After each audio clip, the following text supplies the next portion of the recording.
Thank you very much. Good morning, everybody. I'm calling this session of the Boardroom Division to order and acknowledge that we are in Treaty 1 territory, the home and traditional lands of the Anishinaabe, Ojibwe, Innu Cree, and Dakota peoples, and in the national homeland of the River Métis. Our drinking water comes from Shoal Lake 40 First Nation and Treaty 3 territory. My name is Harvey Diamond, and with me today are Adelia Dalf-Oro and Richard Whitbread. The Winnipeg Assessment Department is represented by Savannah Scheibel, and our administrator is Phoebe Graywood. To the Zoom participants of this hearing, please note that you are placed in the waiting room until your property is called upon.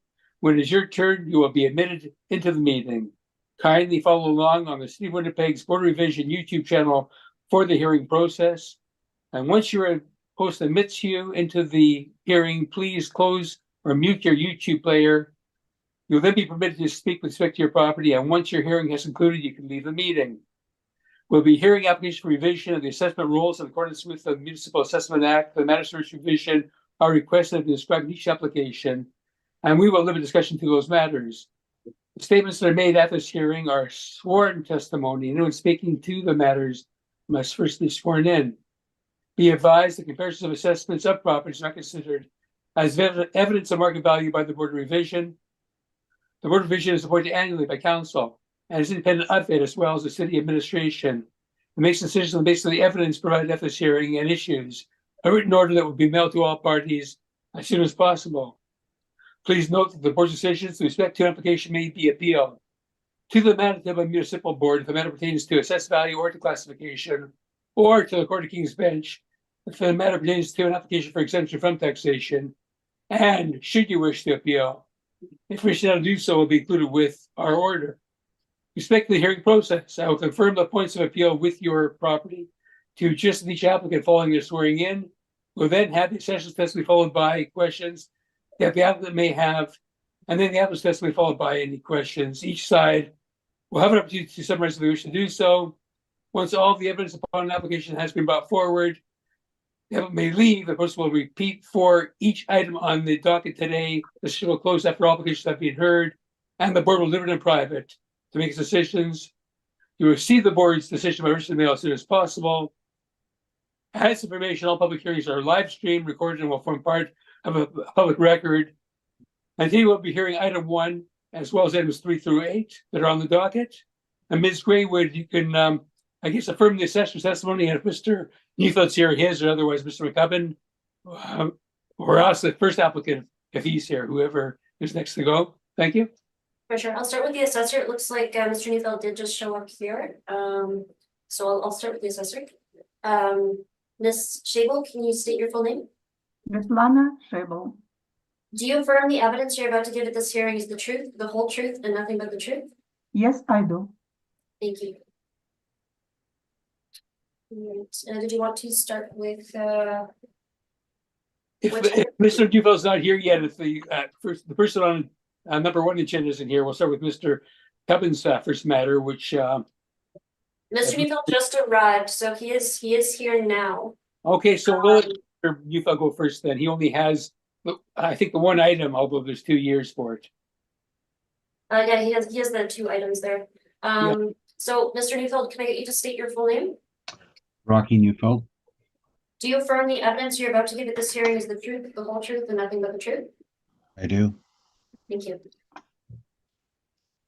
Okay, so first of all, start with, I guess, agenda item number 3. Number 1 will be stood down.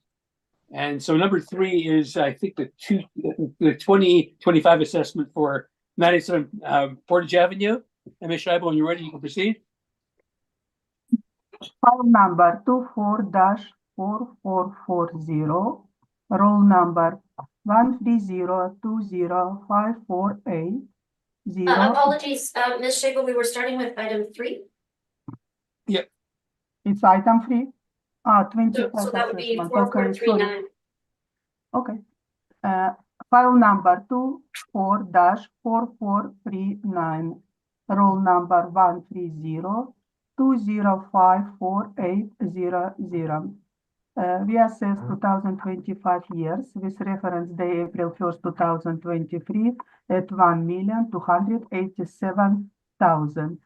The subject property office building, two-floor building, original built in 1952, with effective years built 1980. It's situated on land area 5,423 square feet, with plan area 3,672 square feet.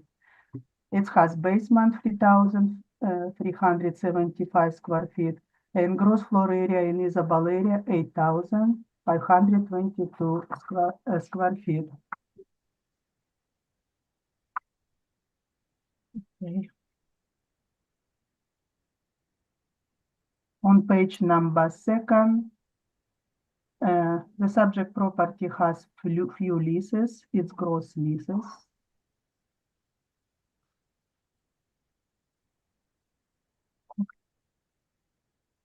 I also showed permits between 2010 to 2023. It was some interior renovation around 1 million. On page number 3, air photo and street view of subject property started. The subject property located at northwest of the city has a little bit irregular shape of the land. A street view on page number 4, it's two-floor building located in C2 commercial zoning. This district intend to accommodate more intensive commercial sites that do not have a local neighborhood orientation. This district intend to include attractive commercial, institutional, recreational, and service facilities needed to support surrounding neighborhood and broader community.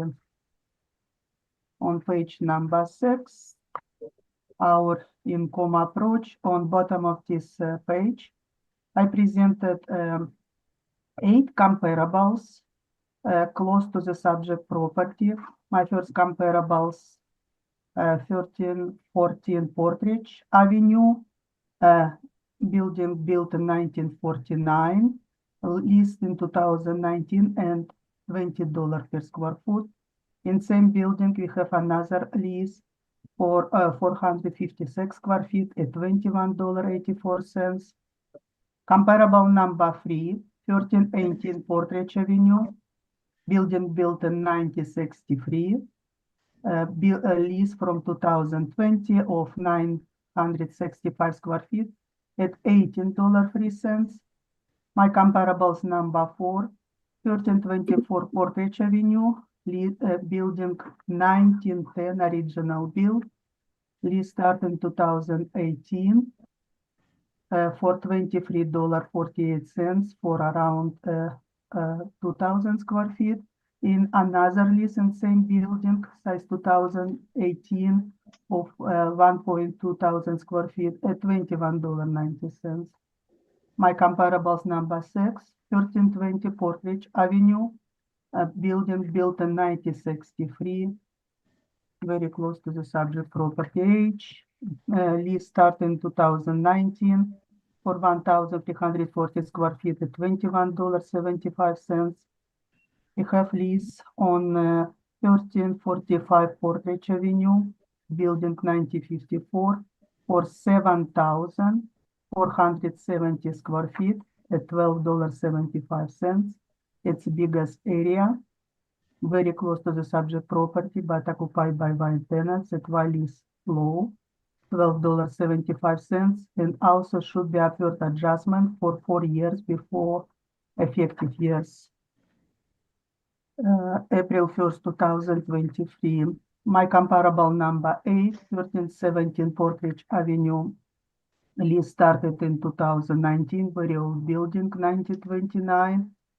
For 2.8 thousand square feet at $17.14. So it gives us mean or average $19.71, immediate $20.88. All these comparables very close to the subject property in same neighborhood facing Portridge. We assess 8,522 square feet at $11.87. Give us potential rent $101,188. For this type of property, we apply 6% vacancy loss, not recoverable expenses 3%, is shortfall $8 per square foot. Give us net operating income of 88,172. Model generate the capitalization rate of 6.85. Give us estimate value 1,287,000. On page number 8, I present capitalization rate table. Rates supported by comparison with real estate market report from Colliers International, CBNE, Russia, National Research, and Cushman Wakefield. It's a suburban office. If you see between 5.25 to 6.75, model generate as 6.85, a little bit outside 60% percentile. 60% of the property. On page number 10, income expenses Miller provided for us.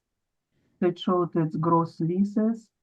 However, they have recoveries or administrative recoveries, utility recovery, property tax, so it's a net leases. Occupied space 5,040 square feet. On same page number 10, we can see capital cost summary was replacement, renovation of roof. 25,000 was heating system, 100,000. On page number 12, photo of my comparables. So we saw my comparable 3014 Portridge one floor building facing Portridge. On comparable on 133018 Portridge, one floor building, lease $18. On page 14, building 1324, it's one floor building, has three leases between $21.75 and $23.48. On page 15, another lease at 1345 Portridge, same one floor building, over 7,000 square feet at $12.75. And my last comparables on page number 16, 1317 Portridge, two floor building, lease for $17.40. So based on evidence, the analysis, April 1st, 2023, market value of subject property is 1,287,000. Thank you. Any questions? Mr. Do you have any questions? Yes, I do. Did you inspect this property? Alpha, Mr. Chairman, Alpha, I have not inspected it, the subject property. I'm able to completely accurately describe it based on the data we have on the file. That is a no. No, Sorry, that you're saying you did not inspect it? I didn't hear that very well. Alpha, I have not inspected, but yeah, I can accurately describe it. Based Okay, on I the just wanted a data yes. we I just have on want a the yes or file. no. Okay, I just want a yes or no. No, you did not inspect it. Do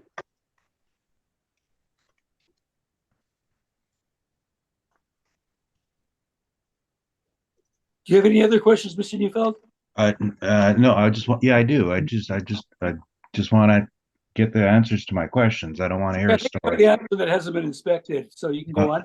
Okay, thanks.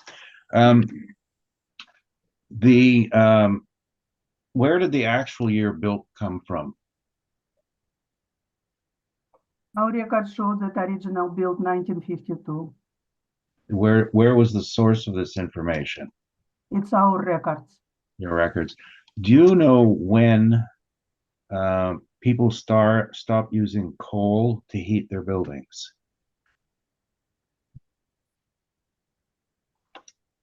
About heating, let's open income expenses Miller. On page 10, capital cost summary. Heating system was renovated in 2022 for 100,000. Yes, but do you know when coal was no longer used to heat buildings in Winnipeg? I don't know. Okay. So you never inspected the building and saw the coal chute in the basement then? I know that that heating system 100,000 was renovated 2022. We're talking about the effective age now, not something different. Could the age that the assessment in the assessment department records be in error? No, Mr. Neufeld, if you've got information that is differed, you certainly can provide it when you provide your evidence.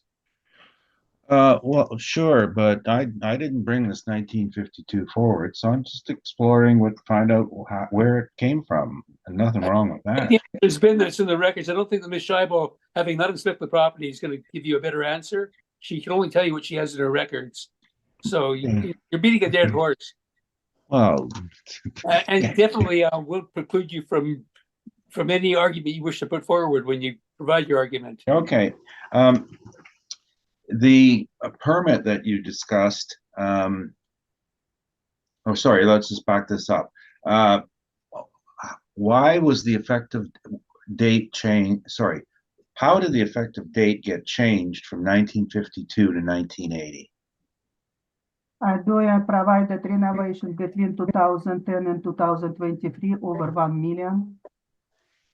Okay, and can you describe, there's obviously some very small ones here, but there's a permit 235570. Do you have the description of what was done on that permit? I don't have, but it was interior exterior alteration in 2021. And also according to income expenses Miller, extra renovation was happened until 2022, roof replacement, heating system. Yeah, and another renovation for $36,283 reported to us. So between 21 and 22 was major renovation. We can see in 2023 interior alteration around 200,000. So it's a currently renovated building. That's why it's effective years now 1980.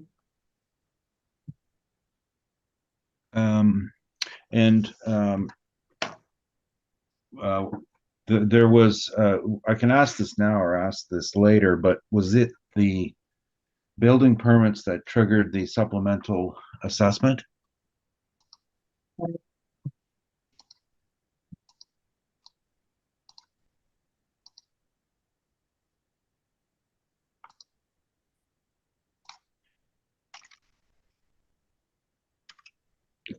I didn't hear anything. You may have answered, may not have. Did the building permits trigger the reassessment because for the appeal we're going to be hearing it right after this? Correct.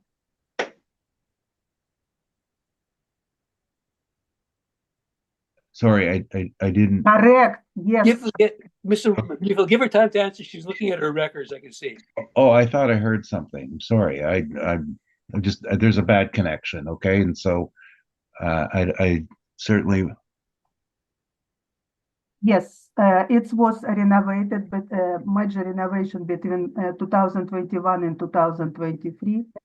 And if you look on page number 2, it's a secure a new tenants in 2021 and 2022. First tenants, floor 1, number 1, chiropractor. It's rent secure $16.67 per square foot. It's net lease. And another insurance, gem insurance secure lease in 2022 after renovation at $18.46. And when was the occupancy permit issued for to permit occupancy after this work was done? So February 1st, 2021 was chiropractic and prana yoga on main and second floor in the first building. And second building was started occupied by a gem insurance. And March 1st, 2022. March 22, you said? Correct. On page number 2, I have Right, okay. of leases. Okay, so that's permit 237,500 then. Is that what you're saying? Or 13287. 787. For occupation in 2021.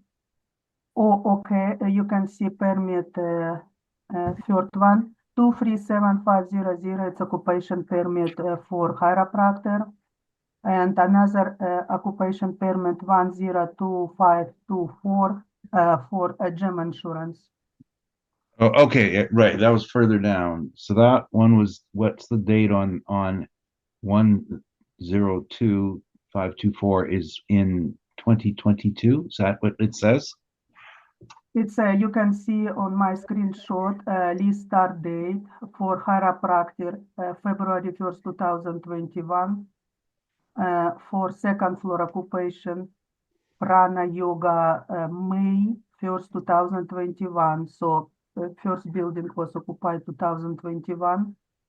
And second occupied by gem insurance first floor at March 1st, 2022. And second floor and October 1st, 2022. But those were from 2022. But what was the permit that triggered the supplemental? Renovation of building over 1 million. What date was that permit? And what was the permit number?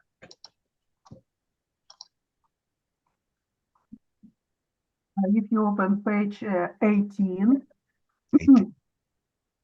it's our supplementary notes was issued on September 18, 2024. Right, that's for the 2025 roll, but this assessor advice also came with another notice for the one we're going to be hearing later. I'm assuming it was the same change. What was the effective date? I'm trying to find out which one of these permits was used to trigger the supplemental. If on page 18, we sent supplementary for 2025 on September 18, 2024. Well, I mean, I was there yesterday, and their occupancy permit for the work is dated January 22nd, 2024. Is that the one that changed forced the supplemental? If you open roll number 2024, page 19, supplementary calculation from January to January 2024 started. Right. Okay. And I saw that, and no issue there. I just wanted to find out which one of these permits that you have listed on your page 2 was the work that indicated that the assessor should issue a supplemental. All these permits on page number 2 show that between 21 and 23, renovation of 1 million triggered supplementary notes. Okay, And so okay. new occupancy in That's- 2021 and 2022. Okay, and while we're on page 2, I have, I'm sorry, there is a bad connection somewhere, so I didn't hear you clearly. The rent roll that's listed at the top page on page 2 or middle of the page, how did you characterize these leases? Were they net or gross? You can see that at net leases. Let's look on first line. Chiropractor occupied 21, occupied 3,600 square feet and pay 5,000 per month, plus they pay recovery, property tax recoveries, annual administration recoveries, and utility recoveries. It's clean showed that it's net lease. And what about this number 2 tenant, the yoga? Yoga pay just gross lease because no recovery is there. In And the also net lease for gym insurance first floor, they have recovery received first line for 2,600 square feet. They pay 4,000 per month. They have annual recoveries $5,022. General administration $1,734 and utility $2,737. So it's a main floor, it's net lease. So my question is, looking at that, if you have, let's look at the two tenants occupying the 3,600 square feet. You're both calling them net leases, and I take it Gem replaced Manitoba Chiropractor. Well, do the expenses drop after the chiropractor left? Actual expenses? It's a covered, if tenants leave, we still have vacancy loss recovered as vacancy loss 6%, doesn't matter, it's 100% occupied building. So we give you 6% vacancy each years we predict that one lease will be, one tenant will be leave, another come. Are you maintaining that Manitoba Chiropractor and Gem Insurance were both net leases? If you look on page number 6, we assess $11.87, much less what recorded in income expense mailer. So our rent or low range of market. Yeah, that wasn't my question. My question was, are you characterizing Manitoba Chiropractic and Gem Insurance on page 2 as both being net leases? We assess at $11.87. It's model generated, and net leases showed $16-18 per square foot. It's fair. Wasn't my question. We don't look. I presented what leases, but our assessment on page number 6. It's very low range of rent.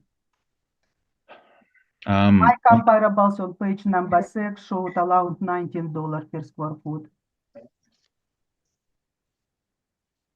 Do you know the answer to the question whether or not those two leases on page 2 are net or gross?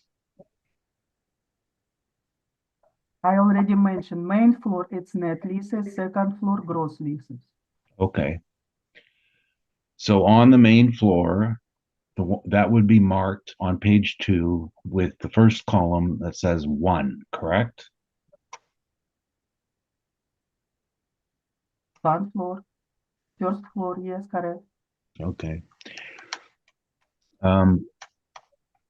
Did you examine the rents that you're using as comparables?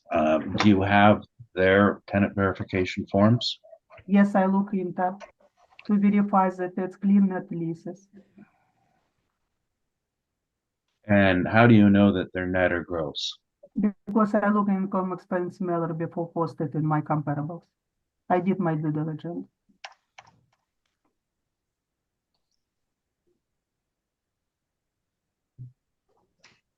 The comparables, I'm just curious on then if you have those mailers, and I'm looking at page 6, numbers 1 to 6, they're all beside each other, correct?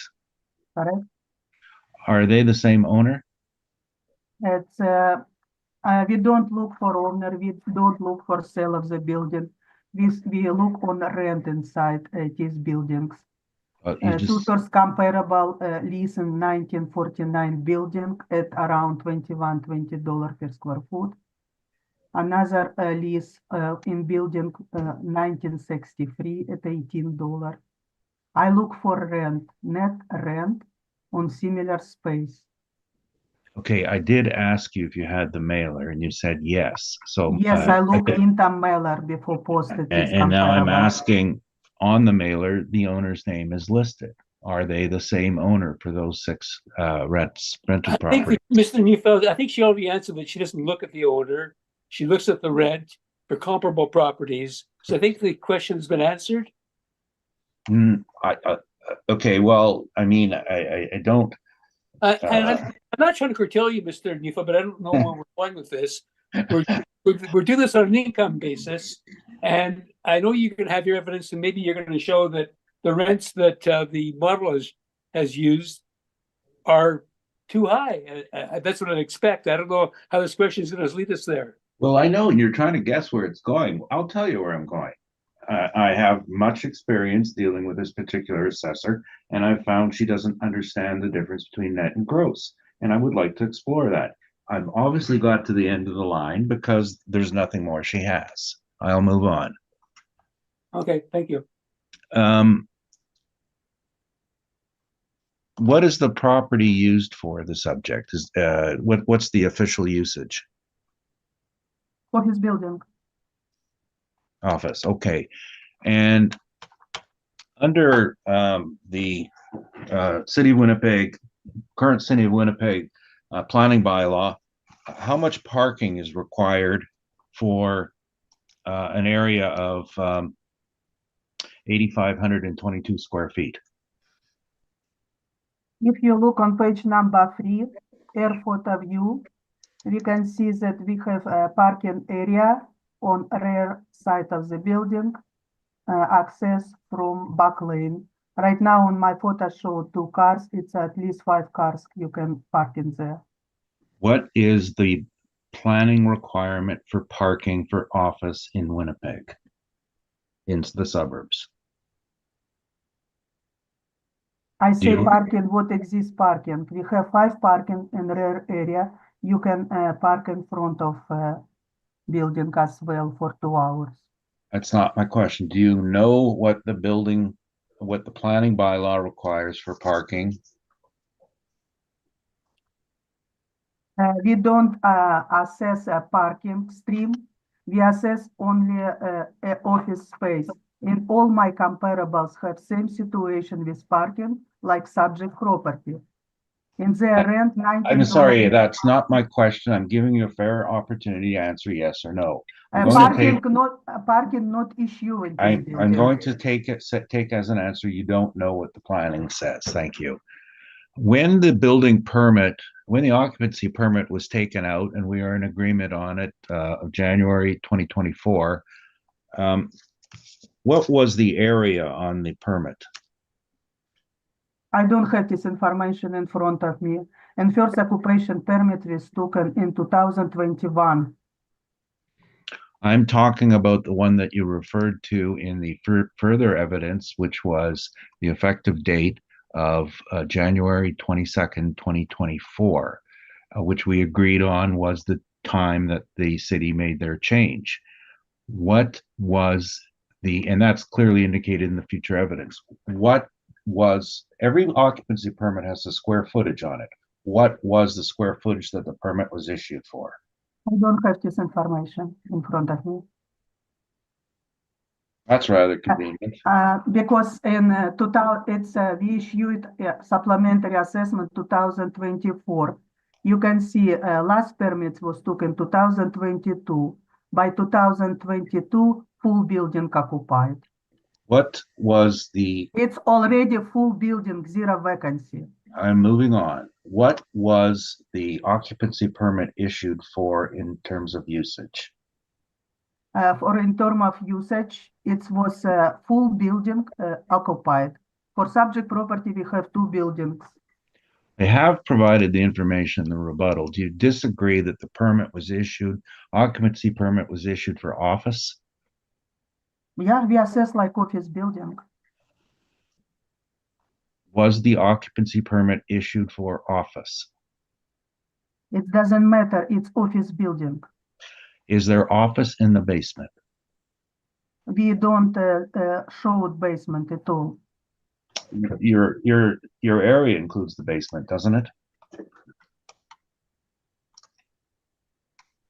On your page 6, the 30. Yes, we have 3,375 basement area. Is that office? Yes, it's storage mezzanine. Is it covered in the occupancy permit as office? It's a storage building, storage space, and Does it halfway have- less als main floor, have an upper occupancy floor. permit? I don't have occupancy permit in front of me to answer your questions. And how high is the ceiling in the basement? Do you know that? No answer. Is there electrical outlets in the basement? It's a storage mezzanine. But you haven't seen it, have you? No. We will see in your rebuttal.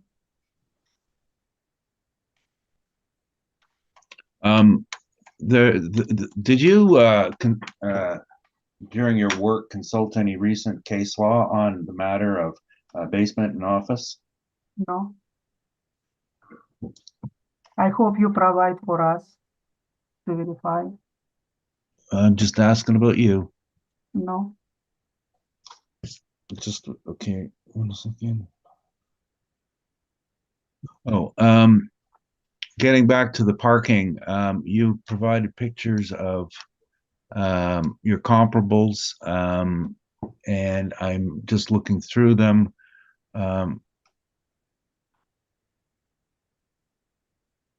Let's look together on page number 12. No, I'll ask questions. We have parkings behind areas like subject property. I On said, page number 13, sorry, I was asking the questions. We're not doing this together. be my guest. How many parking stalls are there behind your comparable at 1314 Portage? Would you guess? There's one car showing. Room for 6, 7? 5, 6.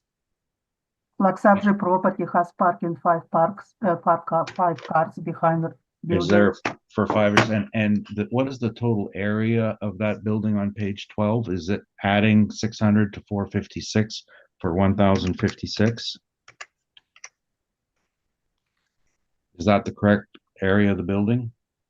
It's area for lease inside. We have 2 leases. For 600 square feet at $20, for 456 square feet at $21.84. Is the total area of 1,000? No, it's not total area. Well, is this a 1-story building? It's a not direct comparison approach. I look for leases, not whole building for sale, for market of whole building. It's Okay, not relevant. From what I'm looking at, it's 1,056 square feet, 40 with a parking for 6 or 7 cars, which means you have about 1 car parking for every 176 square feet. Did you calculate anything like that? For this area, usually 1 parking for tenants. Okay, and then number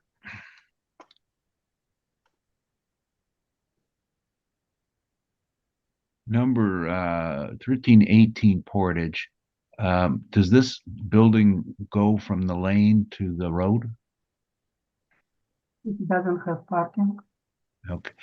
Does And it? lease for 965 square feet at $18.03. Are there how many tenants in this building then? I look for 1 lease from 2020. Okay, number 1 at 1324 Portage, which also includes 1324 and 1320 on 1. And I'd asked you earlier if they were the same owner. You would agree with me now that These comparables on page number 14, 2 building, 1 owner.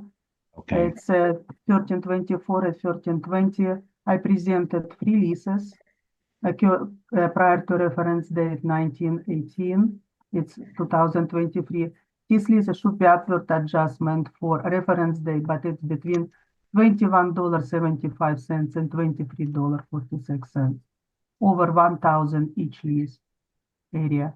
Well, do you agree that the total area of this building is listed by your information as 4,456 square feet. We don't assess whole building. We're looking for leases in similar space. It's not direct comparison approach. Okay, well, my question on this is you have two leases listed for 1324 Portage, and then I'm looking at your picture on page 14. I only see one tenant on that side. What are the names of the tenants? For privacy, we don't show tenants. But yeah, I want to bring your attention to building 1924, 1910 original build and lease for $23 per square foot. And we assess subject property less as $12 per square foot. It's fair. Okay, I'm It's asking very questions. low rent. I'm asking questions about parking now. You can answer whatever way you want, but we're going to be here Oh. forever if we can't focus And on we look this. on page number 14, we have a parking area similar to the subject property. It's type of building like subject property leases I presented in. I'm wondering if you if these two leases for 1324 Portage are separate or combined. From your picture, I see two tenants in the dual buildings, and you have three leases. Is there an explanation for it? Am I reading this wrong, or is there a different explanation for it? It's two different leases. In one building, 924 lease in 2018 for 1,898 square feet at $23.48. Another lease and for 1,218 square feet at $21.90. It's two separate leases. Okay. They have a different lease start date and different lease end. The picture you're showing of this building at the bottom of page 14, the picture includes both, does it include both 1324 and 13? Oh, I see what's going on here.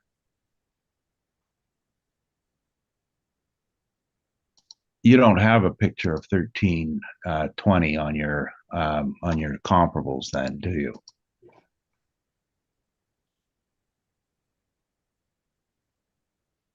We have, you can see first photo, air photo, is two separate buildings with street number. Yeah, well, would the 1320 Portage is actually the building not in this picture to the right, is it not? The smaller building? You can see part of the building. Just one second. I'm going to try to understand this a different way. Okay.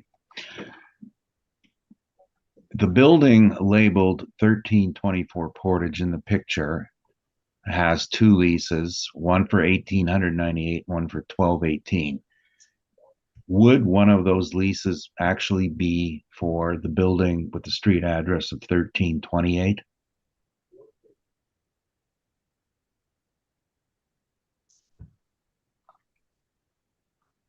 Yeah, in this building, it's we have two buildings on Okay. one property, and they reported these areas. Okay, so the total area of those two buildings is then, and I'm looking at the city database as well as over aerial photographs, would be 3,116 square feet then for 1324. Does that sound about right? I don't look for full area of the building. It's not direct comparison approach. And in the picture below, they're showing about 11 parking stalls, correct? For two buildings, career area. So One building has six parking. I assume six parking will be from another side. on that basis, do you disagree that there's 283 square feet per parking stall? We don't assess parking in the subject property. I asked the question, do you know, does that No not, answer. okay.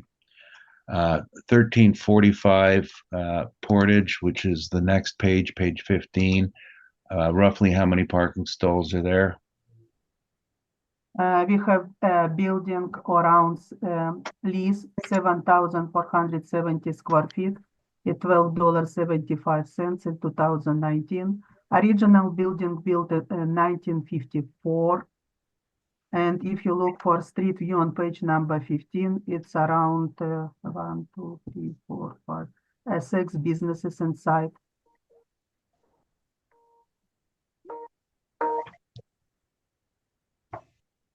How many parking stalls at the rear? I don't assess parking in the rear area. Do you disagree there's about 30 stalls? For 6 tenants, you need at least 6 parking spots they have. At 30 stalls and 7,470 square feet, do you disagree that's 250 square feet per stall? We don't have any restriction for parking occupancy for subject property. All comparables has parking in the rear area similar to the subject property. It's my final answer. Well, I don't know if you can proclaim that's your final answer, but I don't think you've provided the appropriate answer. Moving on to page 16, 1317 Portage.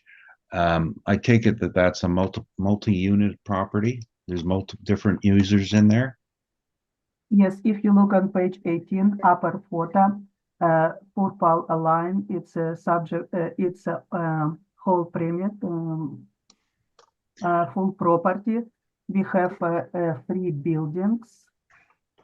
And what is the? It's a 2-floor buildings. One of the leases for 2,800 square feet at $17.14.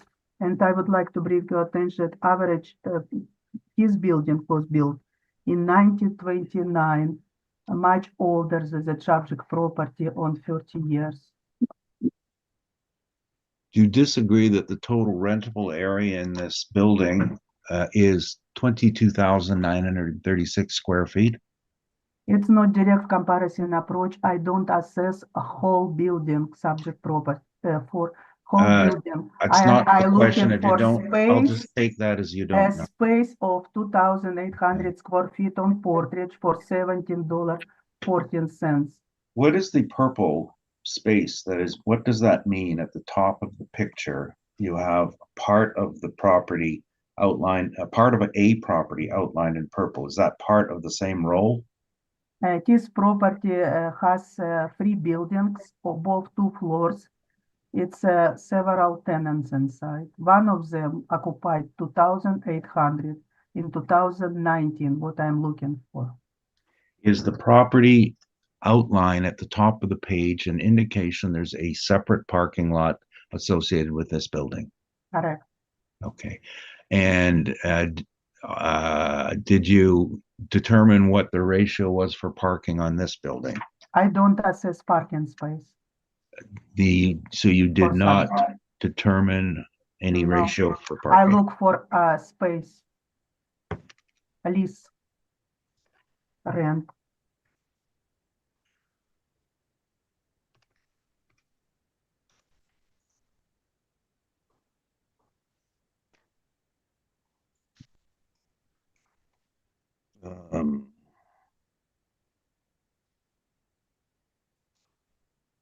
In regard to the capitalization rate, did you bring any comparables to the board?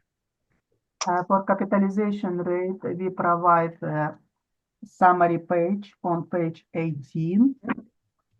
It says asset taxation depart capitalization rate between 20-80 percentiles. It's 60% of the properties supported by comparison to real estate market report from Colliers International, Canada, CBRE National Research, and Cushman Wakefield on page number 8. Was the capitalization rate derived from the model or from market reports?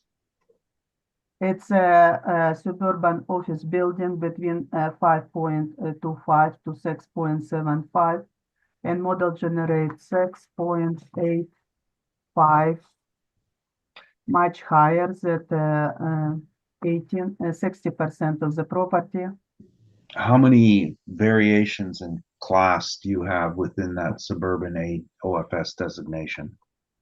We provide only class A and B to be consistent with real estate market reports provided by Colliers, like 6 to 7, CBRE 6 to 8, Cushman-Wakefield between 6.25. I don't care about them. I'm asking 6.75. about them. I'm asking about the model. I'd like to finish this today. Do you have more than one designation of OFS in quality or any sort? Our statistical data has this data, but for summary table, we provide to be consistent with real estate market reports. Those are my questions. Same lines.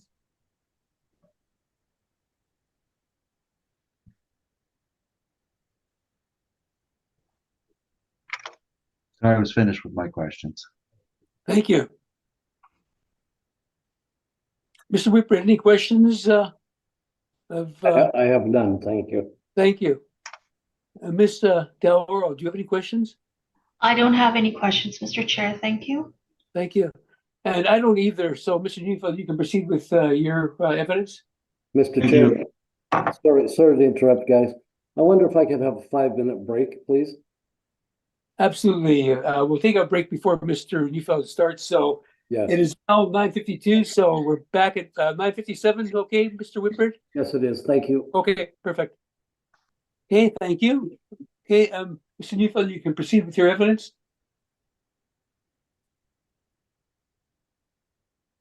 You. Just for the board is aware, we did file rebuttal information yesterday. That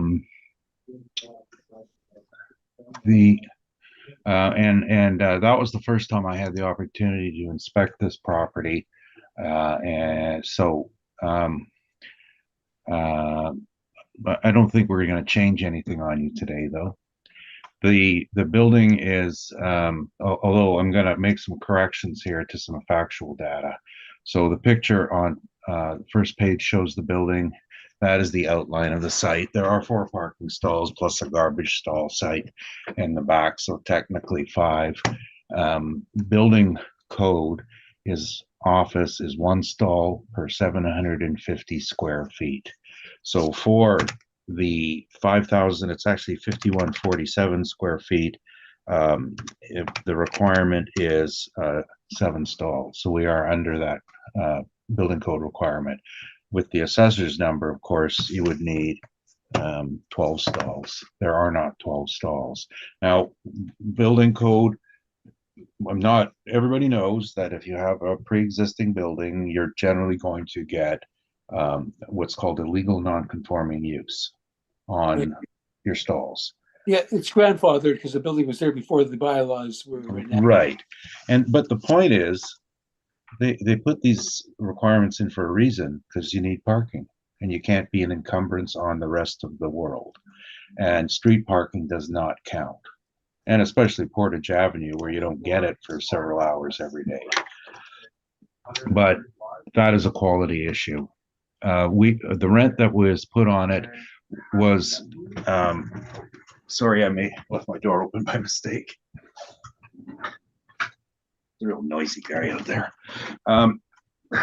The rent we had looked at some of the previous rents they were getting in some of the markets, and this was what we put on, and the number is 5,040, and that was based on its former designation as a multi-tenanted building. And if you note the assessor's rent roll information, there were 3 units in there.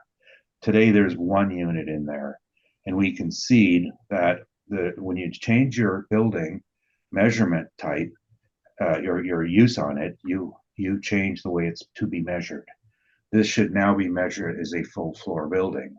But the key here is that doesn't make it worth more money, because the concept between multi-tenants and single tenants is real simple. This building has a lobby up front. In the way it was measured in the old days, they took it out. They took the stairwells out. When they do that, they do what's called a gross up. And you apply the gross up to everyone shares the common areas. And then the rents are calculated that way. And the op costs are calculated that way. So changing the style of it doesn't change the value of it. The only difference that we would make here is we would instead take the 67,680 rental rate and divide that by 51.47, and we'd indicate $13.15 a square foot. You don't play a shell game with space. It's simple. In our business, it's simple. You have a multi-tenant building, your space, on your lease is smaller, but you pay a gross up. If you have a full tenant space, your space is larger, but you have no gross up.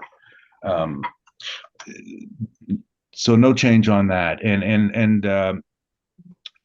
The vacancy we used was based on a Johnson report, suburban office, which should be indicated on page 5, and suburban office, all classes was, and looking at page 5, bottom, oh,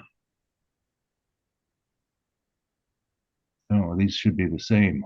Why is it in twice? Oh, it was so good he put it in twice. Okay, these are the same charts. So suburban, total ABC is 12.6, total suburban is 9.2. But if you look at that, they skew in the government rate, which shouldn't be in there. So that's why we've used the 12.6. That's a real indication of vacancy. And the report for that is I'm holding this in my hands. This is the report we use, and what this report does, it's got 20 pages listing every building in the city of Winnipeg with its size, its rentable, and how much vacancy they have. And we have the actual hard data to look at it, prepared by an expert. And just give you an idea that in the tables there are 472 in the suburban class. The subject is not included in there because it's inferior. It's not deemed to be a fit for any class, but it's still used as office. The non-recoverables are 5%, which is which is the appropriate appraisal methodology. Non-recoverables can be high one year and low the next. They can hit 50% some years and be 0 other years. We stabilize at 5% because the concept behind it is that we follow and track the money. How much does the investor get paid back from his investment? There's nobody subsidizing non-recoverables. It comes out of the value, which comes out of the NOI. And we've capped at 8.75%. And the reasonings are on page 2. Firstly, the Collier's cap rate system, upon which we had a base rate, includes closing costs, so that mathematical change has been made. Then the physical factors are the parking, extremely inadequate parking, not desirable. It's legal. It's a smaller building than typical. Second floor is not desirable. Now, year built, this is where I had thought about a change, and I looked at the rest of it and it seemed okay. You're going to see later in the pictures that there's a coal chute in the basement. And if you look closely at the rebuttal information, you can see the 12 by 12 timber framing, and the base of it, the way that it's poured on the bottom, the footing is more reminiscent of 1920s construction. And I looked it over with the owner, and I'd put the building, considering those issues, somewhere around in the 20s. So somewhere along the line, someone's made an error. that's the year it was built. Quality and condition is what you'd expect for a 100-year-old building that's been um, made some changes on. The interior changes were I can tell you a bit about the permits.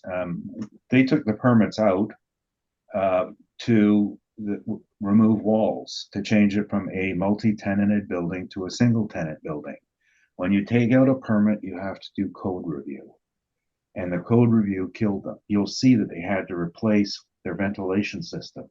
This is a city code requirement.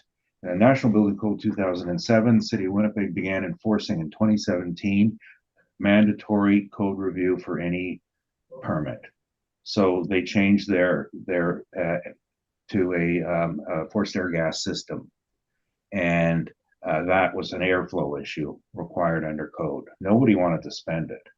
You can see that the plumbing was changed from the old cast and copper to PVC and PEX, and the electrical system was completely rewired. And because it's an old building, they could not thread through the walls. You'll see the basement has BX cable everywhere, which is quite expensive if you are ever get involved in electrical work.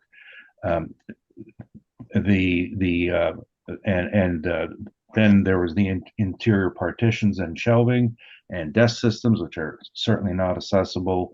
And a few windows were changed, and the paint on the outside is an acrylic coating. I don't know if that mural was included in the permit at all, but the sign was. So when we looked at it, these weren't upgrades and improvements in the terms of anything that's going to extend a building's life or make it more valuable.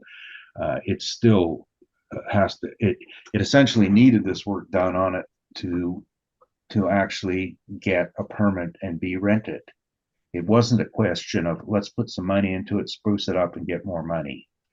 It's clear from the inspection that that was what it did. So we knocked it on quality and condition on that basis.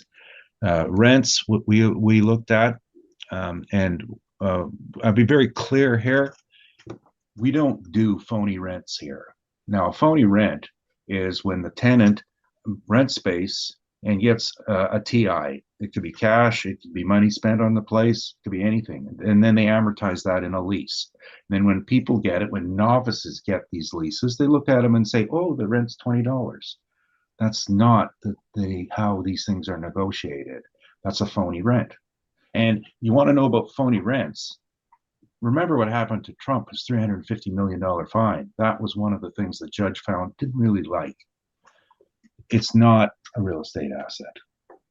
So we look at this. Now, the first one on page 3 is 912 Portage, and we know we've managed this for years, and I actually did when I got my appraisal certification.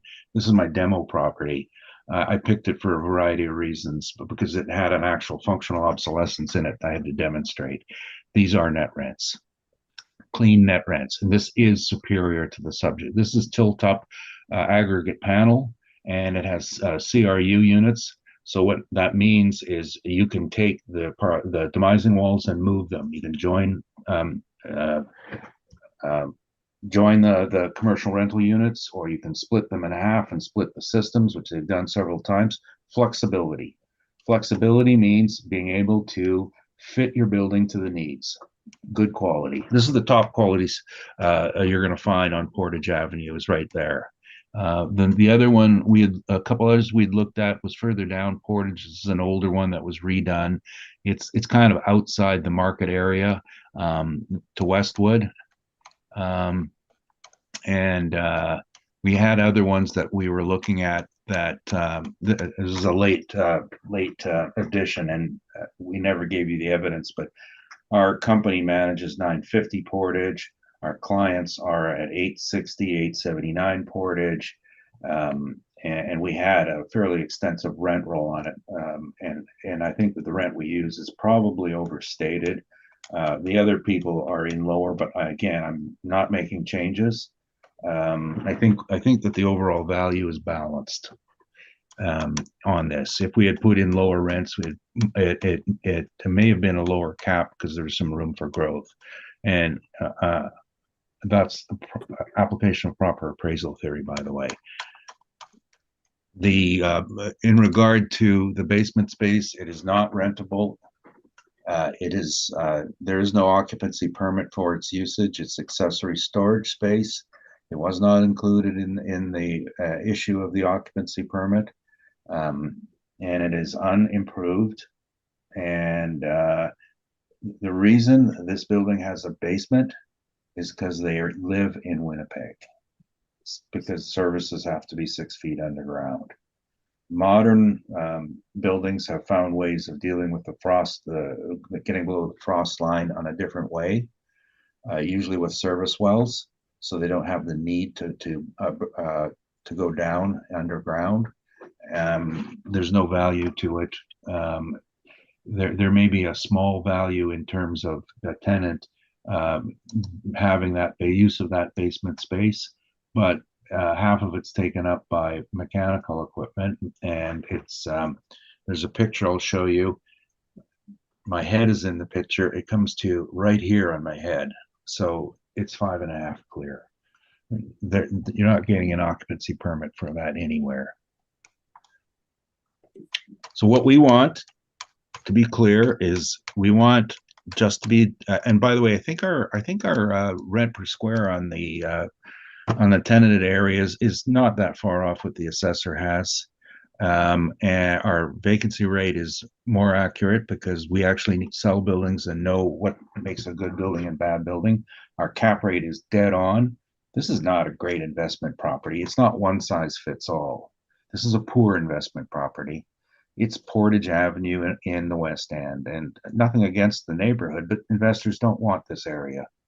It has no parking. It has nothing that would attract a top quality grade A covenant on a tenant. It's going to attract local users, poor covenants, which means that it's a riskier investment. And that's not a reflection on the tenant. It's a reflection on the building's ability to attract tenants. There's a reason people build in the suburbs. So we would like the appropriate adjustments to the vacancy rate, appropriate adjustments to the capitalization rate. Moving along to show you what I was speaking of earlier, page 15 is top of it is office, one space for each 750 square feet of floor area, not less than 2 spaces per tenant. That is the bylaw. Now, the bylaw, as I said, it's a legal non-conforming use, but it still reflects the desirability in the market when the rest of the properties that are available to rent have this capability and the subject does not.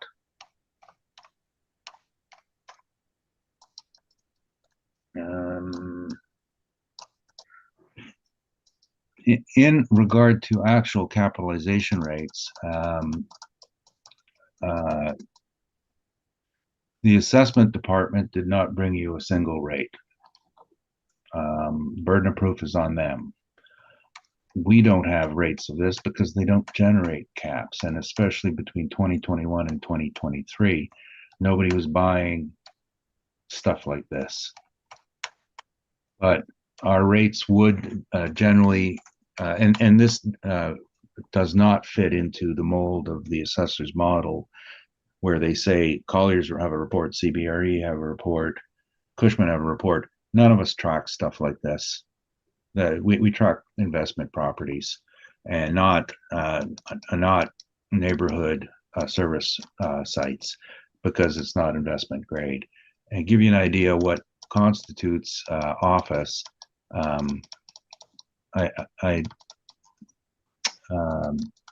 Well, I did this only for downtown office, but I was just trying to show pictures of what constitutes quality space, and that was on page, starting page 45. This is what the big companies, real estate companies, track for buildings for cap rates, and there's no local insurance brokers in here. The lowest you're going to see is like the 4-story walk up in the suburban area that might attract a government tenant. So this is not investment grade, and as such, well, we would classify it closer to page 54, which is Class D retail, so storefront. And Class D is low class, or maybe a miscellaneous class as well. That's my presentation on this property, with the exception of the rebuttal. Okay, any questions to the Chabot?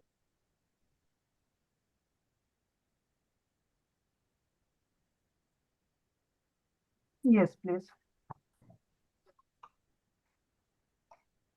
Let's open page.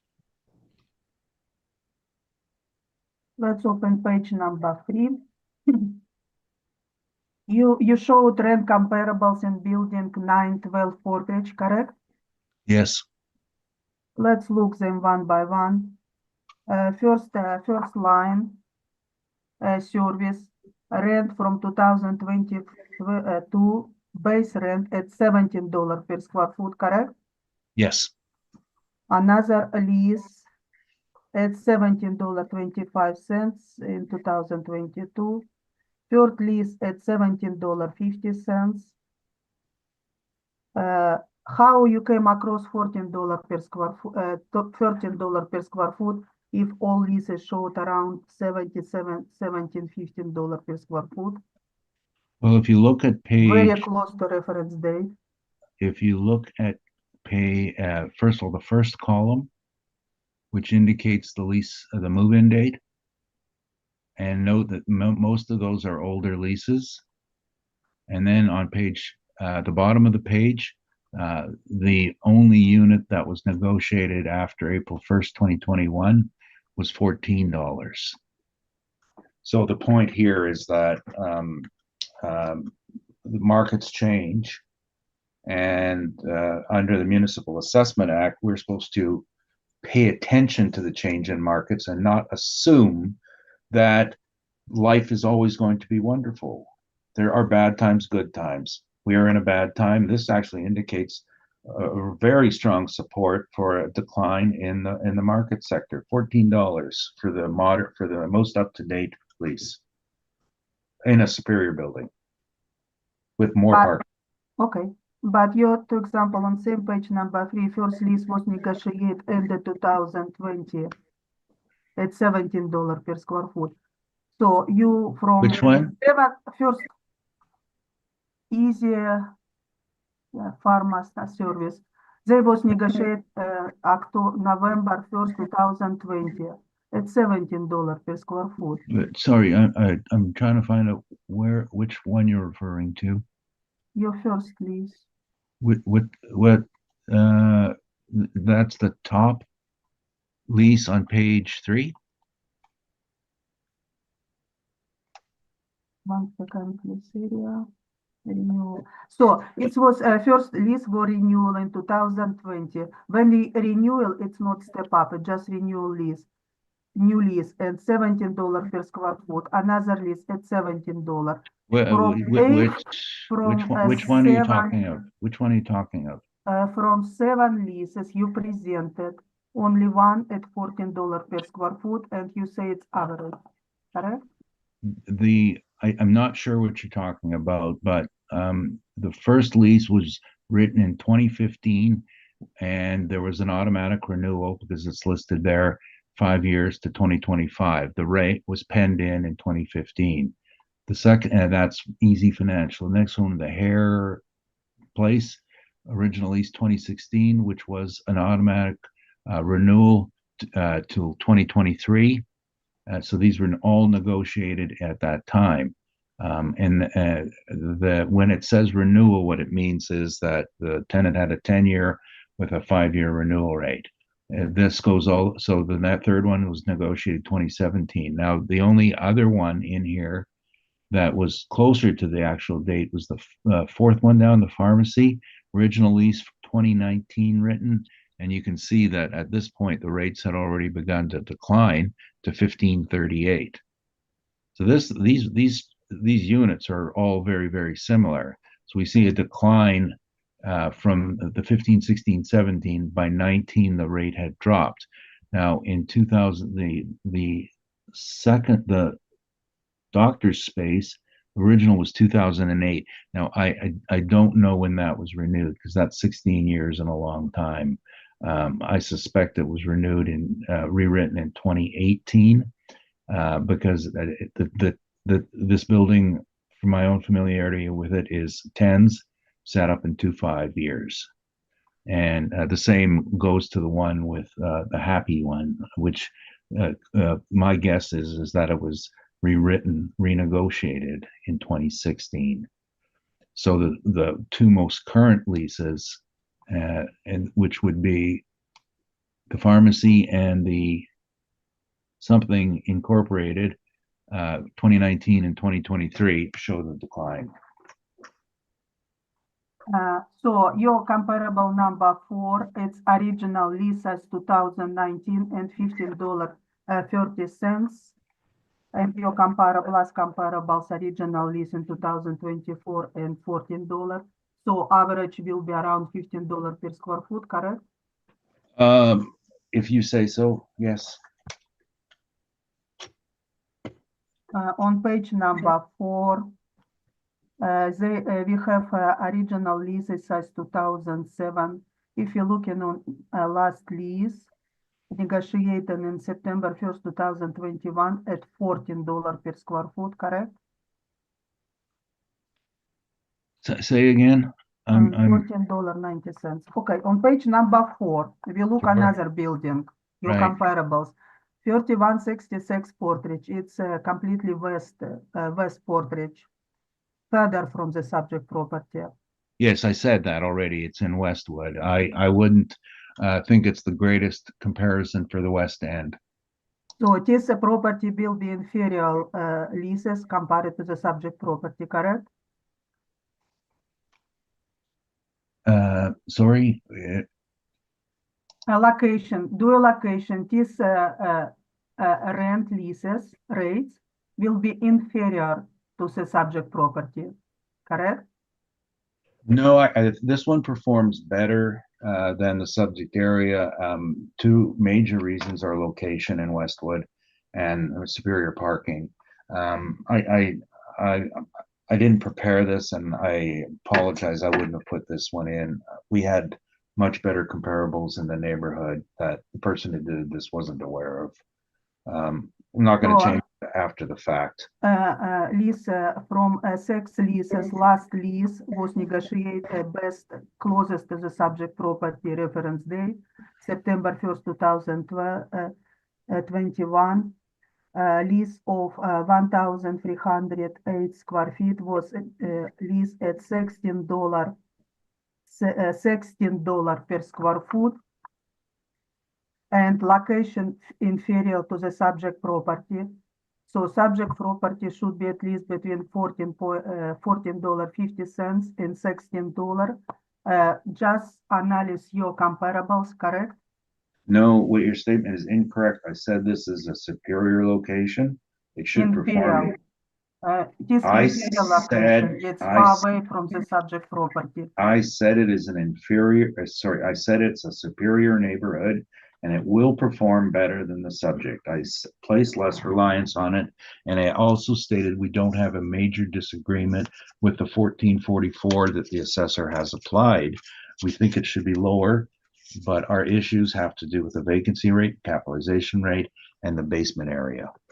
But we still stay on rent. Your comparables closest to reference date show between $14 to $16 per square foot, correct? On which one? On the first one we spoke of? From your 2 location, 219, 912 Portridge and 3166 Portridge, closest leases. Between $14 in one building to $15, and second building at $16 per square foot, closest to reference date.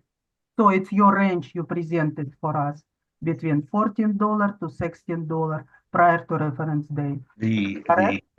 The rental rates that we presented, the ones closest to the date, 14, 1538, and $16 in a superior neighborhood.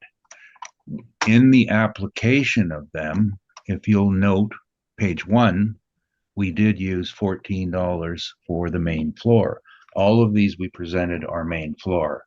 An upper floor will rent for less, which is why this was discounted to $12. So our major difference is on that particular issue. I said earlier we didn't differ much from your model, but only on the base floor.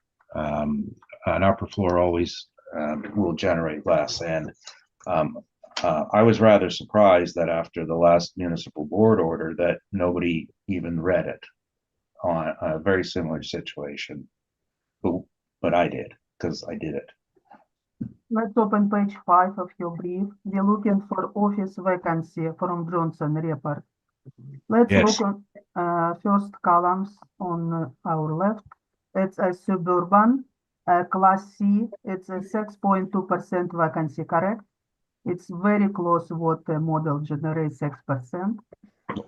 It's not a class C. But it's not class A and B, it's class C. It's suburban office. No, it's not even classed, is what I said. The suburban numbers, just to understand this, in Class A, there are only 3 buildings. In Class B, there are only 9 buildings. In C, there are 10 buildings. So there's a problem with the sample size. And a reasonable appraiser is going to look through the entire set of work. Then the government ones, of course, don't count, and they skew the results offwards the other way. The medical are a different category, and they so essentially what you should be looking at is the concept of the suburban summary and the total inventory summary, and looking at that. I think the 12.8 is the 6.3, whatever it is very, very reasonable, just based on our own experiences. The miscellaneous office has always historically had high vacancy rates because it's a local user and turnover is higher. It's not something that you can plug into a model and say, oh, we got a building, it must get 6%. It doesn't. Isn't true that subject property has 0 vacancy? It is owner occupied, so by definition, it doesn't have a vacancy. It doesn't consider a vacancy. But the concept is if they leave, there will be a vacancy. So if you have 100% occupancy and you move to 100% vacancy for a few months, you have to stabilize it. And you take rates that demonstrate that, you're going to have a larger vacancy and when it does happen.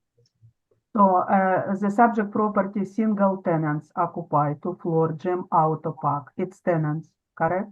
They're the owner occupant. But owner occupant, it's owner on page number 167377073 Manitoba Limited, correct? I guess that's their limited company, yes. So Yes. in tenants, gym insurance, so it's 2 different companies. No, it's let's see, you put the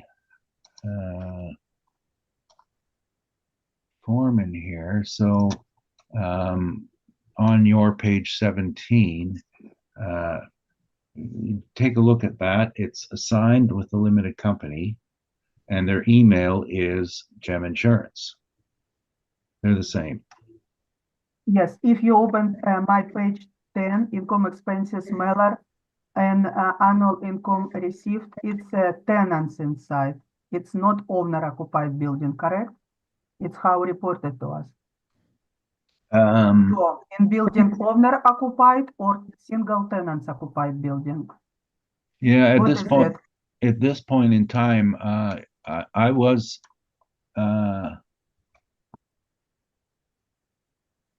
they had just purchased this building, so they filled out the form to the best of their knowledge.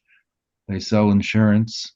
I don't expect that their form would have been filled perfect, but they did it the best they could. And I don't think that, I mean, as far as I'm concerned, there's nothing that turns on whether they're the owner occupant or the tenant occupant. I know they're what one is and the it? same. They're one and the What same. is, what is it, owner or tenants? Single Both. tenants. They're a tenant by definition can be an owner, but we call it owner occupant. But you don't have evidence support your statement, correct?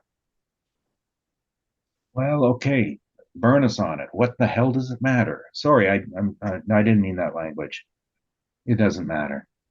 So Well, evidence. in all fairness, Mr. Neufeld, a lot of the questions you asked didn't matter either, so. Well, until you know where I'm going, they don't matter. Let's Anyway. open page 10. You have diminishing standard for agriculture and residential districts, correct? Where's office information here? Well, office would be within the particular zoning. So on page 12, there's the C districts. So most of these suburban office is generally in a C district, but they can be in, if you go further to page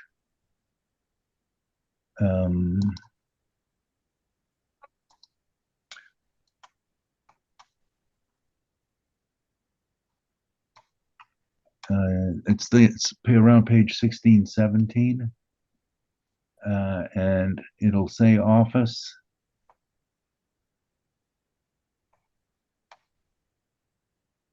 The principal use table. Oh, here we go on page 18. So in office, in about the middle of the page, it'll say, for example, RMU with an asterisk, which means that there's a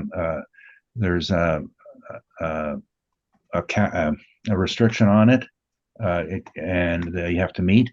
And then in C1, you'll see there's another asterisk there, and then from C2 to the rest of the C's, including the M's, it's permitted. And then they'll designate that the parking category is number 18, which I read earlier, and the use specific is 87. I didn't put that in my brief. And I don't recall what the asterisks are in RMU and C1, but I believe they're probably, I'm going to guess they're probably to do with parking, but the subject is in, I believe, C2. So I never checked it here. Yeah, C2. So it's a permitted use. So office building C2 on page 18, it's permitted parking. You didn't provide information about use specific standard 87, and you did provide parking category 18, correct? No, the parking was indicated, and I spoke to it already on page 15. Okay, let's open page 15. Our parking category 18, it's office building. It's a lot of was talking about parking space required, one for each 750 square feet. So upper floor area 564 square feet. If you divide for 750 square feet, it will be 6 parking at least, but not less than 2 parking per tenants. The subject property has 1 tenant, single occupied tenants, and has 6 parking behind building. What's problem with parking here? I don't see any issue. Well, correct? no, firstly, when you do this calculation, you always have to round up, not down. So it's 7 is the requirement on the physical area. And they are two below the requirement, but it's becomes then a legal non-conforming use. I said it's simply not adequate for doing business. And when we went through the comparables, I pointed out that the parking ratios on the comparables you had brought forward were like one stall for each 283 square feet. So, they weren't parking deficient. Now, the other reason I brought it up is that if they had attempted to extend that occupancy permit for the basement and say they fitted it out for an office or whatever, they wouldn't get the occupancy permit because they're adding a new use. That legal non-conforming, which as our chair pointed out, is also referred to as grandfathered, is if you don't make a change. You make a change, you lose it. So you can't have it in an office in the basement because you won't get the occupancy permit for it. You get turned down. You got no parking space for it. Not allowed. So on page number 15, the subject property has to have at least 2 space per tenant. We have 1 tenant for 2 space, and we still have 4 space for customers, correct? No, that's not what it says. It says, but not less than 2 spaces. Or. Not less than 2 spaces. It's not. And we have 6 spaces behind. No, the that's building. not the way it's read. Okay, you know what? It doesn't really matter. You make your point, Ms. Scheibel. Please move on. Let's go further. On page 22nd, you present capitalization rate. Page what? 20? 22. You decide capitalization 8.75%. On Let's page, go. yes, page 2. On page 22, we don't have, it's a Canada interest rate versus capitalization rate. We don't have Winnipeg, correct? This was not referred to in the presentation, but what this is a theory, a method of practice, methodology, a Canadian methodology, because when COVID started, investment sales almost halted. There was more wait and see because interest rates were rising. And the response to it is the person who did this didn't dream this up. They just started reading appraisal manuals from the 50s and 60s when we used to do appraisal by mortgage equity, which is the spread between the interest rate and the capitalization rate. And all of a sudden somebody said, hey, we can still figure them out. And this just illustrates that. So when you have a period where your market activity is low, rather than look at different buildings, different markets, and different ways of doing it, you go back to the core, which is money. All caps are driven by the interest rate. And the best illustration, page 23, shows the spread between the bond yield, the mortgage rate, and the average cap rate. That's all this is. It's what I was trained to do originally. When anybody has an appraisal accreditation like me does, we have to know the mortgage equity method, or sometimes they call it weighted average capital method, because we do have to appraise properties where there's sometimes limited data. So on your page 22, we will look on national average cap rate. It's yellow dash line. And Q2, second quarter 2021, it's already going down to 5.5%, correct? It's your graph showed. This is as he goes hand in hand with what I presented later on pages 45 forwards, is that we don't appraise insurance agents in the West End. We look at investment interest, and the data for this, as you said earlier, is correct. It came from Toronto, Vancouver, Montreal, Calgary, and Edmonton. They didn't ask Winnipeg.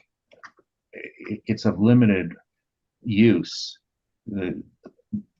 I mean, quite bluntly, only an idiot would take this and use it to try to rate their buildings in Winnipeg, or someone who wanted to mislead the public. This is to demonstrate methodology. Yes, on page number 23, yellow graph showed interest rate versus cap rate, average across Canada. So it showed a reduction from 2009 to 2021 to just 5.5%. It's your graphs. It's tendency, capitalization rate going down compared to interest rate. No, but this is a dated document from 2021 to demonstrate New methodology. evidence. My evidence is on page 40 in regard to the interest rate. And it's clear that the rate, this is the Bank of Canada, the Bank of Canada was around 2% and then dropped to 0.5% right at the beginning of COVID. And this is obviously a stimulation issue. And it stayed at that rate until 2022. And it just jumped up to 4.75 by our reference period.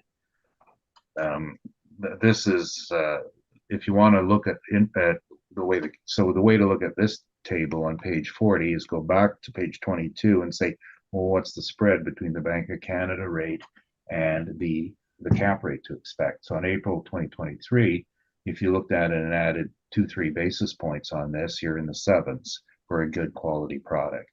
Now that is not the way to do primary appraisal on this, but it gives you a guideline of where you're, how the market is changing.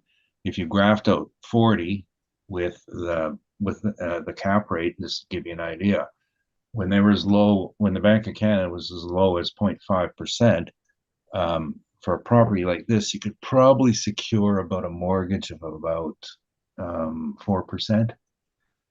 So that indicates the rate above prime and then the loan rate, whereas that same rate as the reference date would be in the sevens, maybe the eights.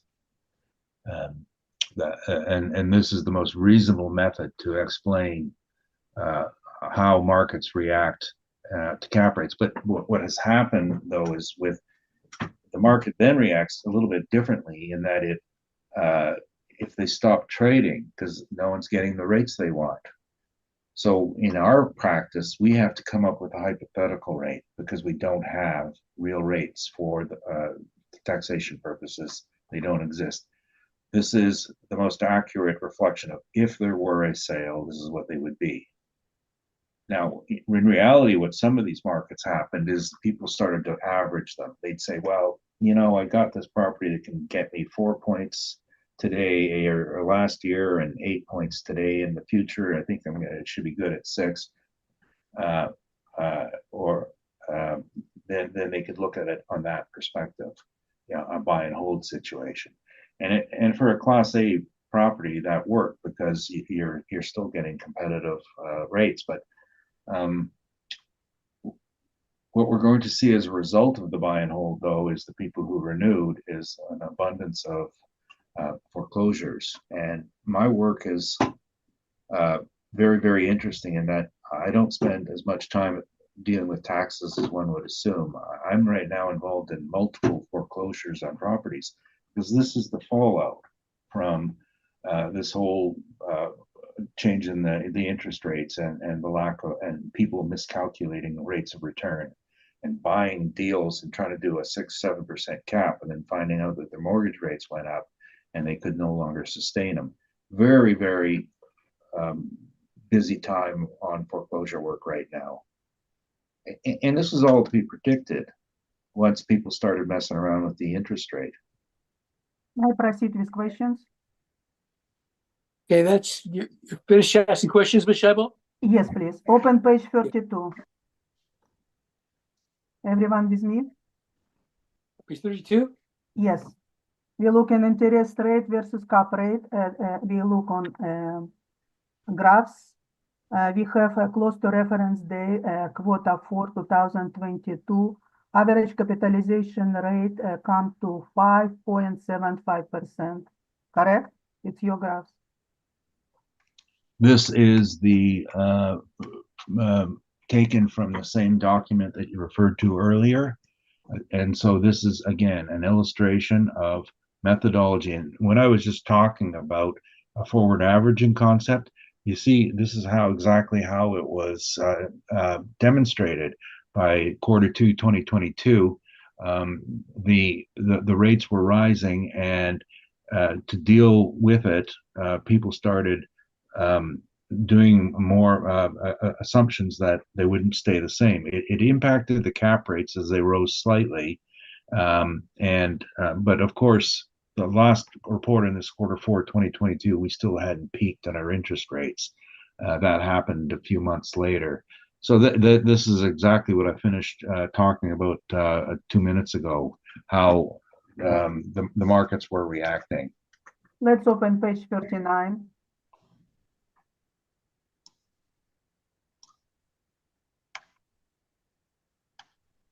We're looking for suburban B office and quarter 4, 2022, capitalization rate between 6.5 to 7.5%. And you would like still much higher, correct? And sorry, what? I didn't hear that clearly. On page 39. No, the last sentence. We're looking for suburban B. You showed between 6.5 to 7.5%. It's your evidence, correct? Yes. So it's let's look on page 41. Why you showed capitalization rate for downtown offices, multi-floor buildings. What we're looking here on page 41. You try to support your higher capitalization rate that's outside 6.5 to 7.5%, correct? Sorry, were you asking me what I was trying to do here?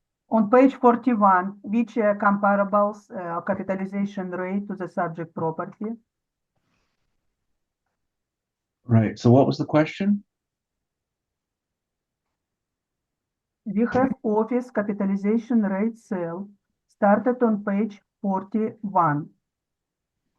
Which building closest to the subject property cap rate analysis? What your analysis of going for in these pages? What property we look into? Oh, well, firstly, we like the city. When we start working on our capitalization rates, we put them in all the reports. So like the city did, you showed us your multifamily, your industrial, and office and retail all in one table. This is the same idea. We're presenting a picture of the market, but I think the point that was probably that one can pick up from this is that where market reports are indicating lower rates, there were 2 actual sales. Both of them were Class B office. One was at 12% and one was at 9%.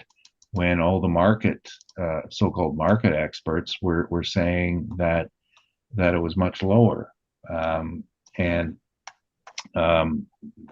the problem with using market reports, is they're usually sales brochures. Okay, So your page 41, 42, it's downtown offices. It's not relevant to subject property, correct? It's a picture of it is not the subject properties market. It is showing a picture of the investment market. Let's open page 43 and looking for retail comparables. Linden Ridge, St. Vital Shoppers. It's a subject property. It's in retail area facing Portage. So these comparables showed 7% reported capitalization rate. Its best capitalization rate support to the subject property, correct? Absolutely incorrect. That is a pure that's an argument meant to support your own position and try to twist it to fit. No, it's your evidence. I- It's Yeah. I didn't make it for you to twist and fit your theory. This is a higher grade retail mall, which should cap lower because if you look in the picture, it's got national tenants. It's capable of attracting national tenants. Therefore, that drove the cap rate. There's no independent little insurance broker with a building built in the 1920s, and these buildings all post-date 1999, and it's in Southwest Winnipeg. So no point twisting it to fit anyone's theory other than it's good retail. okay, no further questions. Okay, so you finished question, Ms. Scheibel. No further questions. Okay. Mr. Whip, any questions?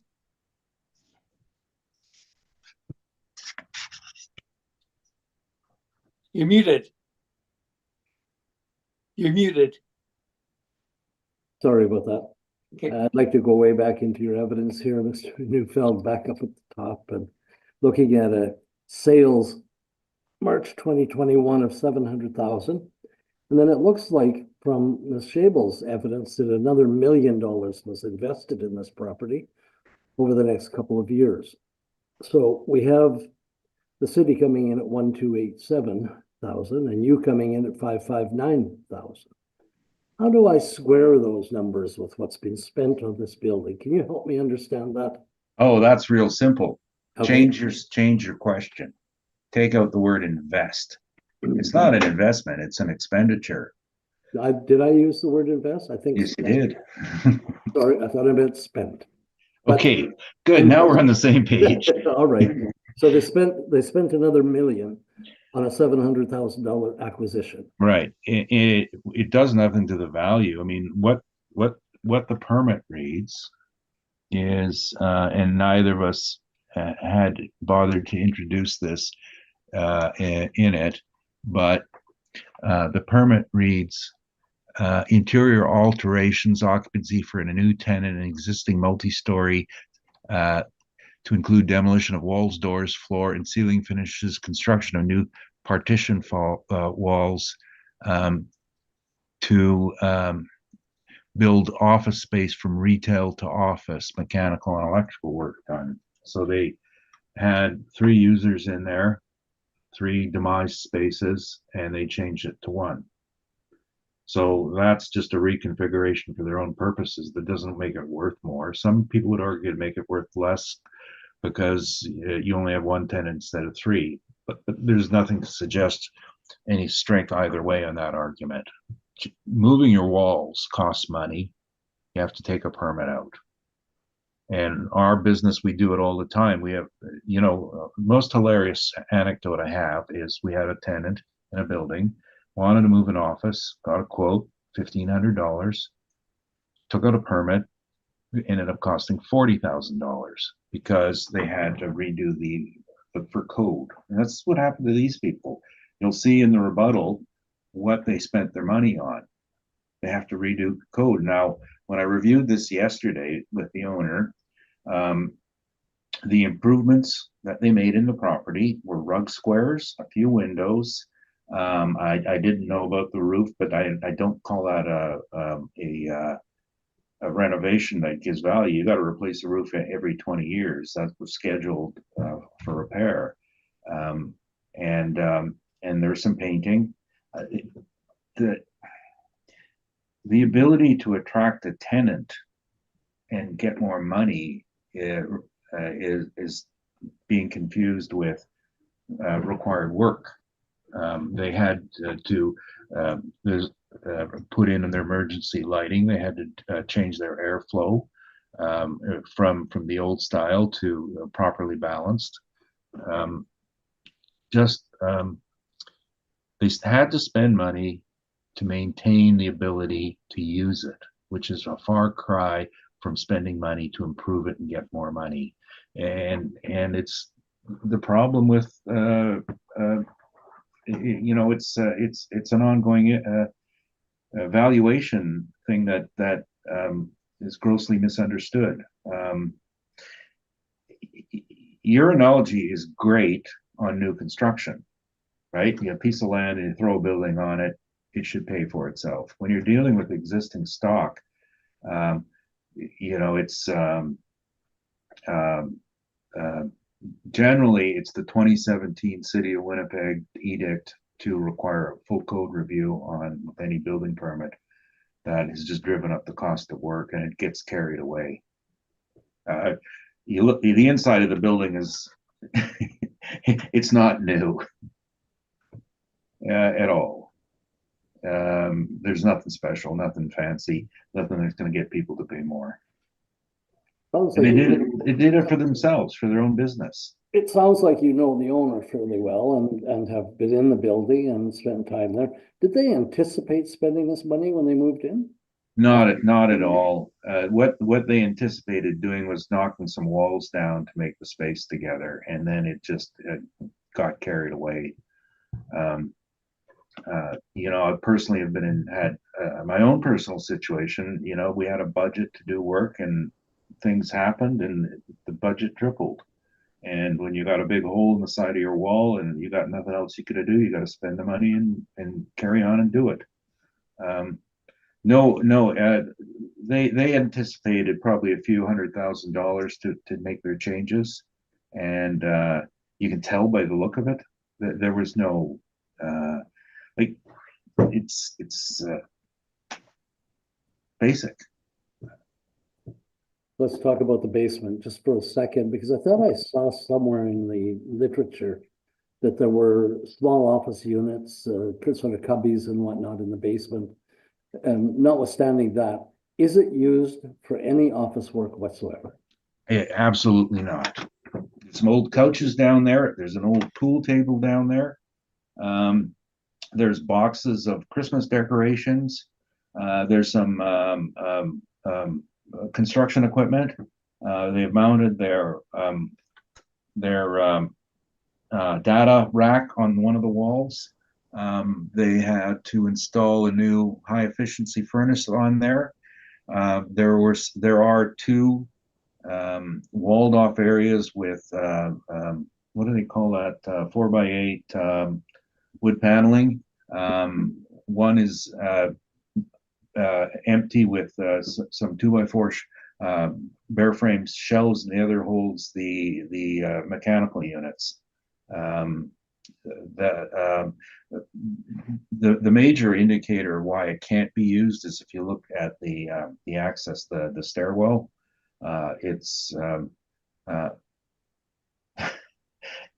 I had at my grandmother's house on Yonge Street going down the steps. It's scary, but that's you know, it's no, it can't be used. It is not used, I should say. So Ms. Shavel has used 3,375 square feet for that space and charged it $796. You've allocated nothing for that space because you say it's not rentable and no value for that. Well, yeah. Well, if you're using the income approach, you have to be capable of generating income with it. Right. And to generate income, you need an occupancy permit. And Municipal Assessment Act speaks So to this. You don't have to go there. You're just saying there's a fundamental error in the calculations that Ms. Shavel made then. That's correct. Thank you. I have no further questions. Thank you. Ms. Del Oro, do you have any questions? I do not have any questions at this time, Mr. Chair. Thank you. Thank you. So, Mr. Neufeld, you indicated you had some rebuttal evidence. I don't think we've seen that yet, but is that pertaining to the basement? Yeah, it's basement pictures. I think they might be useful because you indicated that the basement's not usable in any way and has no value. Correct? Yeah. Yes. Well, that it has no value in the income approach. No. And I heard you indicate that you went downstairs yourself and you had to duck because it's a low ceiling. Yeah. I tried to take a picture of the back of my head against the HVAC system, and it's fuzzy, but it makes the point. Okay, well, we'll see your rebuttal. That might answer questions that I would have, absolutely. Because I see that as the fundamental difference between you and the assessment department, is the amount of space, because that's significant. So I'm not going to ask any further questions at this point then, and I think we'd like to see the rebuttal. It should be in your SharePoint folder. Just try refreshing. Okay. Should be under item 3.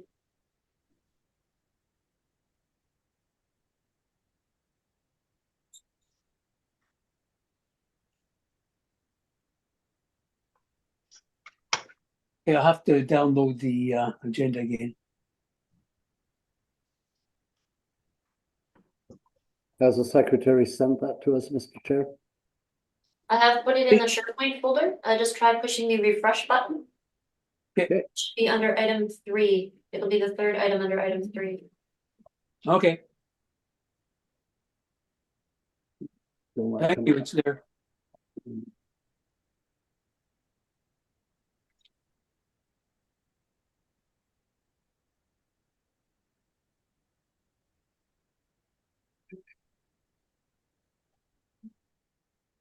Okay, yeah, I've got it. I don't know about everybody else. I don't have it yet. Okay, when you have, let us know, and we can then let Mr. Neufeld take us through it. I have it. Thank you.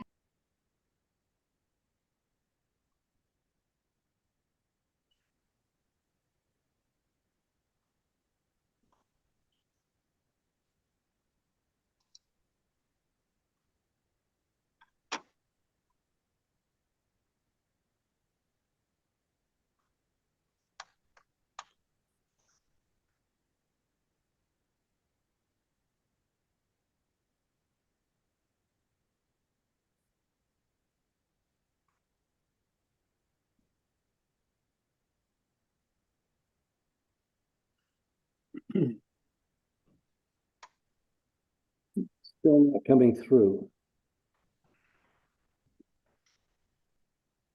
It took my computer a while, time too, but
Still nothing.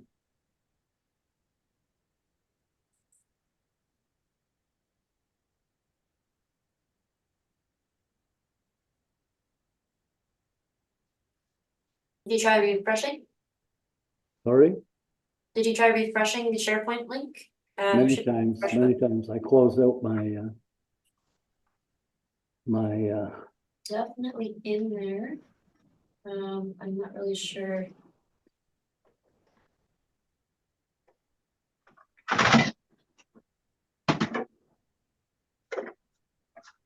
Do you see 3 items labeled item 3? I know I'm looking, but it's not there. can you email it to Mr. Whitbread? Yeah, I could do that. Just here. Is it a long document, Mr. Neufeld? 11 pages, I think. I think it's 7 pages.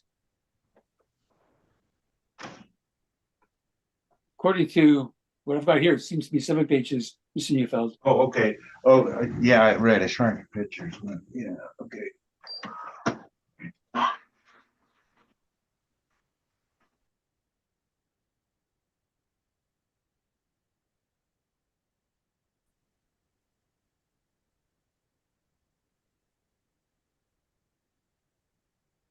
No. Still nothing. Give me a second here. I'm just gonna copy this and send it to you via email.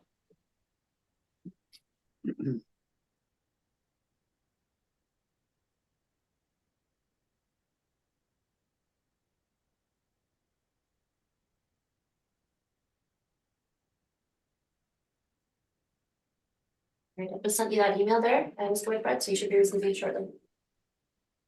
Say that again, Phoebe?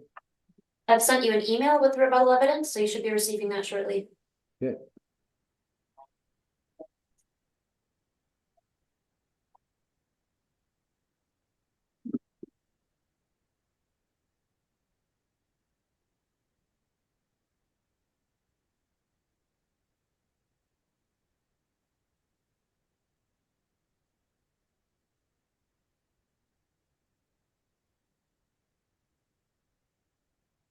I have it open. Okay. Mr. Neufeld, you can proceed. Okay. I got my coffee machine working too. I'm thrilled. Uh, so this is for both uh, um, properties, and essentially it's to show the basement and issues in the effective age, and of course the quality.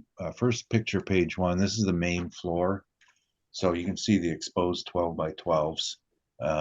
And the money was spent on this, for example, this table in front of you. The table is actually has the ducting going through it. So this is in the building permit money. It's not accessible, obviously, but it was built in. It's very, very simple construction. Nothing fancy here. And the next page is the second floor with the yellow and gray paint. And again, you see the 12 by 12s timbers sticking through, and basic quality. There's no extravagant finish here. This is drywall, wall-to-wall carpet, drop ceiling. That's it. The picture at the bottom of page 3 showing the ducts. But I hadn't seen this being done because most of the buildings have VAV valves that we deal with, and that's in the boxes in the ceiling. But because this is forced air, what they had to do was balance their airflow. This is a part of building code. When you install the forced air, then you have to balance it, which is a change. The top of page 3 shows, you can see first of all what's stored down there. Oh, there's a lawnmower there too. Okay. And the cabling on the top, they had to put emergency lights downstairs, and the BX cable everywhere. And that's what I was saying. You can't get into the walls of old building and rerun any sort of normal electrical. Everything's with BX, and then there's also a major conduit running through there. You can see the PVC drainage that they had to replace. And towards the other end, there's a control box. The bottom of that page shows the PVC and the PEX connectors for it, and also with their costs, they ran data cabling. They haven't gone Wi-Fi for their buildings, so you still see the Cat. I don't know what this is, Cat 7, Cat 8 cabling. This is not accessible, and further, its shelf life is only a couple of years. But there's a massive amount of cabling on top of that PVC, which is for their business. I mentioned the coal chute, so you can't really see it clearly, but on the 4th page, there's the chimney for the old boiler system, and behind it is the coal chute. So when I see things like that, I wonder about the dates. The bottom of that page is the footing. So this footing was a style where they placed it on a poured footing, and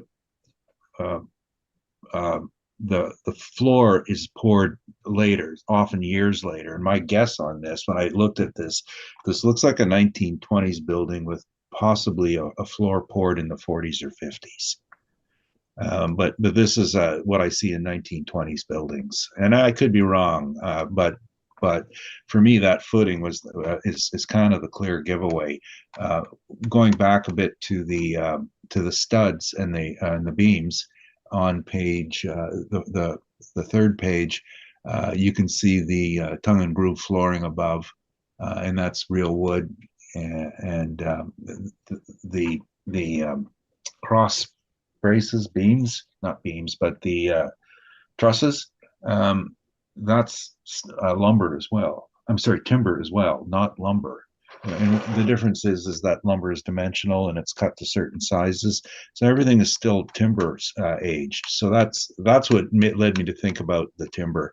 The walls on the fifth page, I'm now thinking, I'm wondering if this if there are different dates on this, because maybe there was some foundation repair, but hard to gauge these. Usually if you're dealing with 1920s pour, you'll see the framing. They'd frame it up with 2x8s or something like that.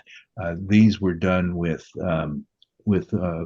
framing from, and I wouldn't dispute this, from the 50s with the tie holes in it. It just seems to be a variant age of buildings. The picture, the stairwell going down is again a mixed year. You got a mortar with timber in between for separation. That's old style. Then below that you see the concrete pouring. So page 6 is a picture of the whole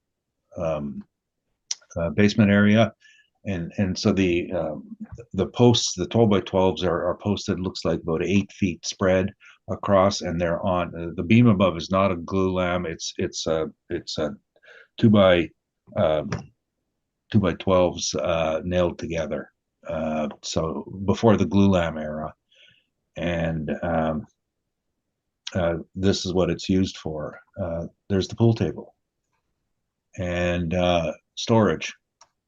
This bottom of page 6, this is horrible. This is my head on the steel, on the HVAC, the ducting. So the clear on this is probably 5 feet 3-4 inches at most. That's the height that it's clear, and that structure is on the picture above it where it comes down.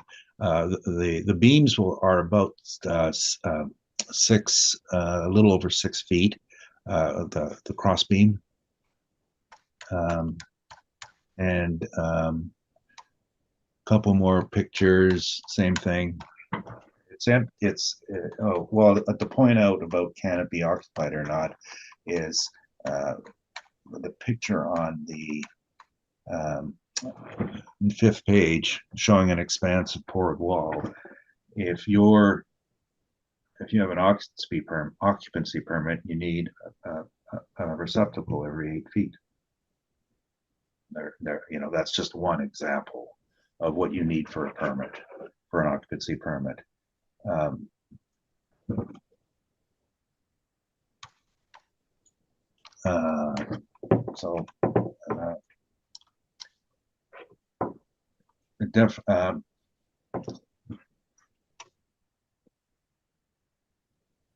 The definition of accessible property, the improvement is or is capable of being occupied or used. It's not capable of being occupied. Now, used for storage, this is not commercial storage. These are household goods. You're not going to get a permit to run a storage facility with the stairs the way they are. for one. And then there's the issue of fire safety. It's not fire rated in any way whatsoever.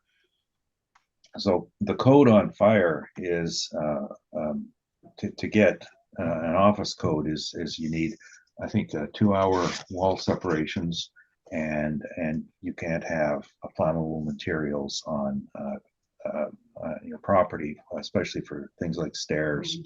And the stairs are made of wood, and that in itself is a pure, very direct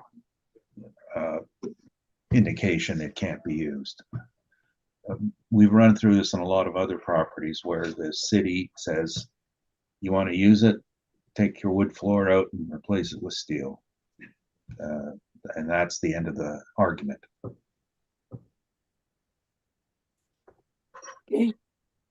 Thank you. Any questions, Ms. Scheibel? Yes, please. We look on page number 1. It's a main floor. Why window very small? Photo street view showed it's bigger window. Sorry? On page number Yeah. 1, we have photo with small office building, some entrance. I don't know what is. Well, this is the rear portion of the building. So it's rear portion of the building. It's finished with office building. Okay. On page number 2, it's showed main floor office building. No, that's the second floor on the second page. There were people at the front on the first floor, and I'm not allowed to take pictures of people. But if you look on page number 2, it's a typical office space with the ceiling, carpet, drywall, correct? It's just basic office space. Yeah, it's basic. It's Basic, yeah. on page disputing number. basic. On page number 3, it's basement photos, correct? Yes. So we can see that all plumbing, electrical, heating system was brand new here, replaced. Yeah, no, Renovated. absolutely. A lot of mechanical was replaced. It had to, and as I was saying, you take out a permit to do work, and you have to go through the whole issue of modernizing the HVAC equipment to provide proper air intake, and that's how I was showing you the balancing. You had to put in the building fire protection systems, and you had to put in you replace your cast drain pipe, and I don't know what was in there for water supply, but the fact that they put the PEX on, my guess is there may have been some leaded pipes. That's usually the reason, because you can get by with copper. I have no knowledge of that though, but that's just a guess. But yeah, that's You would agree that basement is a cement wall, it's in wood frame, correct? it's a poured wall with a timber framing. Yes, and very good condition. On page number 3, bottom picture showed frame, wood, very good condition. So No, nobody makes designations about good condition unless they're an expert. I wouldn't do it, and I certainly wouldn't encourage anyone to do it from a picture. okay, and basement area using like storage area, correct? The basement area has got personal items stored in it, in some of the parts. And has also, if basement was not exist, the storage area will be take space from main floor, correct? No, I just said this is for personal effects. There's nothing business down there, nothing to replace. Since the world has become computerized, nobody stores papers anymore. So the basements are generally obsolete, and that coupled with the difficulty in getting in making them meet code, like the stairwell itself is not wide enough, and it's not made of non-flammables, so you will not get a permit to go down to the basement. You'll see from the size of that picture that like a modern code stairwell needs to be 2 people wide commercially. The picture I showed you is a single track down. And that if you go into your office building and you go out somebody pulls your fire alarm, which happens in my office every month, it's a double stairwell because that's the fire regulation. That's a single stairwell. It's just you're not getting a permit to use it for anything. That's why personal items are down there, because it's personal items. It's not used as a commercial application. On your page number 5, we can clearly see it's a basement from reinforced concrete, correct? It's very strong basement. Well, no, it's not strong, because if you note on the top of page 5, that orange thing, that's to deal with the leakage they have. That's a wet vacuum. So they have had problems, and I'm looking at this and I see the tie holes. The tie holes where they held the framing, the form in place for it, and you're seeing water penetration or moisture penetration through the tie holes, and then at the top of it, some misalignment. So I think the earliest I've ever seen this sort of basement framing like this would be post World War II. So I have no idea.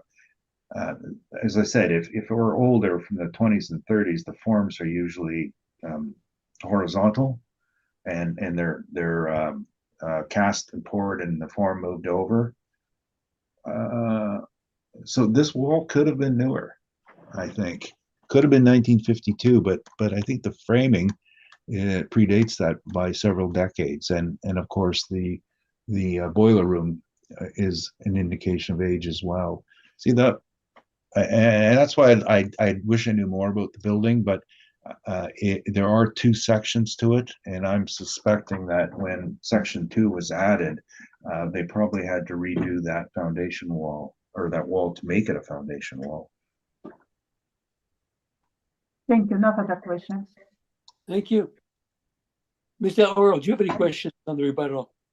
No, thank you. I do not have any questions. Thank you. Mr. Whitbread, do you have any questions? No, I have nothing either. And I don't either. Thank you. Pictures are worth 1,000 words, so thank you for that. And that completes this matter then. I would like to summation. Okay, we have 2 that are going to be very similar. Could you? Can I do summation and will be transfer all my question and summation to 2024 Okay, assessment? you can do it now then. Our job here today to analyze the market evidence to determine the best conclusion of the market value. We have 2 main assets of disagreement. It's rent and capitalization rate. The subject property, it's a wood frame building built in 1952, post-war building with full cement basement, occupied like storage. In our assessment, we assessed storage area and upper floor with average rent around $12 per square foot. But if you apply this potential income of 101,000, you divide for upper floor 5,000 for 14 square feet, it will be give $20 per square foot upper floor space. That very well support by my 8 comparables showed average $20 per square foot. My comparables very close to the subject property, and few of them oldest that subject property built in 1910 and 1929. So it's regard to rent, regard to capitalization rate. Subject property, it's has renovation over 1 million. So it's full renovate by 2023 and has 0 occupancy, but we still apply 6% vacancy. And our capitalization rate 6.85% that very well support by our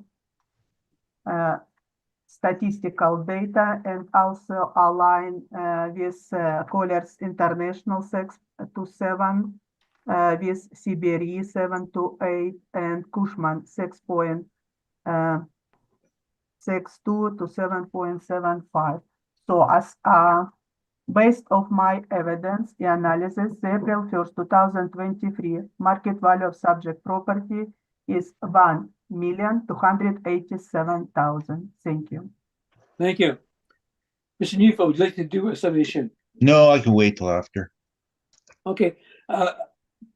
Okay, the next property is, the next item on the agenda is the same property for 2022, or 2023, I'm sorry, 2022 and 2023, or most 2023 based on, 2022 assessment. And I noticed that Mr. Neufeld, you filed the same brief in response on that one. Yes, it is. So essentially, I think all the arguments and everything else that have been made. Yeah, exactly. You don't even have to tell me. We're not wasting a lot of time on the next one. Okay, you know what? Then proceed, Ms. Shaivo. File number 24-4440, roll number 130-20548-000. We assess 2024 years, reference day April 1st, 2021 at 1,237,000. On page number 2, we have some information of renovation at 1 million, and previous rents was provided to us in 2019. For my estimation, we're going on page number 6. I use same set of comparables because my leases started 2018, 2019, and 2020. Give us mean of $19.61. We assess subject property 8,522 square feet at $11.19. Give us potential rent of 95,368. If we divide it is 96,368 for upper floor area, it gives us $19.12. We apply vacancy law 6%, expenses 3% not recoverable, and shortfall $8 per square foot for vacant space. Give us net operating income 82,866. Overall capitalization rate generated by model 6.7%. That inside our percentile 16 properties between 5.6 and 6.9 give us estimate value of subject property 1,237,000. Thank you. Any questions? Thank you. Mr. Neufeld, do you have any questions? Very, very few. Good. The rent comparables you used on your page, here we go, 6. These are the identical to ones used on the previous assessment brief. Yeah, so you didn't change the rents. Are you saying that the rent value stayed the same then?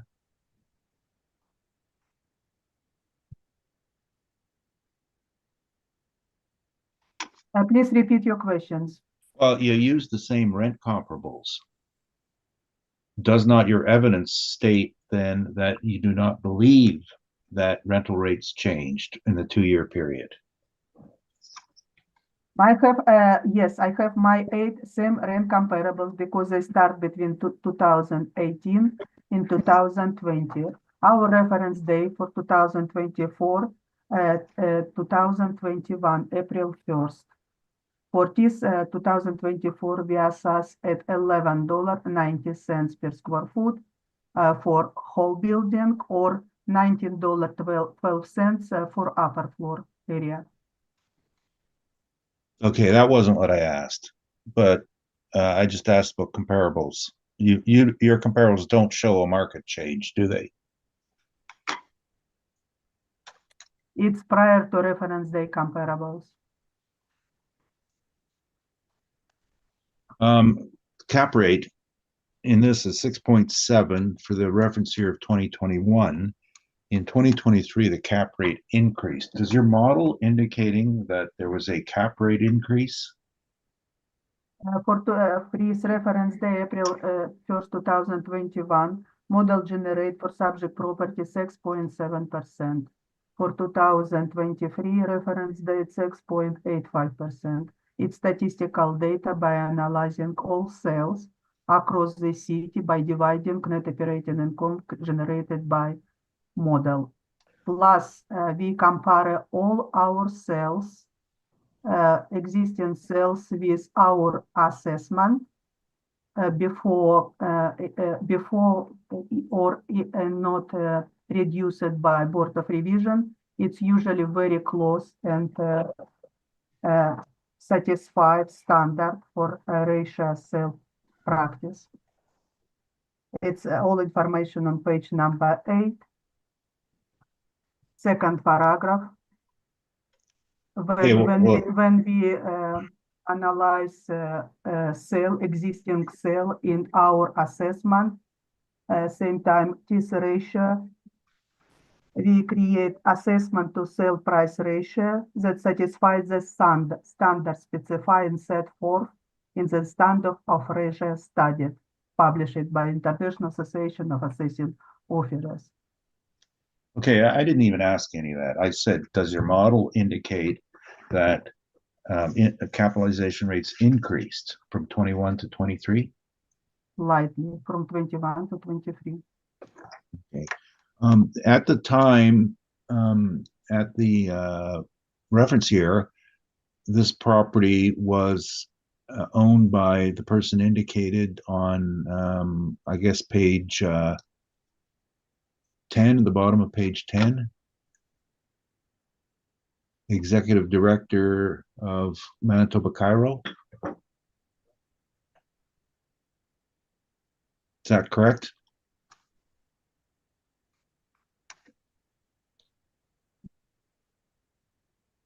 We have a numbered company. But it wasn't owned by the current owner, was it? When this form was sent in? This form was sent in 2019 and the 2019. Well, I'm looking at a date of August 11th, 2020 on page 11. And I just want to make sure we're on the same page. At that point in time, it was the former owner because the property sold in March of 2021, correct? Correct. Okay. This form was sent by previous owner. In March 2021, it was sold for 700,000. Before assessment, it was renovated by adding 1 million in renovation cost. And what But Michael, please just try to answer the questions. We've heard your evidence before, and this is taking a long time and doesn't have to take this long. So please try to just answer the questions. What is the vacancy rate that they provided to you on page 10? It was in 2019, but our reference 2021. What was the vacancy rate? Confirm it was 50%. Is that correct? Renovation started in 2021. When you renovate, usually Just answer the question. It does say 50% on the return. During renovation, it can be completely vacant. I know, but you're answering questions right now. I'm not making arguments. Just please answer the question. We're able to discern. Okay, we look together on page number 2. But we're taking a long time, and you know, you've given your evidence already, and we've heard it many times. We don't need it again. Okay, so answer the questions. What is questions?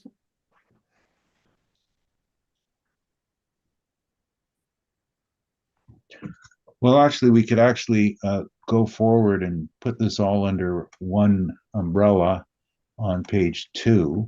Page 2 indicates a 50% vacancy, correct? And that all predated any renovation which began in 2021, correct? Yes, permit showed renovation start in 2021, correct. So prior to it, it was market vacant for 50% then, correct?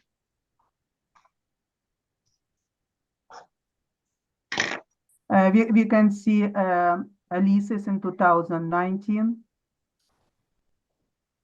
on main and second floor. I have no other questions. Thank you. Mr. Elro, do you have any questions? No, I don't have any questions. Thank you. Mr. Whipper, do you have any questions? No, I don't. Okay, I have one question, Michelle. You've seen the photographs now that Mr. Neufeld supplied in rebuttal. And my question is, if you saw those photos before this hearing today, would you be inclined to think that maybe that basement might not be rentable? It's a office, it's a storage area, it's rentable. If you don't have this area in basement, it will be take space and main floor. But to be consistent, I showed you that we assess $11.90 for whole building with storage area. And if you divide this potential income to just upper floor, it's around $19 per square foot. It's very well supported by market evidence. So our assessment is right. I That's don't see That's really the problem question. here. Okay, thank you. Okay. Mr. Neufeld, you presented before and you've got the same basic material now, so we can simply apply everything that you've put forward to the next one. Yeah, that's what I was going to suggest. The only thing I was thinking of is that probably would have capped a little bit lower in the previous year because the cap rates increased. And I was thinking around 8.5% because that's the reality of the market. So I would slightly higher for the previous year. And that number is real quick 48932 at 8.5 is 576,000 rounded. Okay, thank you. And you have held making a summation before. Do you want to make one now? Before Will, but obviously, see if the assessor would like to make a summation on this property. she's already made it, I think. For both. So we I would like to have questions about evidence. I don't see evidence supporting 2024 assessment in agent brief. We use the same brief. With same analysis, correct? That's correct. No further questions. Thank you.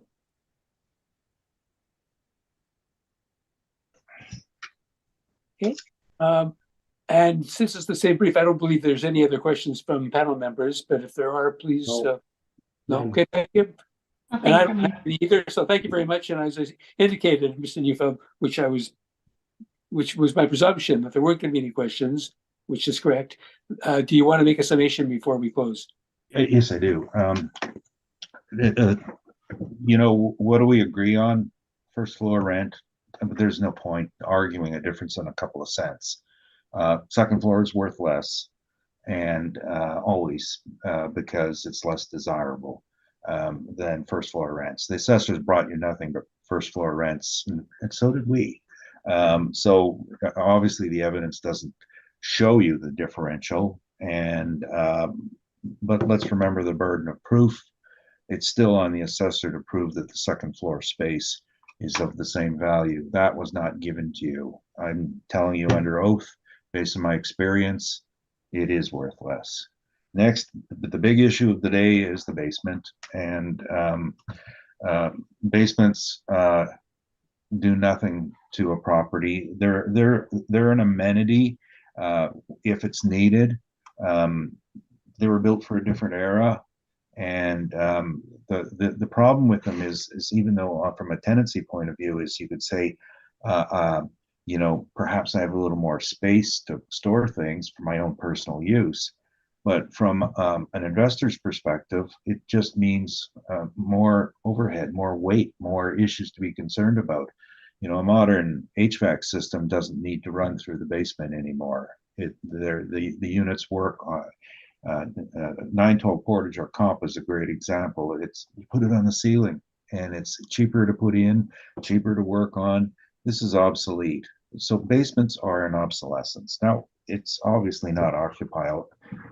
And I'll remind you again what the Act says. The definition of an accessible property is that the improvement is or is capable of being occupied or used. And it's incapable. You can't the regulations on the stairs and the whole fit and finish. This has been argued through the municipal board case regarding 1967 Henderson, and nothing has changed from that. It's the same issue. We had a construction, we had a permit taken out, and we had an occupancy permit. Now, I apologize, I didn't give you the occupancy permit that would show the area. But again, burden of proof is on the assessor. All this information was brought to you on permits. Why wasn't that occupancy permit listing the square footage? I looked for it before I came. I only took this job over a week ago because it was somebody else's, but the permit is for an office use. It's not an inference, it's a statement. It's one and do. You don't have a permit for the basement. Therefore, under the Act, it is not of any value. Now, one might suggest, as they did in another case, is, well, it adds value. Have you seen any evidence of that? No. I haven't brought you any. The assessor hasn't brought you any. Go back to the burden of proof. If you're going to make that argument that it adds an amenity, you have to show the board. It's clearly and simply a mistake. It should be taken off, which has happened in all the other cases we've done. You just take it off.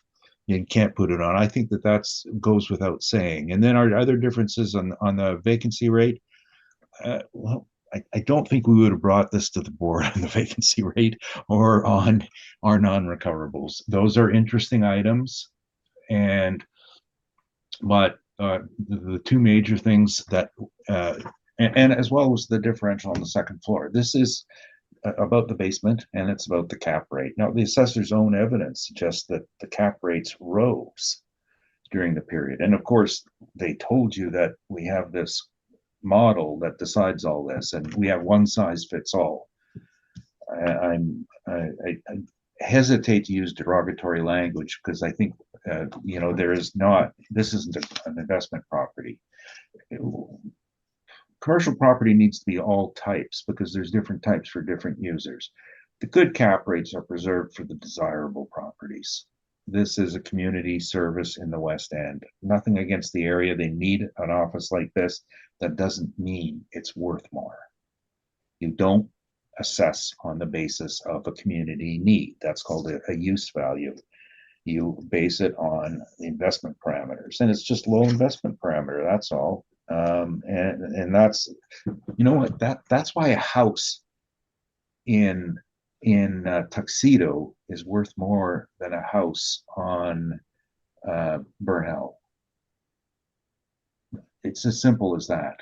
So we have assessment commercially saying they're one and the same, but yet on a house it's different. So I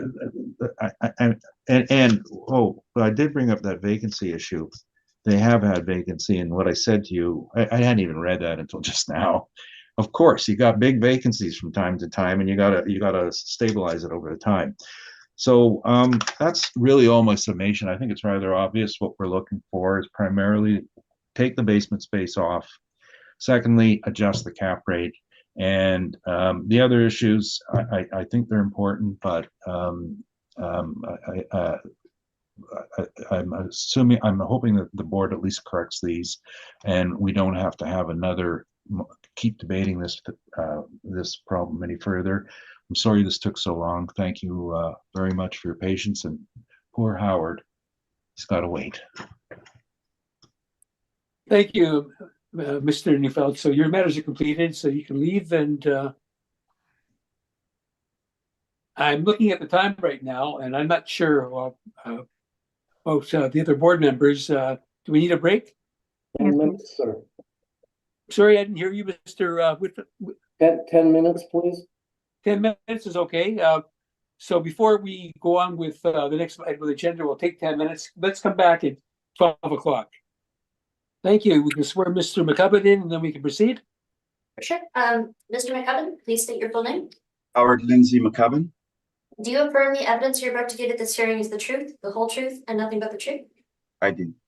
Thank you. Thank you. We'll next proceed then with item number 5 on the agenda, which is 360 McMillan Avenue. And Ms. Scheibel, when you're ready, you can present. File number 24-1347, roll number 120-97701-200. Versus 2025 years, with reference day April 1st, 2023, 2,166,000. The subject property office building, 2-floor building, Mr. original. Chairman, if I can just interrupt for a second, please.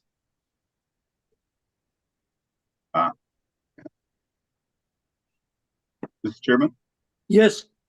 sorry if I may interrupt. I'm getting a double loop of what I'm hearing, so it's very confusing to me. I don't know why that's going on. Were you following along on YouTube? Is your player still open? Yes, I was. Oh, sorry. Yeah. Just bear with me, please. That's the problem. Yeah, in my original message, I indicated that anybody listening on YouTube had to mute it.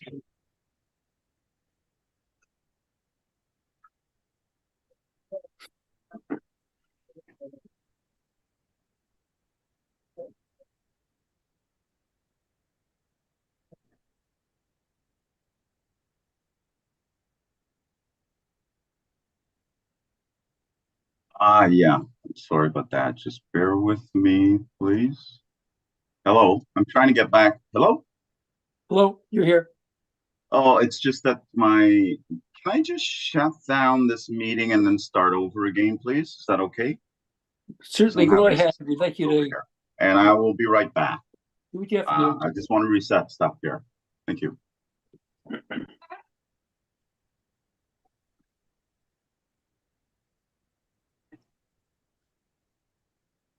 Okay.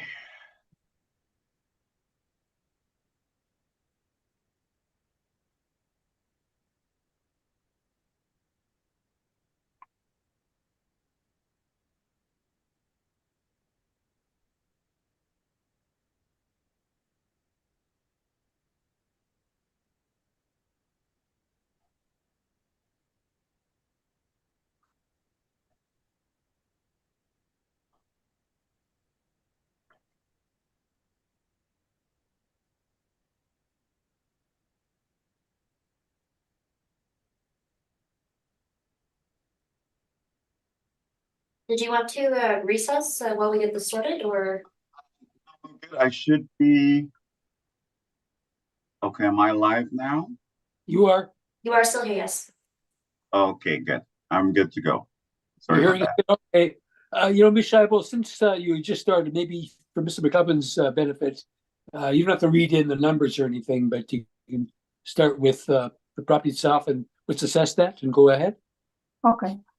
The property assessed in 2025, reference day April 1st, 2023, 2,166,000. The subject office building built in 1974, 2-floor building, suited of land area 20,257 square feet, with plan area 5,483 square feet.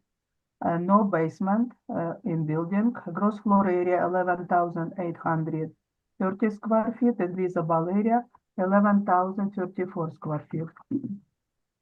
On page number 2, I presented some summary charge by code presented to us. So subject net lease rent, first line, $12 per square foot, and after adding all recoveries, gross gross lease rent $29.61. I look into permits, what was done with the property between 2008 to 2019. They invest only 376,000. It's more, 2008 was interior alteration, and 2019, it's more sign of building. On page number 3, street view and air photo subject property started. 2-floor building located. It's a south west side of the city. On page number 4 showed its irregular shape of the land. Located in location on page number 5, corner or Macmillan and Donald Street.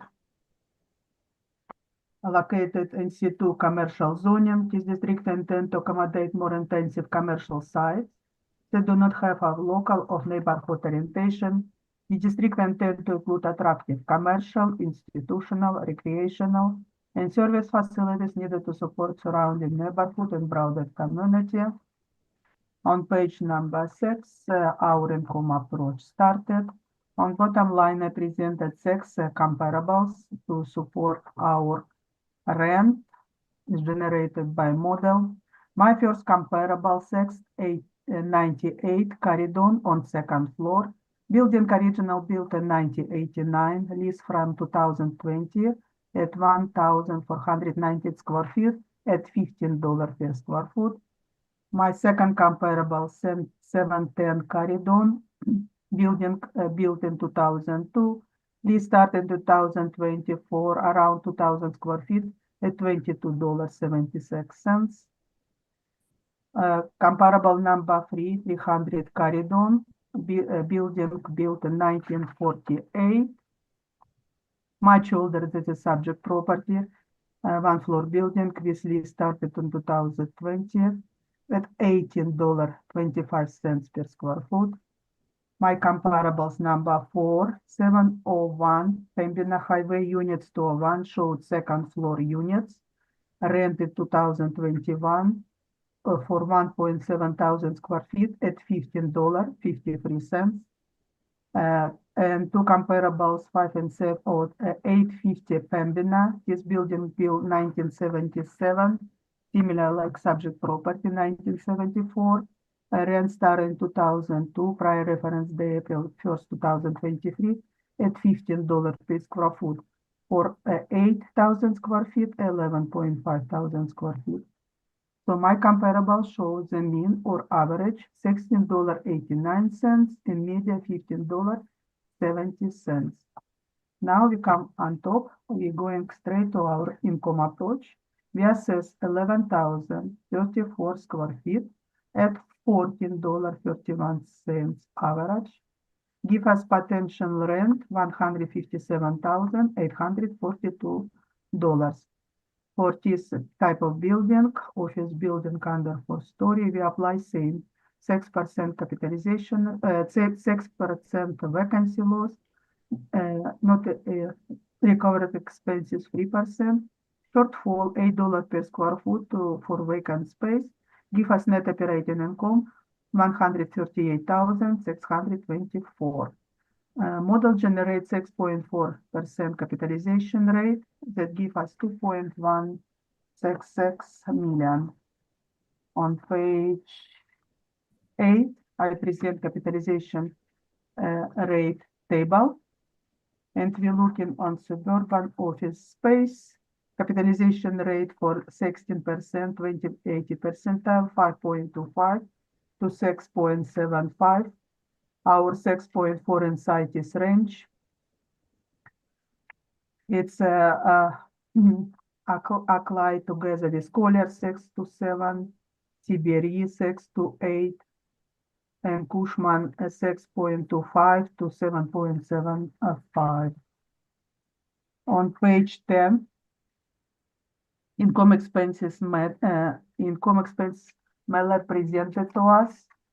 And if you look on page 12, I just on bottom we have summary of charge by charge code. I just zoom and put on page number 2 showed that gross rent in $29.61. A photo of my comparable started on page 13. First comparable of 698 Caridon, two-floor building, similar like subject property, two-floor building. In my rent on second floor showed $15 per square foot. On page 14, we have one floor building with rate $22.76, but it's superior to the subject property because it's built in 2002, so this rate should be done for adjustment. On page 915, 900 Caridon Avenue, it's a one-floor building with parking rear area. It's a rent for $18.25, but this building much older than its subject property, but built after Second War as well. On page 16, I have 701 Pembina Highway, two-floor building similar like a subject property. And my comparables on 2-1 units, it's second floor rent for $15.33.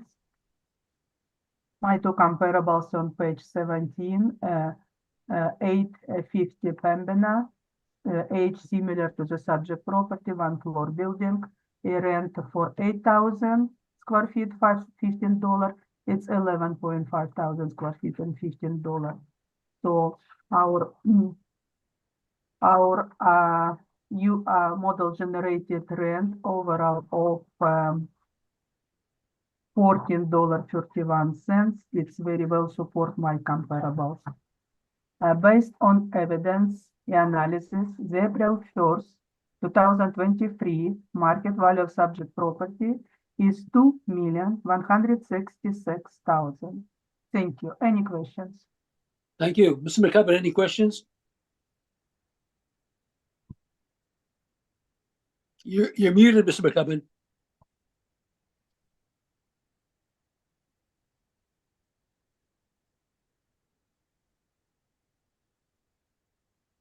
Thanks, Mr. Chairman. Mitch, I will, if I could turn your attention to page 2 of your presentation, please. With respect to the subject property leases, you calculate a subject net lease of $12 a square foot. Is that correct?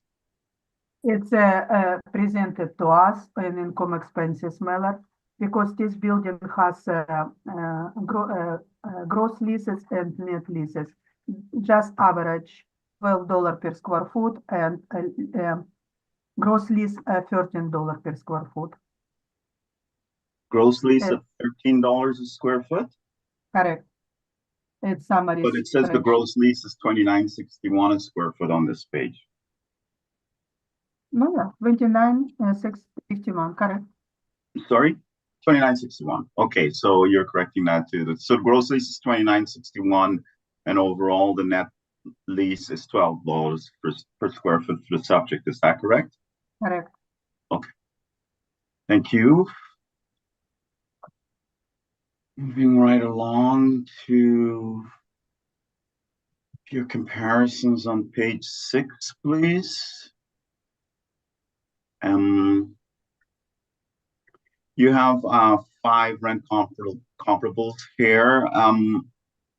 What would you think is your best comparison to the subject property? All these comparables show what average media $15.70. We look in whole because it's similar area on Caridon and Pembina.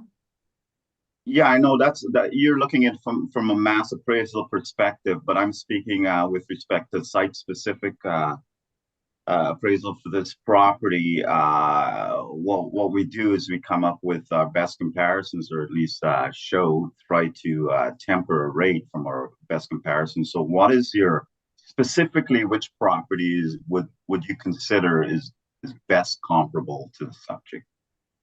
Best comparable to the subject property, it will be 2-floor building My Is what, sorry? comparables, two-floor building, because we have second floor to accommodate. Okay, It will so be you're, 698 Caridon, and second floor is rent for $15. And fourth, 701 Pembina Highway, rent for $15.33. okay, and so they're both second floor rents, is that correct? Correct. Okay, fair enough. So the other rents are essentially, okay, I see, yeah. Okay, so your best comparables are, you're saying it's number 1 and number 4, is that correct? It's to show its second floor area, how much it's rent for. But Yeah, my yeah, no, comparables number 2 and 3, it's first floor rent over $18 per square foot. no, I understand that, but which property do you think best compares to the subject property with respect to all attributes, with respect to location, the type of building, the age, number of stories, pick one? To example, comparable number 6, similar age, and rent on similar square footage at $15 per square foot. So you're saying number 6 then, 850 Pembina Highway. Okay, so let's go to that specific property. I believe you.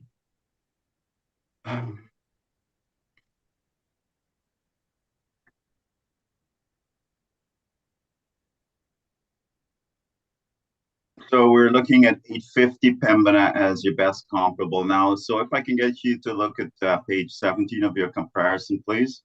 Oh, sorry, of your presentation, please. So you have here the rents outlined there and their lease lease start and lease end dates, year built. Would you say that this property is more dynamic and in a better location than the subject property? This property has 3 separate buildings. This property show why I mentioned number 6, because it's biggest area like subject property for lease. Okay. It's $15, and we assess $14.31, much lower Okay, so than I my understand. comparables So I take this as your best comparable. Okay, fair enough. by side. Okay, yeah. With respect to your, okay, I think those are all the questions I have for now, Mr. Chairman. Thank you. Mr. Oro, do you have any questions? I just have one question. Have you been to this property? Have you inspected it at all? I didn't inspect this property, but I can I can describe this property based on data we have on file. Okay, thank you. Thank you. Mr. Whitbread, any questions? No, I have none, thank you. And I don't either, thank you. So, Mr. McCubbin, you can proceed. Okay, thank you, Mr. Chairman. So we're dealing with file number 24-1347, 360 Macmillan Avenue. I would like to submit my brief as evidence, please. And if I can get, I have a number of corrections to make on this particular presentation. After review, Mr. Chairman, I found some errors in my brief. Okay. Just before the hearing yesterday. Yeah, lots of McCubbin. So with respect to page 2 of my presentation, I would like you to change the requested assessment to $1,804,000, please.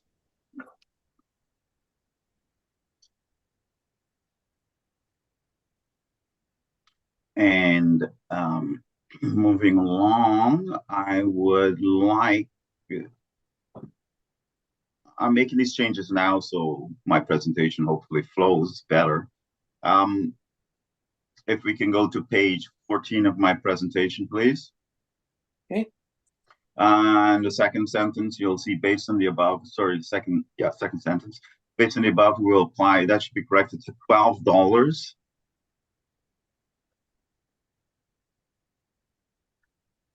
And further down, the potential market rent is therefore $12 a square foot, or $132,408, which would be represented in the table below, which you have is incorrect. I believe you have 13 in yours. Moving right along into my brief here. So on page 17, you will change the second last paragraph there. The April 1st, 2023 market value of the office portion of the subject, should be the office of the subject property, sorry, is therefore $1,804,000. And then finally on page 18, that should be changed also to $1,804,000. Okay. Okay, we've still noted. Well, you go ahead. Thank you. So the leasable area is 11,034 square feet, Mr. Chairman. The original age of this property is 1974. We're asking for a requested assessment of $1 million. We're requesting an assessed value of $1,804,000. If I can turn your attention to page 6 of my brief, you'll see the relative location. The assessor has gone through this before. This bird's eye view of the subject property along Pembina Highway.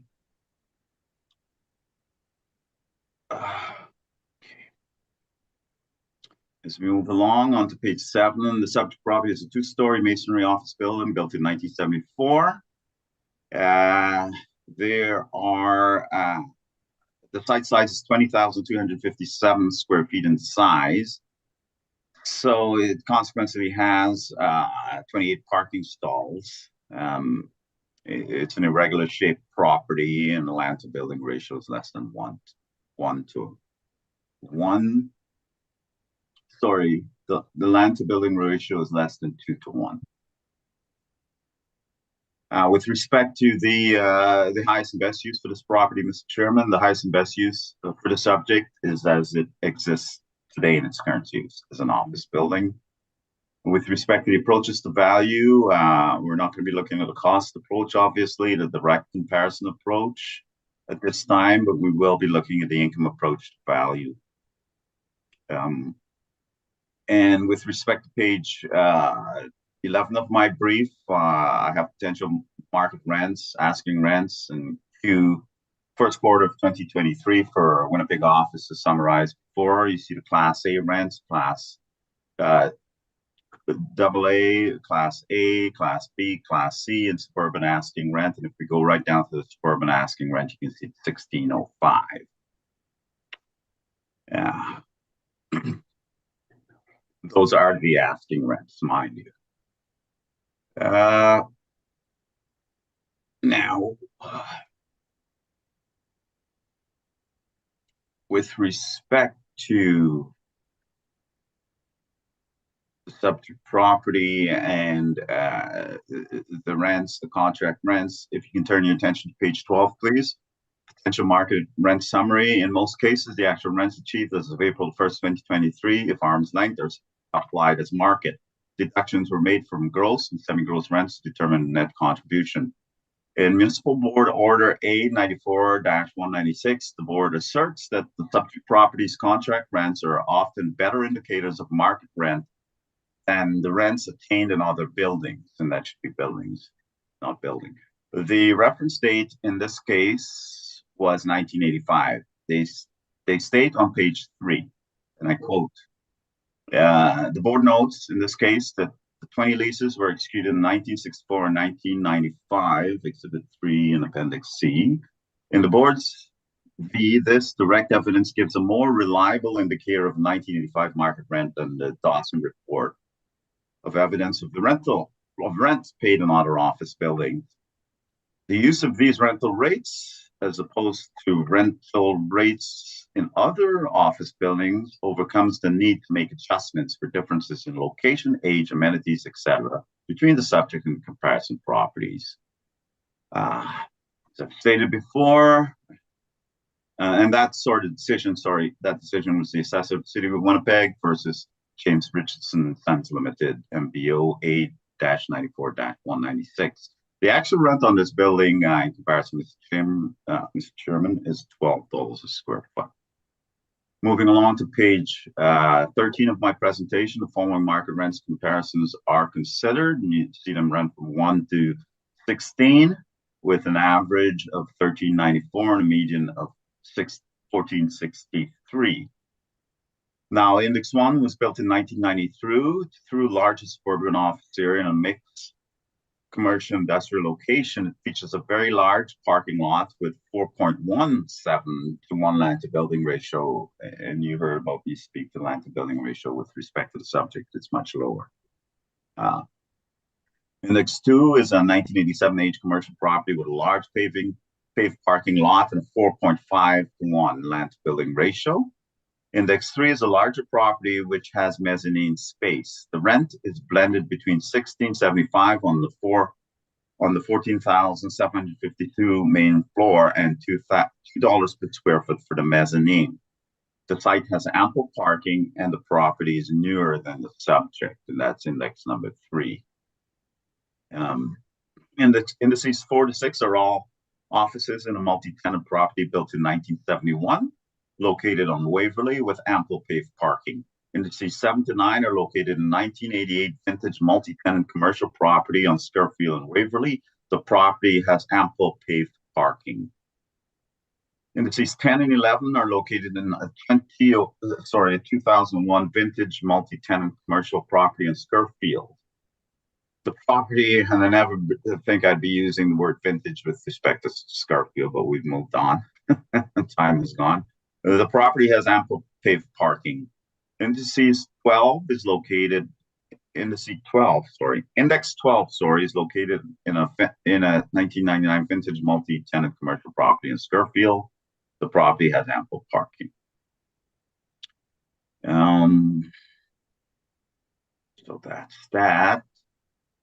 With respect to indices 13 to 16, they're located in a 1990 vintage multi-tenant commercial property in Scarfield. The property has ample paved parking. Based on the above, we'll apply a rate of $12, the actual rent as market rent, the actual rent of the subject as the market rent. It's an arm's length transaction. The potential market rent is therefore $12 a square foot, or $132,408 of potential income.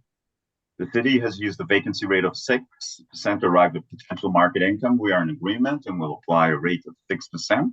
With respect to shortfall rate, we will use $8 per square foot also.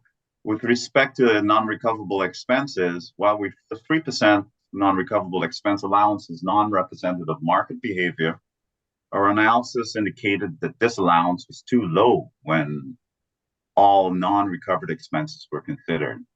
We will accept the applied allowance in our income calculation. However, we may recognize any site-specific concerns related to these expenses in either the capitalization rate or a lump sum value in the adjustment.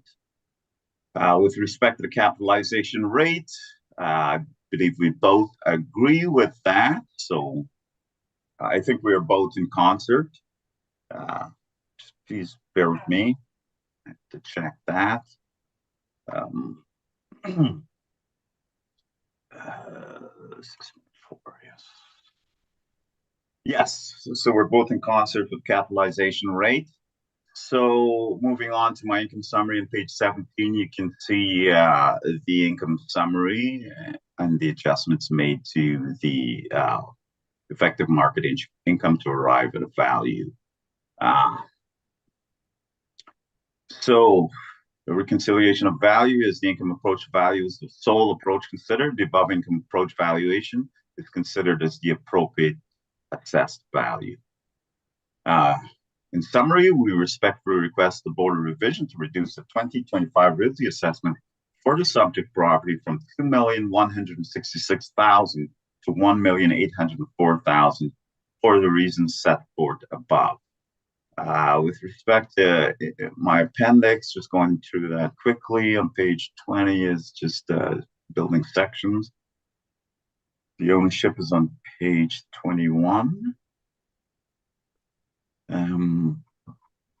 Pardon me, the income approach, the assessor's income approach is on page 22, and all of the supporting documentation with respect to the income expense statement submitted are the remaining portion of the appendix. And on the last page, you can see the net rent being $12 a square foot. And that's my presentation, and I'm open to questions, Mr. Chairman. Thank you. Ms. Scheibel, any questions? Yes, let's open page 6 of agent brief. We have a site map of subject property.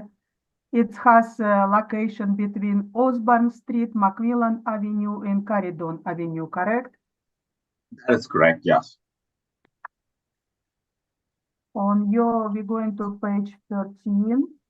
13? Yes, of Okay. your rent comparables. Which Right. your comparables closest to the subject property?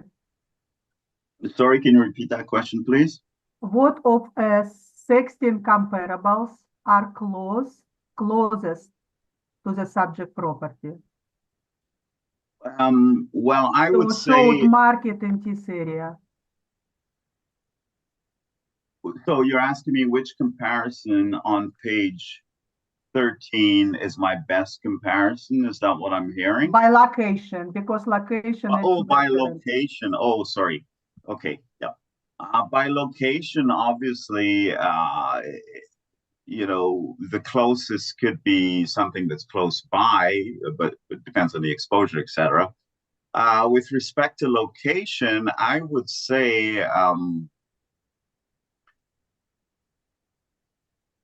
you know, if you're looking at streets, Pembina Highway,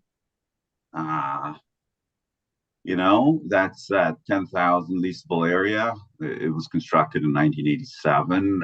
Location-wise, I think on Taylor Avenue would be a good location to compare it to also. Bearing in mind, this is not a retail property, so we're not looking for exposure with respect to walk-in traffic, etc. Would you agree that market for industrial property and commercial property has different market rents? Correct? Yes. But yes, I agree with that. But what I'm comparing, the rents that I've used are all office rents. They may be industrial locations, but they are office rents. For rent, any appraising going by location. So your Waverly comparables in Scarfield are located in industrial area, correct? Office industrial area. Yes. So your best Yeah. comparables from It's a mixed use. I would state it's a mixed use area, not industrial solely. So your comparable 383 Dover Court, 1686 Pembina, and 1400 Taylor. It's a office building. It's commercial, and they showed rent between $14 to $15. It's market evidence, correct? I'm not here to redo and rethink my approach to the valuation of this property. If you ask me questions with respect to my comparison, but I'm not gonna go into a debate with respect to the valuation now. You can ask me questions with respect to what I've presented. On page 25, what original this lease was negotiated? Oh, I'm sorry, on page 25? Sorry, yes, go ahead. When this lease original was negotiated? When were these leases negotiated? Just bear with me for a second here.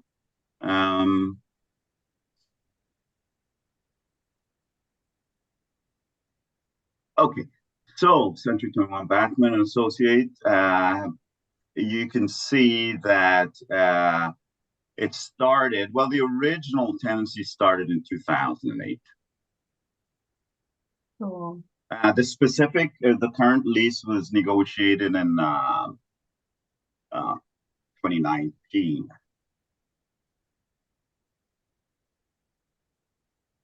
so it's this lease rent were negotiated in 2008. It's different market to compare to 2023, isn't that right? Oh, yes, that's a totally different market when they first started leasing the property out in 2008, and I'm not comparing it to that market at all. So this subject lease, it's not at market level at all, correct? I believe it's at market level, yes. Not at market level because it's negotiated in 2008. There are escalations in the lease, and I don't think you can say that because you don't know what's embedded in the lease, in the terms. But you would agree that actual rent are not always at market levels? Because it was Not negotiated. not always, but I just said that this is an arm's length transaction, and in my investigation, it's appropriate to use as a market rent for the subject property, and I've stated with respect to the municipal board's position on actual rents. But you agreed that this rent was negotiated in different market. It's The initial negotiation. 15 years before reference date, correct? Oh, just about every property in the city that has tenancy that's been going on right now have been negotiated sometime. If they're still in the same unit, sometime in the past, has to begin somewhere. No further questions. Thank you. Mr. Whipper, any questions? Just one. You changed your rent to $12. Yes. Gave you a new rent value of $132,428. What was your NOI, your new NOI? Oh, sorry. Did you calculate that? Yeah, you know what? I did change the table. Sorry, I apologize. I should have, Mr. Chairman, the table on page 17 has Yes. my new NOI. Okay. It's 115,433.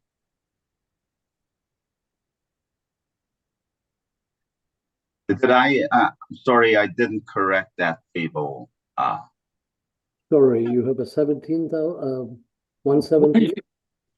Sorry, $115,433 for the NOI, the recalculated NOI. Okay. But you didn't have that anywhere in your evidence, did you? Well, I stated, I've changed at the beginning of my presentation. I've noticed an error in my presentation and reviewing for this hearing. So I corrected it earlier. And this is not. I'm sorry, I may have been hearing things. I thought I heard you say it was on page 17.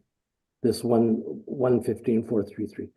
Yes, it's on page 17, but I don't think I have. I haven't updated that table for you. Okay, that would take a little bit more of updating. I would have to take that completely out. I was able to change everything else in the brief because it was just in the Word document itself. But with respect to that table, I'd have to take that whole table out and recalculate it, which I've done. But I can give you the inputs for that table. You know what, Mr. McCubbin, we're fine with the NOI. We've got the cap. Okay, fair enough. We've got the rents. Those are good. Okay. I have no other questions, Mr. Chair. Thank you. Ms. Deloro, do you have any questions? I do not, thank you. Okay. Mr. McCubbin, so basically, I think your whole basis of this is that you think that the property is best valued by using actuals rather than what the model has done, correct? Absolutely, that's correct, Mr. Chairman. Okay, that's fine. You answer the question. And you're basically, I know you put in a case from the municipal board that backs that up. Yes. And that, thank you. So if you're going to do that, though, is it fair then what you're also though doing? You're not really using actuals alone, are you? With respect to the expenses you're speaking of, Mr. Chairman? Well, no, I'm speaking to the fact that, for example, would you agree that if you have multiple properties for rent, and you have one that is got a lower rental than similar properties in the area, that property is likely to not have a vacancy or have this number of vacancies that similar properties that have a higher rent would have? Sorry, I'm struggling to understand your question. That's my fault, My Mr. question Chairman. is, if Can you you have two please- properties side by side that are all the same property, and Right. one has a rental of $12 per square foot, and the one next to it has a rental of $14 per square foot, would you expect the same amount of vacancies in both properties?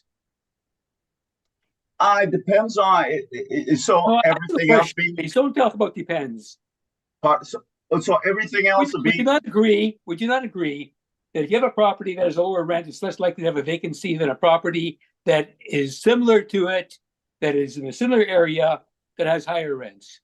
Where are tenants going to gravitate to? The lower rent or the higher rent?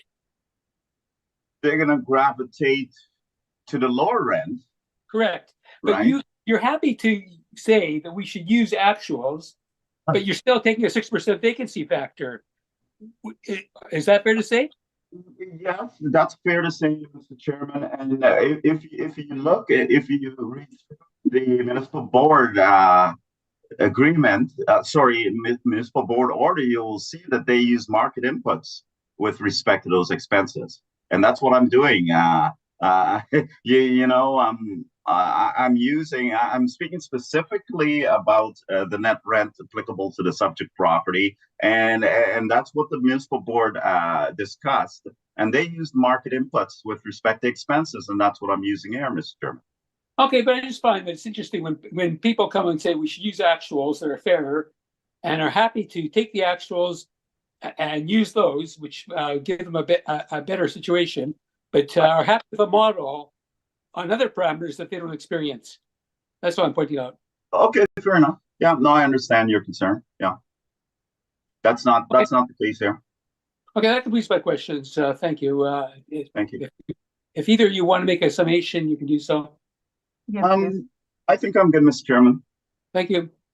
Thank you. Our job here today is to analyze the market evidence and determine the best conclusion of market value.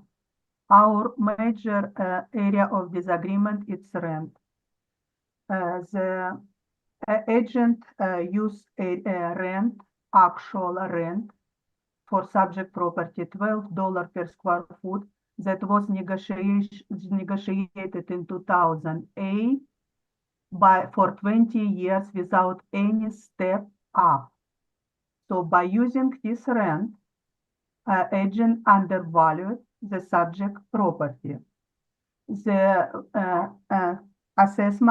our assessment based of $14.50, that very well supported by my evidence and also agent evidence of 383 Dovercourt Drive, 1686 Pembina Highway, and 1400 Taylor that showed average $15 per square foot, like assessment department. Based on evidence analysis, April 1st, 2023, market value of subject property, $2,166,000. Thank you. Thank you.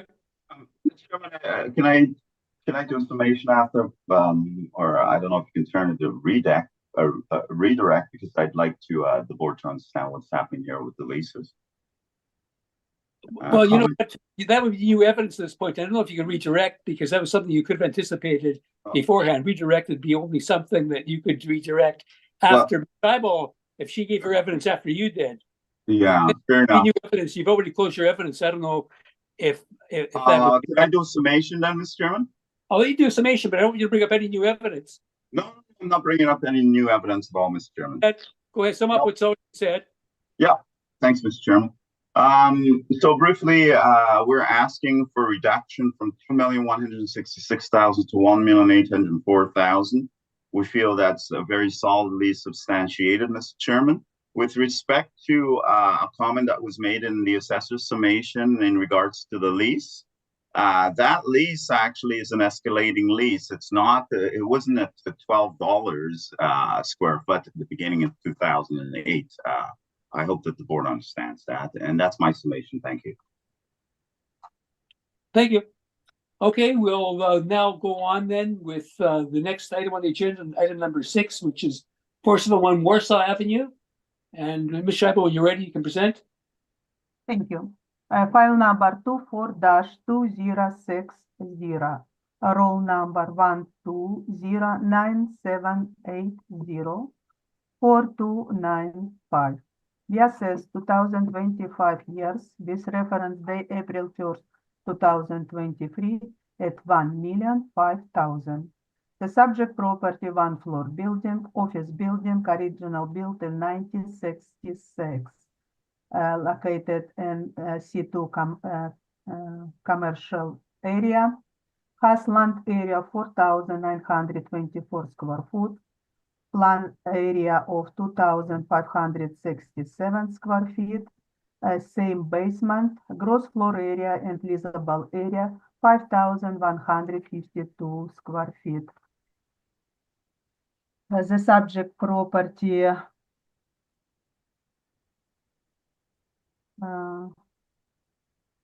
we have sale in 2018 for 785,000. On page number 2, I showed that between 2014 and 21 was some interior alteration, a new occupancy in 2018 after purchase the property. Subject net lease presented to us around $12 per square foot, $11.58. It's estimated. On page number 3, location, air photos of subject property. It's located southwest side of the city, irregular shape of the land. On page number 4, air photos view, street view on page number 5, 1-floor building. On page number 6, better show location. It's Warsaw Avenue. Location C2 commercial community. I already presented previous property in same zoning. On page number 7, I have same set of comparables because it's same area. That showed average. It's a little bit less comparables. I guess I need to go through. 968 Caridon second floor $15, 970 Caridon 20. Same set of comparables. Mean $16.89 and average $15.70. We assess subject property for 5,152 square feet at $12.94. Give us leasable rent, potential rent 66,667.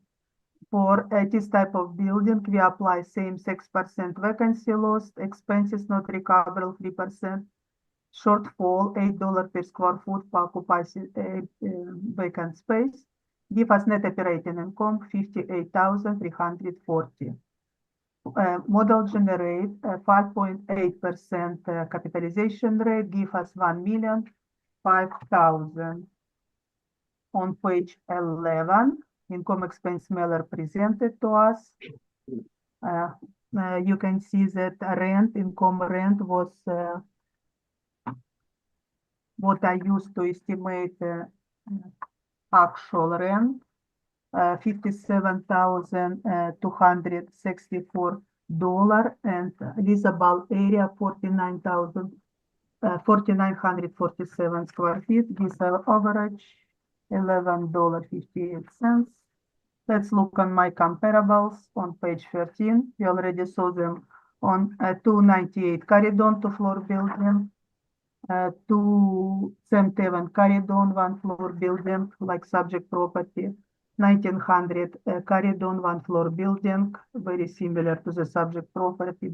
Look, one-floor building, very narrow. On page number 16, 701 Pembina Highway, that's two-floor building, and on page 17, to rent for $15 per square foot for one-floor building. Based on evidence presented in my analysis, the April 1st, 2023 market value of subject property, $1,005,000. Thank you. Any questions? Thank you, Ms. McCubbin. Any questions? Yes, thanks, Mr. Chairman.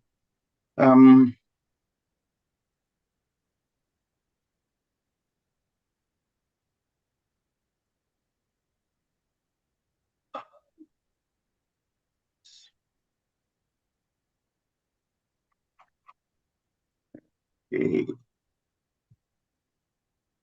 Bear with me, please.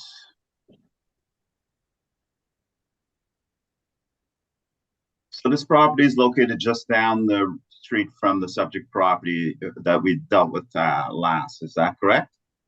Yeah, very close. Okay. That's why I presented same set of comparables for this area. Yeah, I know we're dealing with the same set of comparables. With respect to your capitalization rate, and I understand where you're getting your rent from, I don't necessarily agree with it, but with respect to your capitalization rate, you apply a capitalization rate of 5.8% on this property, on this vintage of property. Can you explain where you got that capitalization rate from, please? This capitalization rate was generated by the model. However, my experience showed that a property between 1 million and 2 million has more purchasers who can afford this property to buy, and usually it's bring capitalization rate lows. So this property before 2 million usually has lowest capitalization rate, or smallest, Okay. yeah, 5.8. Okay, I see a rationale. And Don't necessarily agree also, with that again, but and also our 60% of property between 20 and 80 percentile show between 5.25 and 6.75. It's inside this range. right. Now, with respect to page 9 of your presentation, which you just referred to, the capitalization rates, if we can go to the office, which is on the top, right? And essentially, suburban A and suburban B, it looks as though you've calculated between the 20th and the 80th percentile, the same numbers, 5.25 and 6.75 as the capitalization rate, correct? Correct. And is that where you're getting your rate from?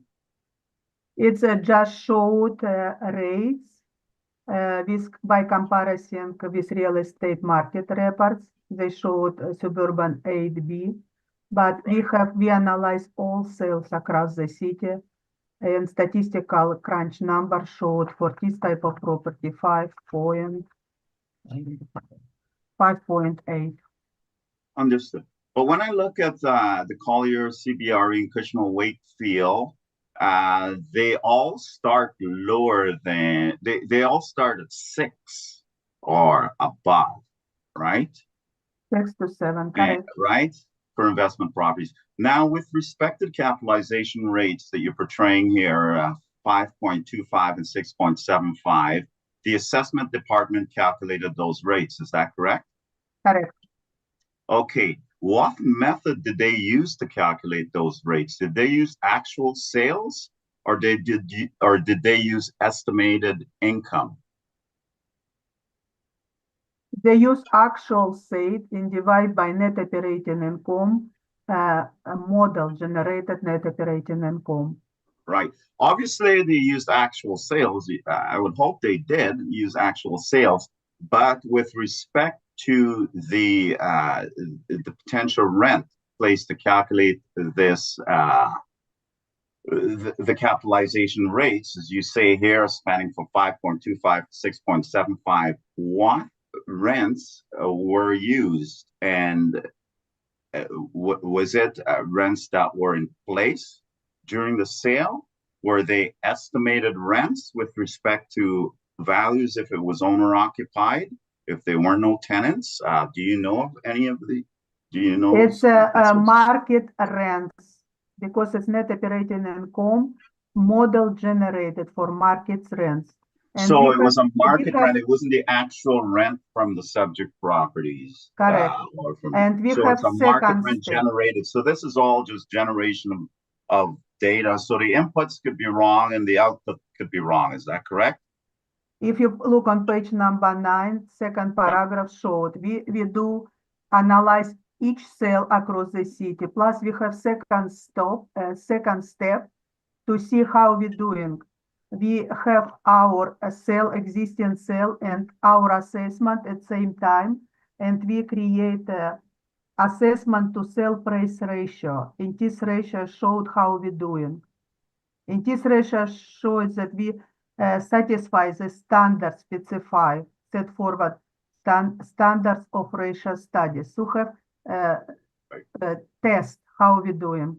Right. So this part here is very important with respect to the 2025 general assessment, April 1st, 2023 reference date.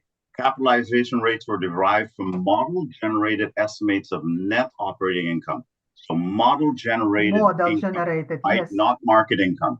No. And sale prices, but sale prices, you can't change that, obviously. So they remain the same, and that were time adjusted to that were time adjusted to 2023. So adjusted the sale prices to 2023. I'm not sure of the adjustments that you made to get to April 1st, 2023, but anyways, the assessed values produced by the application of these model-generated capitalization rates were compared to sale prices, and assessment to sale price ratios were calculated. Well, I mean, you can design that to have a tight have a tight assessment to sale price ratio when you're model generating estimates of net operating income, can't you? When we're doing second step of ratio assessment to sale price, we see sale price happen in, for example, 2022. We look how much we assess this property in 2022. We create this ratio. It's very close to each other. Yeah. So is this a sort of a situation like the cart for the horse? Like, were we trying to attain a specific assessment to sale ratio? And so we adjust our inputs to accordingly. Mr. Chairman, I digress. We just checking how our model works. So yes, our model. No, and I completely understand how it's done. I'm just trying to point out to the board how these rates were generated, the 5.25 and the 6.75. And I don't think they should be looked at in any context because they were actually. Well, you're asking questions right now. Mr. McCubbin, you're asking questions right now. Yeah, sorry.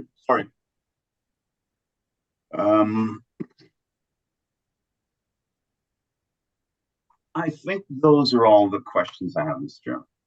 Thank you. Mr. Whipper, any questions? None, thank you. Thank you. Mr. Oral, do you have any questions? I do. Just with respect to the subject property, the photograph that you've provided on your page 5, have you been inside this property at all? Can you speak No. to any of the finishings? It's a typical office building. If you look on page number 5, entrance door Okay. for this building. But you haven't been typical. inside? No.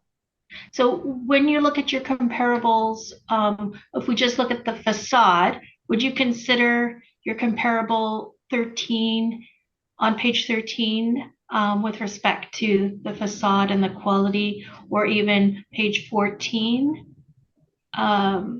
Those comparables. Yes. Sorry? Yes, because these comparables located in same area, the subject property is. Right, but I'm talking about like the facade and the quality of the attractiveness, I suppose, of the properties that you've supplied versus the subject property. And they same by location, by age, and as size. Because only two of my comparables on 295, 8 Caridon and 701 Pembina Highway have 2 floors, but 4 of my comparables has 1 floor like subject property. And built, if subject property built in 1967, my comparables between 1967 and 1948. Okay, but So- sorry, I just want to clarify, having the hydro and like the location of the surrounding buildings to the subject versus to your comparables, have you taken any of that into consideration? Yes, because you see my comparables average medians $15 per square foot, BSS only less than $13 per square foot. It's taken Okay. into consideration location. Okay, thank you. Thank you. So I see that it's school tax exempt. What's in there? Is it a daycare?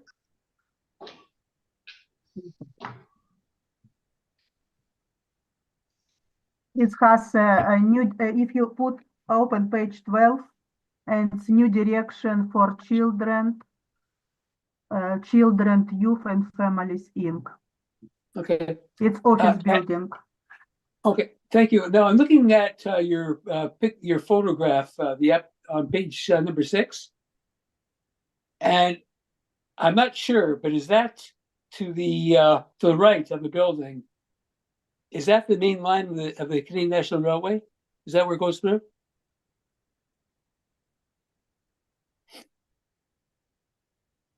Better picture will be on page number 6. Yeah, I'm looking at page 6, your map. Driveway, yes, correct. So so it's right against the main line of the Canadian National Railway track. Yes. And would that not have an impact on the cap rate? Like I mentioned, this cap rate for small building in this area 5.8. Its actual sales show this cap rate for this area, for this type of building. It's statistical crunch numbers. Okay, I don't have any other questions. Thank you. Okay, Mr. McCubbin, you can present. Okay, thank you, Mr. Chairman. Roll number 12-097804-295, file number 24-2060. If I can turn your attention to page 2, Mr. Chairman, 471 Warsaw is the property address. Leasable area is 5,152 square feet. Our requested 2025 assessment is $770,000, and the current 2025 realty assessment is $1,005,000, all exempt from school taxes. With respect to, turn your attention to page 6 of my brief, please. You can see the subject property, front of the subject property, it shows well. You can see the hydro substation right beside it, Mr. Chairman. It is a good solid building, nevertheless. With respect to the subject property description, number 7, the subject property is a suburban office building located at the end of Warsaw Avenue near the rail lines east of Pembina Highway. The immediate area is characterized by mostly industrial and some commercial properties, including many auto body shops. A rapid transit station is located 1 block east. The improvements were constructed in 1976 of masonry and is 2,576 square feet in size over 1 floor. The space is improved with 2 private offices, large kitchen, and an open workstation area. The 2,576 square foot basement is also improved with large boardroom, private office, and workstation area. The lower level does not appear to have fenestration. So there's, in other words, there are no windows to the outside from the basement. The land size is 4946 square feet. There are 8 parking stalls along the east side of the building, and there have been no improvements to the property in the last 5 years. With respect to the highest and best use, Mr. Chairman, the highest and best use is as it exists in its current use today for office purposes. I'm not going to go through potential market rents before, because as hopefully some of my presentation, Mr. Chairman, from my last brief will carry forward, hopefully, because we're dealing with the same types of properties, and these are just general conclusions with respect to asking rents, etc. Now,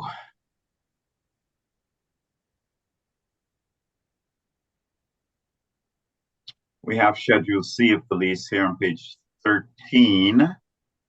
The property was then listed. Sorry, let me back up here for a second. Not sure, this is disjointed.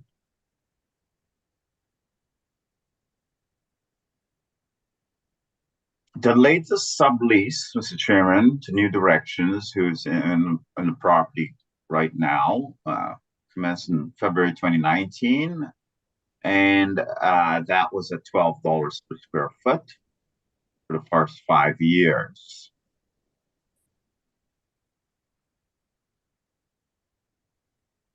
There are some excerpts from the lease there that you can go through. And with respect to the comparisons, you can see I've used the same comparisons as the last property, with average being $13.94 and median being $14.63. With respect to the location of the suburban office,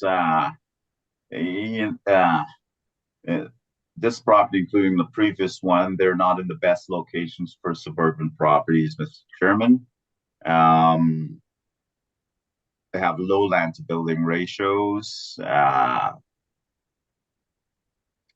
and the general area that they're located in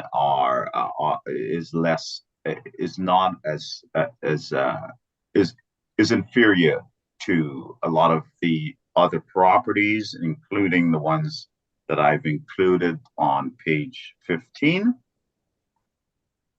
Nevertheless, these are suburban office space and not industrial leases, Mr. Chairman. And I'm not going to go through the leases, the indices. I've gone through that already. Now, with respect to the rents, considering all are considered superior to the subject property. Based on the above, we will apply the actual net rent as market, which equates to $16 per square foot on the main floor and $8 on the lower area, Mr. Chairman. So we arrive at an overall rate of, that should not be in the table below, it should not be 12, it should in fact be $8.97 as an overall rate, because that includes the $8 in the basement. It's being used as office space. It's built out. There's no fenestration down there, but we're using $8 a square foot on that basement area. With respect to vacancy, we're in concert with the city at 6%. Shortfall the same. We're at $8 per square foot. Again, I'm not going to go over our rationalization for using 3%, but I've done that before. And nevertheless, I think it's worthwhile repeating here why we feel 3% of non-recoverable expense allowance is non-representative of market behavior. In parentheses, our analysis indicated this allowance was too low when all non-recovered expenses were considered, close parentheses. We will accept the applied allowance in our income calculation. However, we may recognize any site-specific concerns related to these expenses in either the capitalization rate or as a lump sum value adjustment. So moving along to the capitalization rate, Mr. Chairman, You can see Q1 2023 office capitalization rates, and these are from brokerage firms. You can see the property types there: downtown A office, downtown A office, downtown B office, suburban A, and office suburban B. Because of the location of this property, I would classify it as a suburban B also. So you can see the relative rates from the brokerage firm, 6 to 6.75. And these are for investment grade properties, Mr. Chairman, 6 to 6.75. CBRE Q1 2021, not sure why it's saying 2021. That was the previous rates. They remain relatively unchanged for Colliers, which is an increase on the higher end of 7%. Now, so for Colliers in Q1 23, it's 6 to 7% for good investment grade suburban B. For CBRE, it's 7 to 8%. For Cushman, it's 6.75 to 7.75%. So you can see there's an increase in the basis points over the last cycle overall.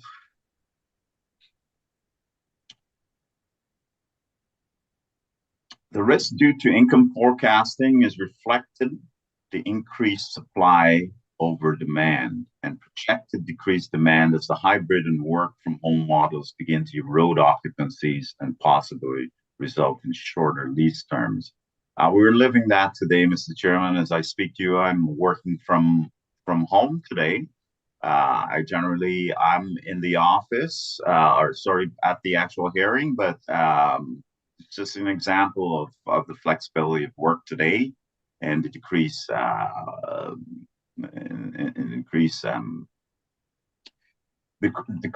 I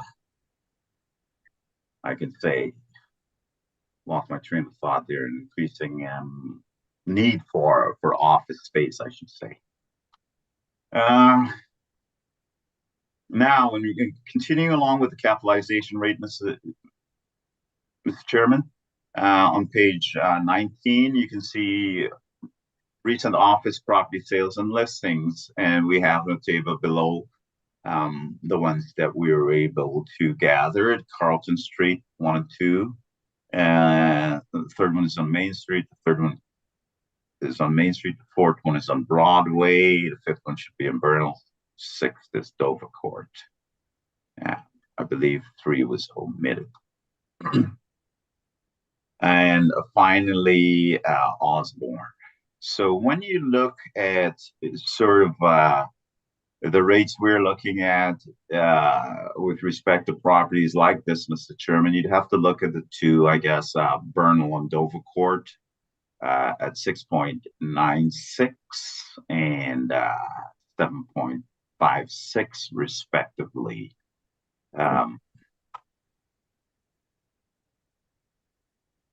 Now, with respect to subject property and the applicable capitalization rate, the subject property is nearly 50 years old based on the effective age.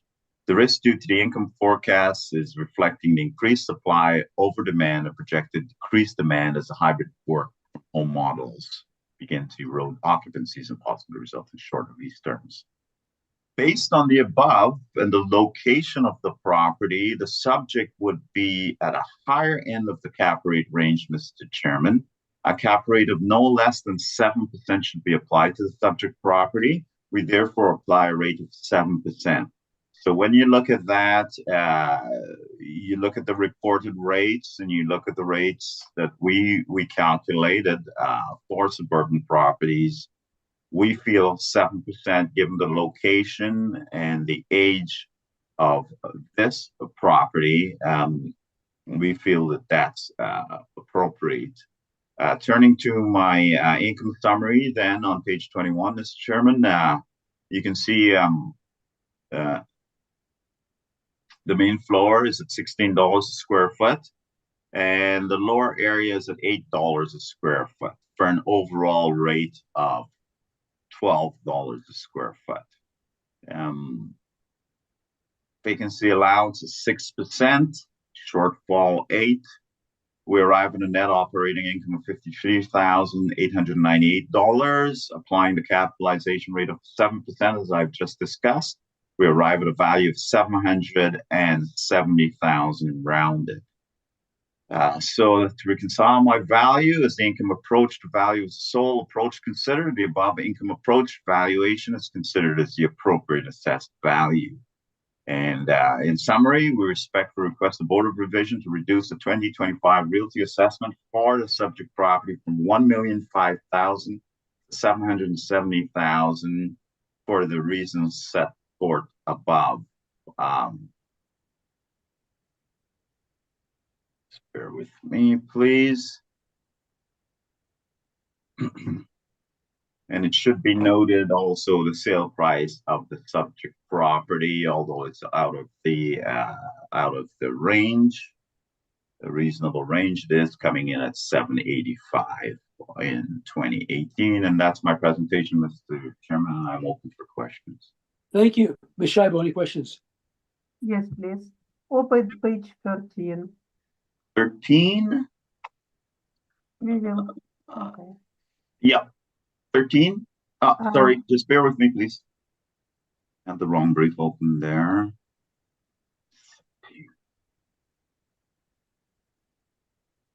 Okay. I'm there. So this lease was negotiated in 2017, correct? Correct. So, and it has renewal every 5 years, correct? Correct. So 2017 plus 5, it's 2022. You didn't provide step up rent lease, correct?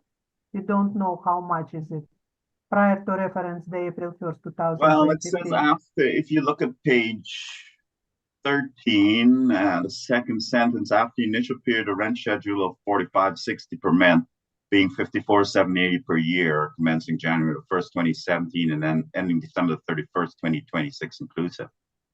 It's your statement, but you didn't provide actual lease renewal. What will be rent, step up rent prior to reference day end of 2022? We don't have this information, correct?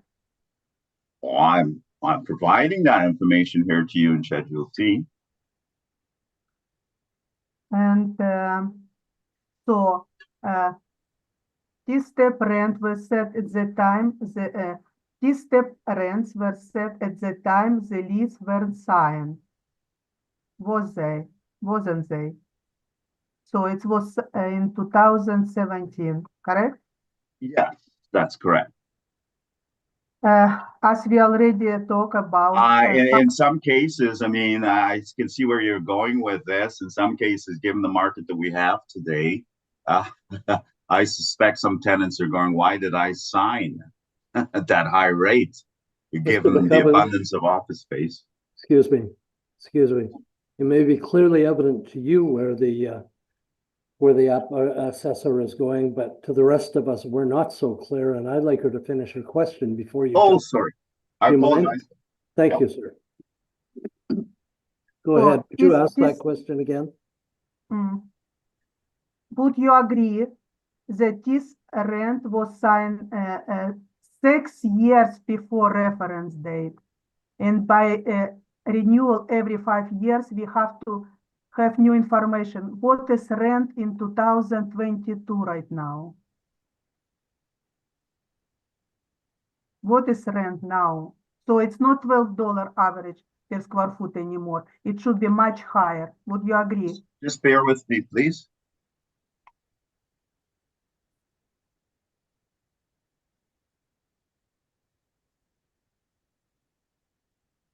Okay.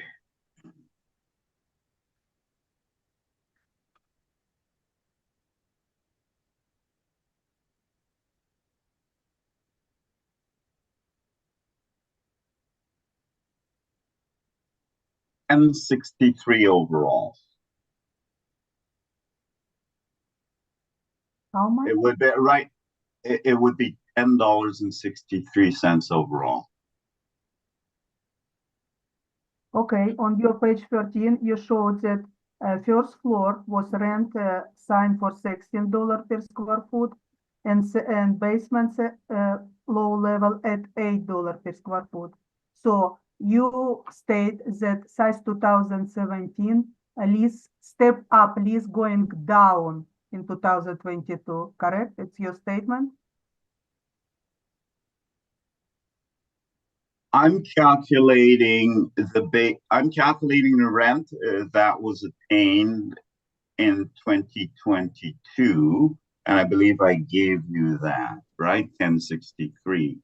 I'm sorry, I'm not understanding your question. By the I end of, sorry. maybe was you gonna can say, help Ms. me. McBride, I think what she's saying is you're trying to say that we should use actuals, and the actuals you showed us go up to 2022. And Ms. Scheibel's trying to say, if you're going to use actuals, what are the actuals in 2023 when the assessment year took place, which we don't have here? Yeah, Thank you, Chairman. you can see the actuals, Mr. Chairman. It's 54,780 per year. And where do you show us that? That's, sorry, on page 13. On the second sentence. In the second sentence. I would like to bring to your attention that it's subtenants. If existing tenants decide to sublease space, it will be completely different scenario. I'm not Yes. dealing with that. I'm not dealing with different scenarios. But if you see minimum rent, the subtenants covenants, it's lease from tenants to subtenants. It's not actual lease for tenant existing right now, correct? Correct. Does it make sense for us? We don't need this information. We not sublease property. Okay, you made your point, Ms. Scheibel. You can go on. On your page 15, subject property located in commercial area. So your first, second, and third comparables and Dover Court, Pembina, and Taylor will be best indication of market 2023 for subject property, correct? Can you, is that a question or, sorry, I'm having difficulty understanding. It's my problem Okay. here, but can you repeat that, please? We on page 15, we're looking for your rent comparables. We're looking for market rent. Correct. Subject property located in commercial area, correct? It's located in a mixed use area. It's commercial to zoning. Yeah, oh yes, yes. So we already established from 16 your comparables only 3 location commercial, rest industrial zoning offices, correct? Yeah, but the zoning, yes, that is correct. But what I should add is the use overrides the zoning in any situation because the use is what we're after here. The zoning is allowing the lease, or at least they would have had a conditional zoning use on it. So the use is what's driving the net rent per square foot here, not the actual zoning of the properties. The use always overrides the zoning with respect to valuation. So your 2 comparables, first comparables of 383 Dover Court, rent of $15.13, and 1686 Pembina Highway for $10,000, $14.98. It's best market evidence for the subject property prior to reference date, correct? You can't tell me what I think the best market evidence is. I've told you that already. If that's your conclusion, that is your conclusion. But you're asking me questions now, and I'm not going to agree with that.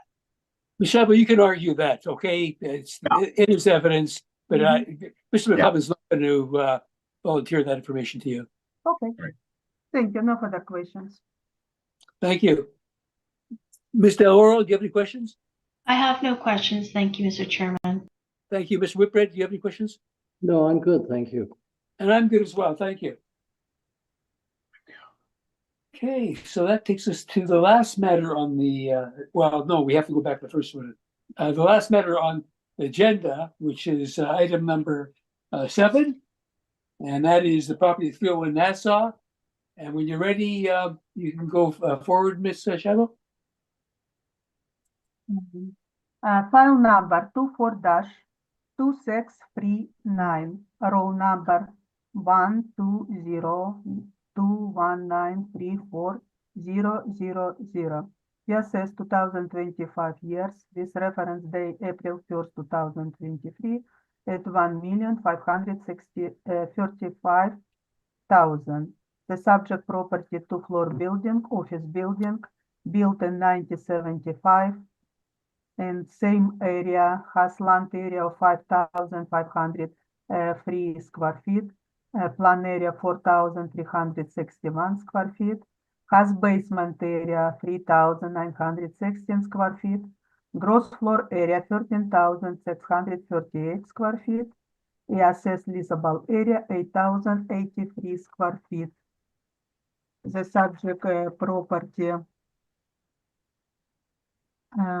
on page number 2, estimated net lease by information provided for us. I divide net income around 137,000 by occupied space 8,069 square feet, give us estimate net lease in the subject property $16.93.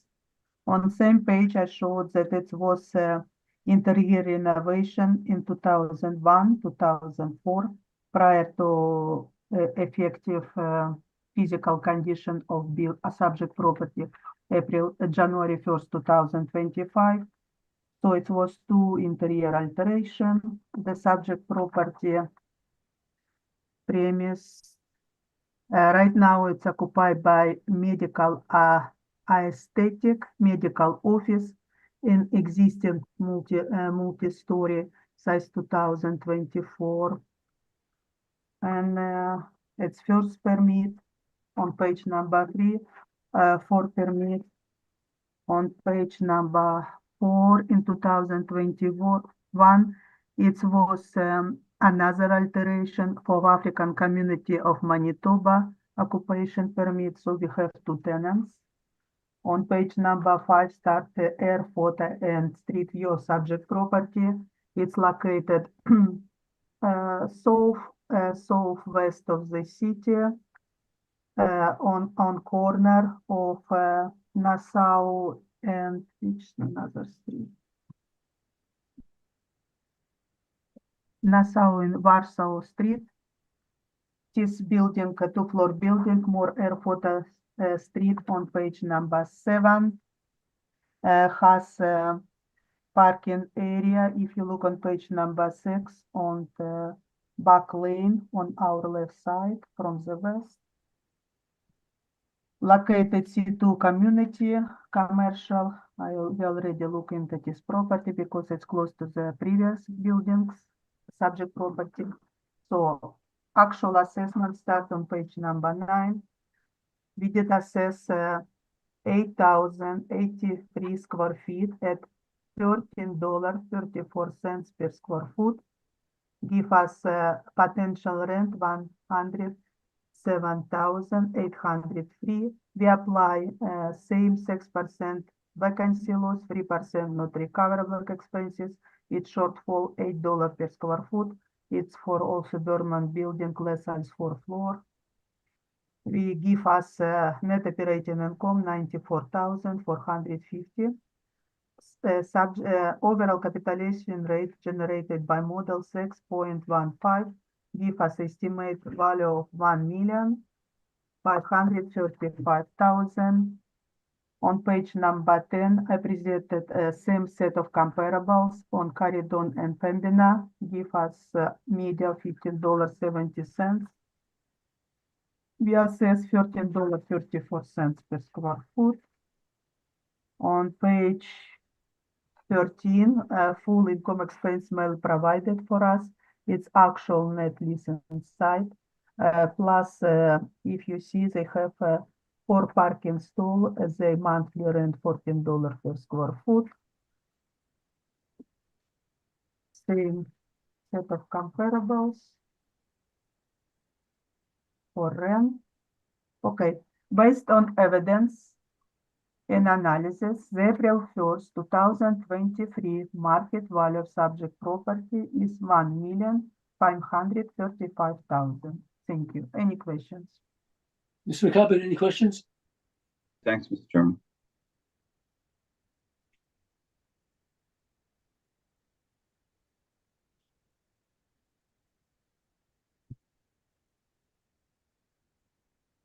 Hey, Mr. Schnabel, if I can turn your attention to, so a sale was recorded on this property back in 2006, right? For 625, is that correct?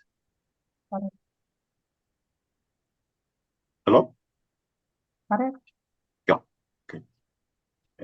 In regards to page 2 of your presentation, now you went through the building permits here. Were you trying to, sorry, what were you trying to allude when you went through the building permits here? What were you trying to? I tried to establish what renovation was done and what tenants inside, because it's okay. not provided to us. Oh, okay, fair enough. In What regards, it's very important to see what condition of subject property on actual date, January 1st, 2025. oh, absolutely, absolutely. And these were all interior alterations, right? Correct. It didn't change. No, because it's for 2 new tenants in 2021 and 24. Just refitting the building. Tenants requirements. Okay. And again, this property is located in the same general area as the last 2 that we've dealt with, right? Correct.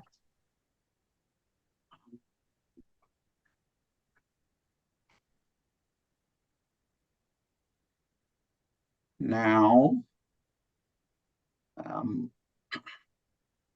you're arriving at an overall rent of $13.34 a square foot, correct? On page number 2, I just use net income divided by area. It gives us $16.93, around $17 per square foot overall. I'm looking at your page 9, sorry.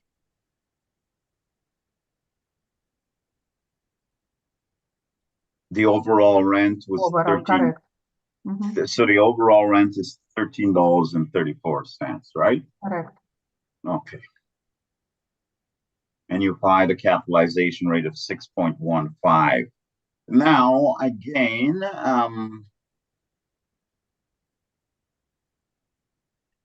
well, we're not going to go there. I can understand. Maybe you can give me touch on how you arrive at the capitalization of 6.15%. The model arrived at that, and why do you think it's appropriate for this specific property? It's model generated and inside our estimation for this type of property, 60%, 5.25 to 6.75. Okay, and we've gone through those before in the previous. Thank you. In regards to page 10, what would you think is your best comparison here? On page 10, it's showed market and area between $15 to $22 per square foot. So our assessment much lower. Yeah, but which property would you say best represents the subject property in terms of comparative basis? All of them, because it's 2-floor building. I have 2 second floor and main floor rents. It's overall $15.76. So our assessment at $13.54 per square foot, it showed very low range of rent, market rent. Okay, so you're saying these are all the best comparables, and they range in age from 1948 to 2002. Is that correct? Yes, and this rent started in 2020, 2022, closest to the reference date. Right, with varying floor areas, right? And your Mhm. median is 1570. 1517. Okay, so But they're all, okay, sorry. sorry, go ahead. Actual rent around $17 per square foot. So we assess $13.34, but actual $17 per square foot. Is that a gross rent or a net rent? Net rent, The $17 is the net rent per square foot? correct. Okay, can you show me how that net rent is $17 a square foot from the information you have? Because we have, if you open page second, I just showed the answer. You can go Sorry, pull page on page two? 13. Page 13. Page 13, okay. Yes, okay. What I did, I divide rent income by area. So you're dividing 136,596 by the area? Correct. Do you realize that that's gross? We have some recoveries at semi-gross. But that particular number that you're dividing the area, the leasable area by, that's gross rent, is that correct? It's not gross rent. Gross rent will be, I need to divide bottom line. It's 145,902. 91 divided by 8. So you can, yeah, I understand. So you can see the utilities made. So you can see the utilities slash maintenance recoveries. You're adding that, and you're adding back some property tax recoveries, right? So you're arriving at 145, $900 odd. It's over $80 per square foot. It's Yeah, average. using that. Okay, I see where you got that from. But then if you look at the second column there with respect to the actual expenses, right? You can see the property has a lot more expenses than they recovered, right? Correct. Because And you can it's see, in 2022. Yes, yeah, and you can see the actual net operating income is only $4,000 odd they're reporting, right? yes. But you Okay. see in moment of assessment on page number 3, all these Page number expenses. 3, sorry. On page number 3 in 2024, it was on main floor was renovated and medical aesthetic medical office right now. And medical office usually rent much higher than office space. So sorry, say that again, please. On page number 3, we can see on main floor in Page number 2000. 3. Oh, sorry, just if you go just slow for me, please. So on page number 3, we can see, sorry. We can see new tenants, medical office of medical aesthetic established was new tenants. Right. So, and how much was spent then? For renovation, 115,000 altogether of my income on my permits in 2000 on page number 2. Right. So you can see with respect to that permit for $38,000, you can see the description of the work done. They're just replacing what was in there ago and reconfiguring the areas, right? Correct. Sorry? Correct. Yeah, okay.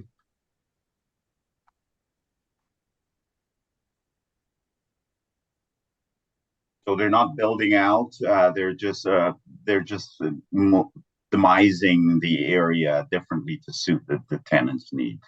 Correct. For new to tenants, yes. Those are all the questions I have, Mr. Chairman. Thank you. Mr. Oro, do you have any questions? I have no questions, thank you. Thank you. Mr. Whipper, do you have any questions? No, I have none. Thank you. Thank you. And I don't have any either. Thank you. So Mr. McCubbin, you can present. Thank you, Mr. Chairman. Through on Nassau Street, roll number 12-021934 and 30. The file number is 24-2639. The current assessed value, Mr. Chairman, is $1,535,000. We're asking for a value of $857,000. And moving along to the property site map and photographs. It was explained before, this is a bird's eye view on page 6 of the location of the property. And you can see how close it is to Pembina Highway and how close it is to Pembina Highway at the junction of Nassau and Warsaw Avenue. And on page 7, you can see a photograph of the exterior of the property. With respect to the subject property description, if you go to page 8, the subject property is a 2-story masonry office building built in 1975. The gross floor area is 12,638 square feet, including 3,916 square feet of basement space. The leasable area, including basement, is 8,069 square feet. The difference is attributed to common area hallways, stairways, and washrooms that are not public, but are common. There is no elevator in the building. Prior to 2014, the main floor had 2 units.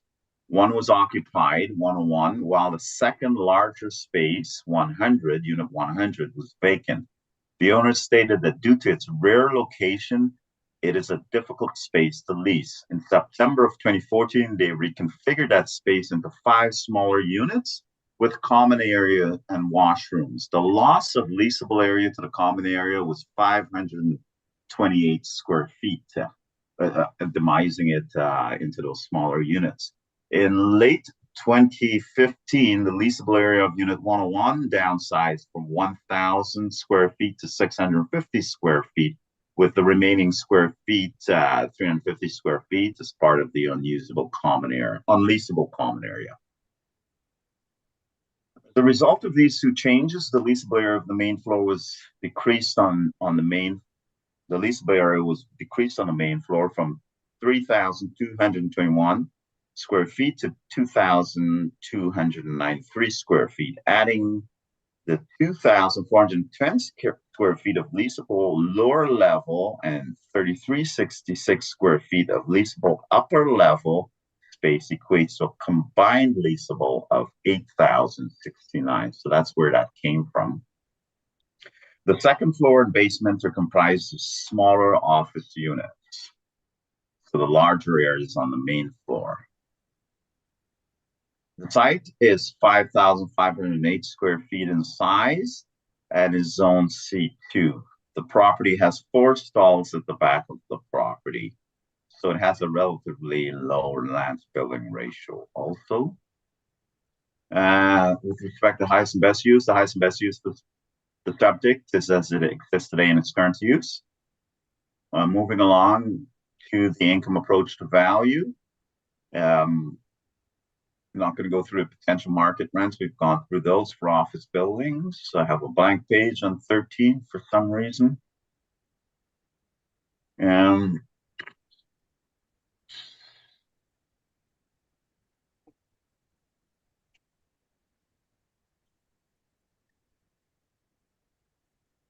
Now, with respect to the rents that we have captured here, Mr. Chairman, and you can see that on page 15, and these are the actual rents of the property, and I think they should be looked at closely because this is a very interesting building, and it's gone through some changes to suit its location and the configuration of the building on the land. I think these are very good indicators of what's achievable in the market for a property like this. And they're listed on page, these are the net rents listed on page 15 for the units. So we start off with unit 1 at $8, and we go right to unit 103C at $35 a square foot, which is in fact small. It's a little over, it's a 10 by 12 office area, I suspect, at $35. So you can see the actual rents after removing expenses. we arrive at a total overall net market rent of $897. And therefore the potential market rent would be $63,412. Comparisons below support a rate of $897. We've got a couple on Pembina Highway in McMillan, one on McMillan, one on Nassau. And you can see the relative square foot rates. Again, the Pembina Highway is just for the upper floor, 446, a relatively small area in comparison to the subject property of 1350. Pembina Highway, again, main floor rent at 1250, and again 1787 square feet. McMillan Avenue, a multi-floor building at 11,034 square feet for 12, and finally in Nassau, 589 at 935.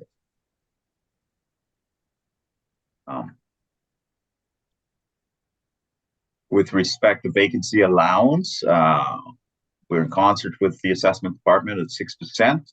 Shortfall rate, again, we're the same at $8 per square foot. Non-recoverable expenses, we'll be using 3. With respect to capitalization rates, I've gone through these.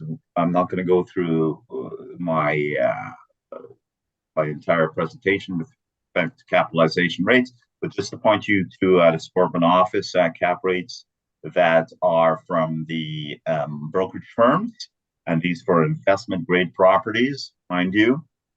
And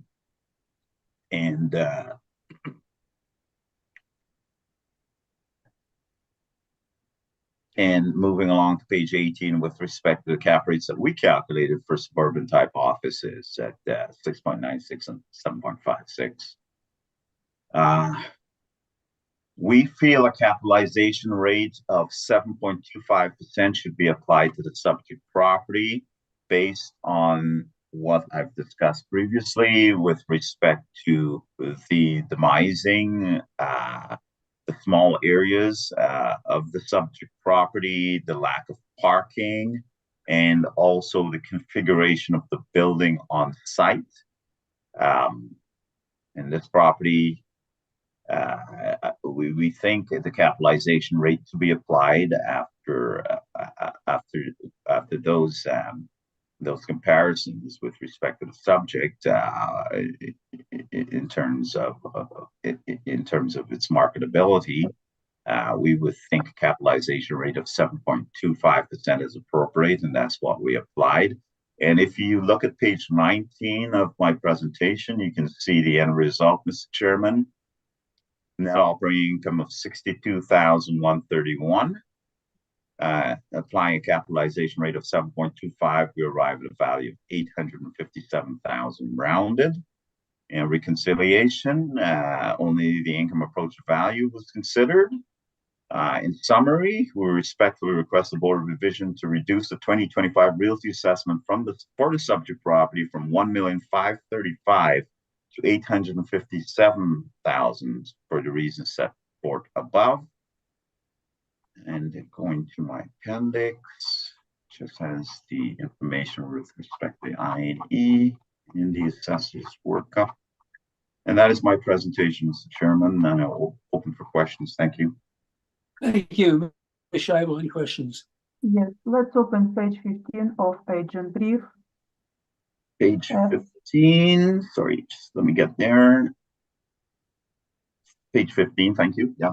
We have set comparables on Pembina, McMillan, Nassau. You didn't provide street number, so I cannot verify your comparables, correct?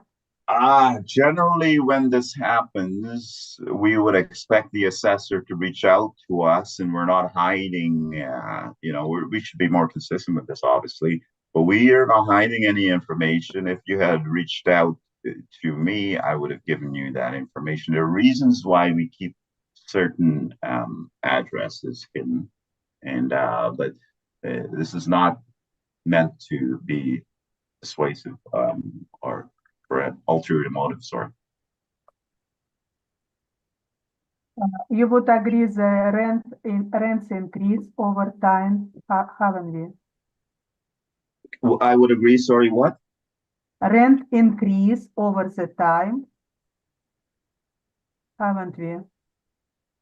So you're saying that rents increased over time? Yes, yes or no? It depends. It all depends. It depends on the location of the property, depends on the type of property. If you're talking office property, I'll say no. Especially in today's world. We're looking for market evidence of rent 2023. Your two comparables 2018, it's 5 years before reference day. And Macmillan Nassau 2019, 4 years before reference day. So this rent should be upward adjustment for the time, correct? Not necessarily, but you know, I am going merely showing those as comparisons. You can see they're nowhere near the rates I'm using and the rates that are being garnered from the subject property as contract rents. The only one that's close is So yes, you have 4 comparables on Nassau, it's same street like subject property, $9.35 should be upward adjustment for 4 years. It's your best evidence for market value of rents for subject, correct? Can you say that again, please? Your comparable on Nassau Street, it's same street like subject property. Lease negotiated 2019. Right. First, it should be upward adjustment for the time, 4 years. It's at $9.35. You truly believe that your market evidence of $9.35 subject property should be $8.97. Yeah, Your own I'm evidence showed much higher.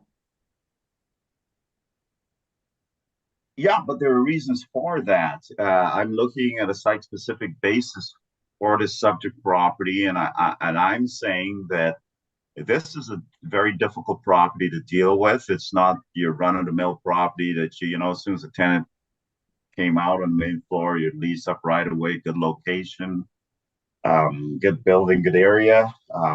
Not so here. This is they've had to try different things with this property, and hopefully this works. And these are the attainable rents based on the current configuration.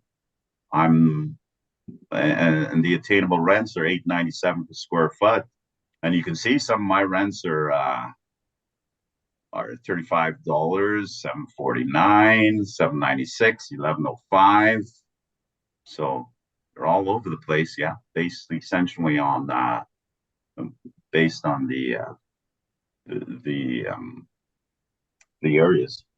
No further question. Okay, thank you. Mr. Whipper, any questions? No, I have nothing, thanks. Thank you. Ms. Deloro, do you have any questions? No, I do not. Thank you. You know, Mr.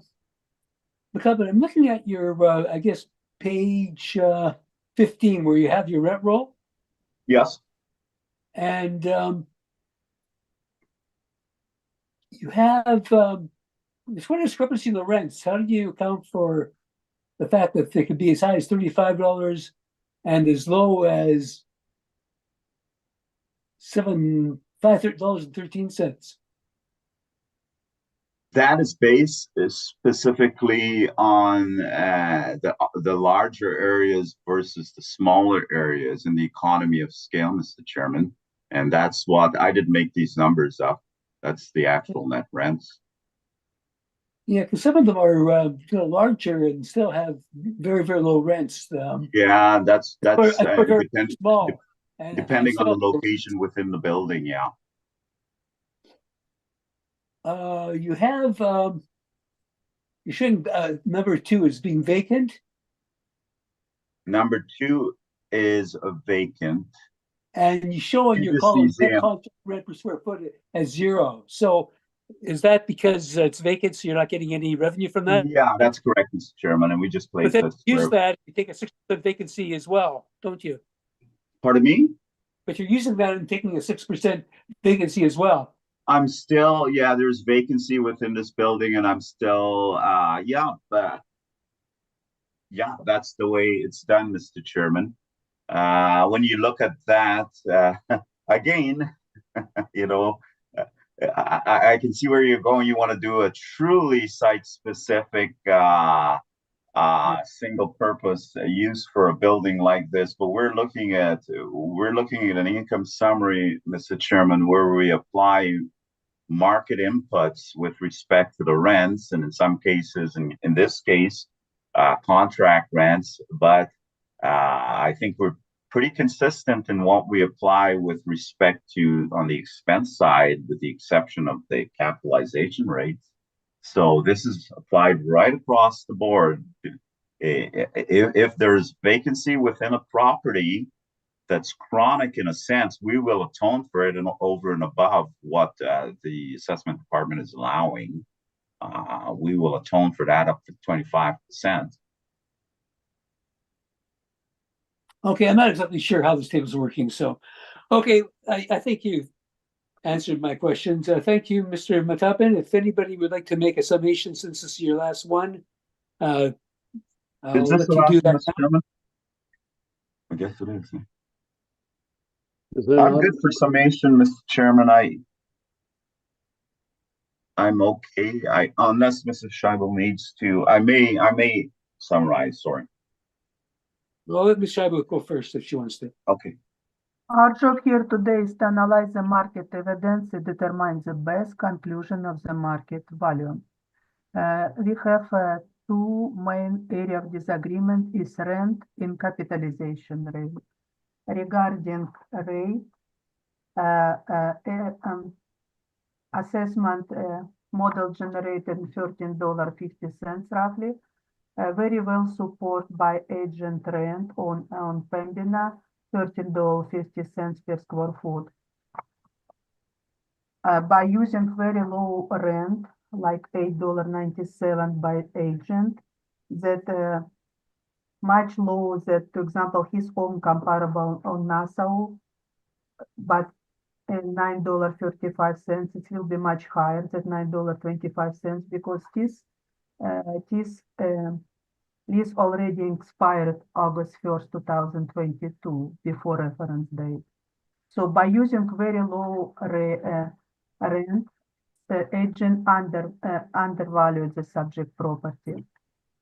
Based on our evidence, the April 1st, 2023 market value of subject property is $1,535,000. Thank you. Thank you. Mr. McCubbin, any summation? Chairman. We've used the actual market rents on the property, Mr. Chairman, to arrive at the potential rent, the potential income for this property, and it's even more significant in this case, Mr. Chairman, because this property has had problems before with respect to the way it's situated on the lot, the lack of parking, and the configuration of the office within. So that was changed and broken up into smaller demised areas, as you can see. And those are the rents that are attainable in the market in this period. And we adjusted the cap rate from the city also based on the information that I've gone through before and a rationale for that. The cap rate should be 7.25%. based on the negativities with respect to this property. And that's my presentation. Thank you. That's my summation. Thank you. Well, thank you, Mr. McCubbin. We will consider your matters and you can. Apologies, Mr. Chair, we still have to hear 701 Pembina Highway, item 8. I understand that. I'm just Mr. McCubbin is. Yeah. That is still Mr. McCubbin's. Yes, Oh, I'm sorry. that's me. You're trying to get rid of me, Mr. Chairman. Mr. Yeah. Chairman, I would like a 5-minute break, please. Just a minute.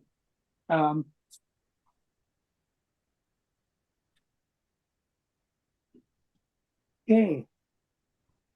Still have 2 matters. We have 2 matters left. Okay, I'm sorry. Okay, that's fine. If we need a 5-minute break, we can take one now. It is 2:01. We'll be back at 2:06 then. Thank you. Thank you.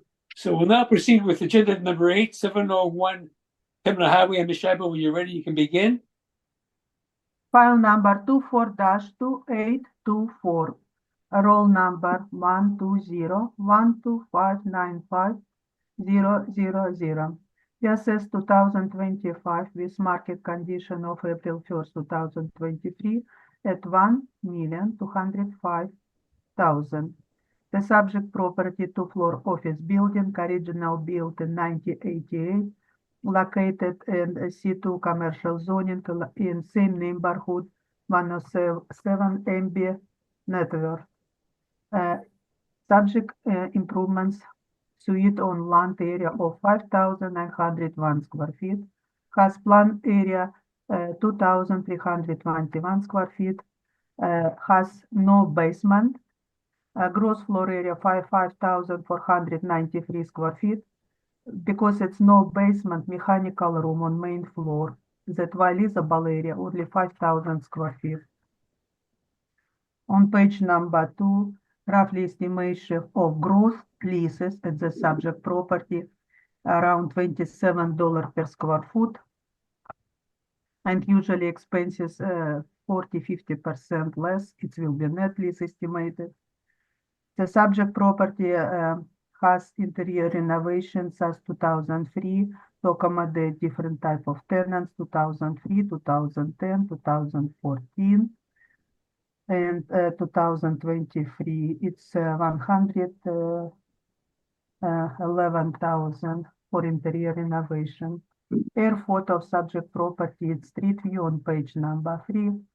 Subject property located southwest of the city. If we divide city on 4 corners, it's a 2-floor building facing Pembina. On page number 14, more air photo and street view. It's a regular shape of the land.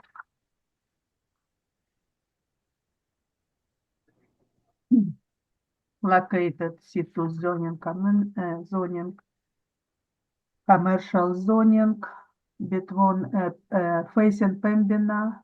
What can I say? Okay, our estimation on page number 7. I presented same set of comparables for this subject property, Pembina comparables of $15 per square foot, located similar area 107 Abbey North. So subject property assessment, 5,000 square feet leasable area, we assess at $15.20 per square foot. This is vacancy potential rent of $76,006. We apply same 6% vacancy loss, 3% not recoverable expenses, and shortfall $8 per square foot for a vacant space. Give us net operating income of $66,903. Model generate 5.55% capitalization rate, give us $1,205,000. Thank you.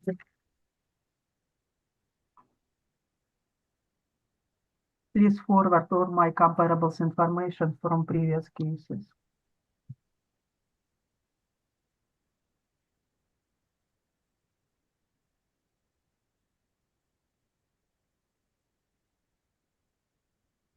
So based on evidence analysis, April 1st, 2023 assessment market value of subject property $1,205,000. Thank you. Any questions? Any questions, Mr. McCubbin? Thank you, Mr. Chairman. Yes. And so I believe if I can turn your attention to page. Okay. Just bear with me, please. Just have to check something here.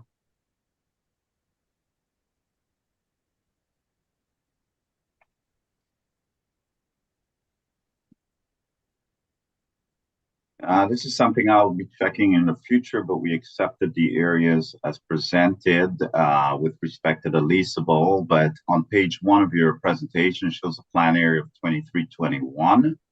square feet, so that's essentially the plan area of the main floor. So we're saying that the upper area is larger than the main floor. It's usually the other way around, but nevertheless, I will investigate that. Sorry, that's not a question. Unless Ms. Scheibel can point that out, why that If you is. look on page 5, you'll see that there is a stair inlet on the main floor. Gotcha. Yes, okay, fair enough. Yeah. So that would take out some of the areas from the main floor. Okay, yeah. Okay. So with respect to page 2 of your presentation, you say the subject group is leased up at $26.93 a square foot, or $134,638. Right? And that's a gross lease, is that correct? Correct. I just Okay. was roughly gross lease, how much? Right. And you can see the reported net operating income from the owners is 20,452 in the middle column, right? And also, if you open a full income expenses mailer on page number 11, Page it's number. yes, it has gross lease and partially owner occupied space. Right.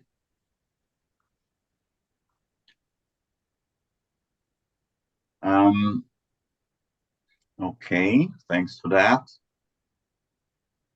In regards to the permit and permit type and permit value, I mean, you've got a total,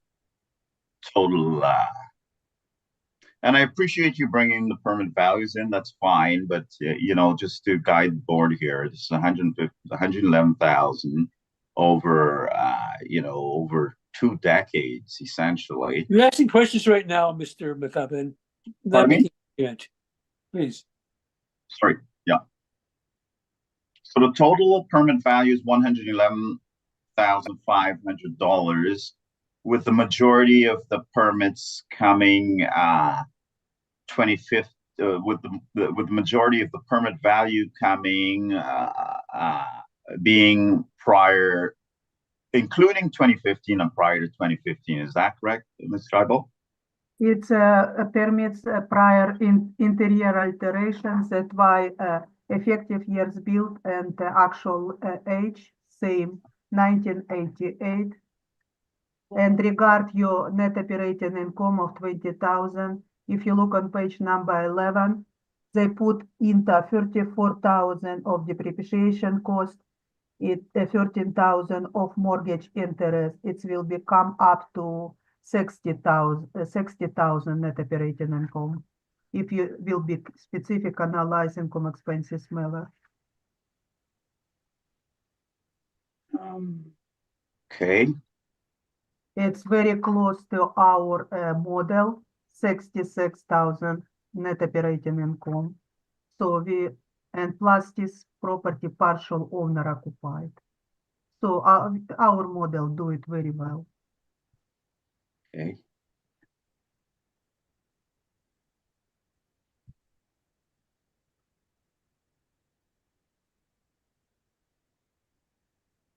So to compare this property to the market, which is your best comparison here again? All my 5 comparable between $15 to $22 per square foot. Because I have to show a second floor and main floor in same area. All my comparables very close to the subject property. But I'm asking you the best. Pick one. By area or by no, just with all respects. With all respects. It is building all on comparable respects to the subject property. Sorry? Okay. It's a Pembina Highway. Let's look on comparables number 4 and 15. These comparables 8,000 square feet at $15. If we apply to subject property, it's for 5,000 square feet only. This rent should be upward adjustment for smaller space. Same with comparables number 5, 11,500 leasable area should be double upward adjustment from $15. So our assessment at $15.20 very well support by my evidence. So if we look at page 16 of your presentation then, and you refer to the 850 as being your best, right? We can see the photographs and the relative rents and spaces in there, right?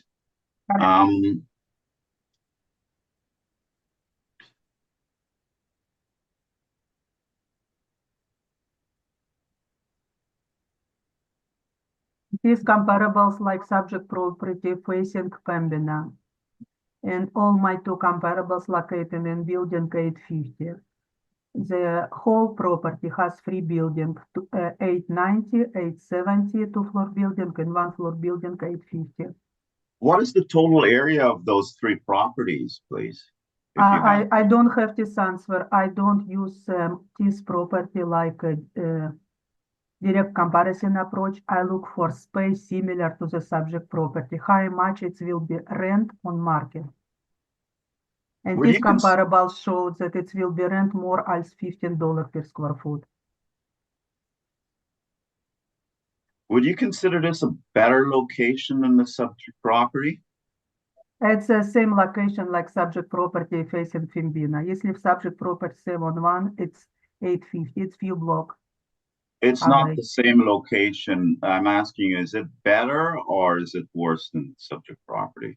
It's not the same location. It's a totally different location. Totally different location, but both facing Pembina has same traffic flow, same explosion for the business. It's good for the business in both locations. Do you see the way these properties are located on the lot, Ms. Scheibel, the 850?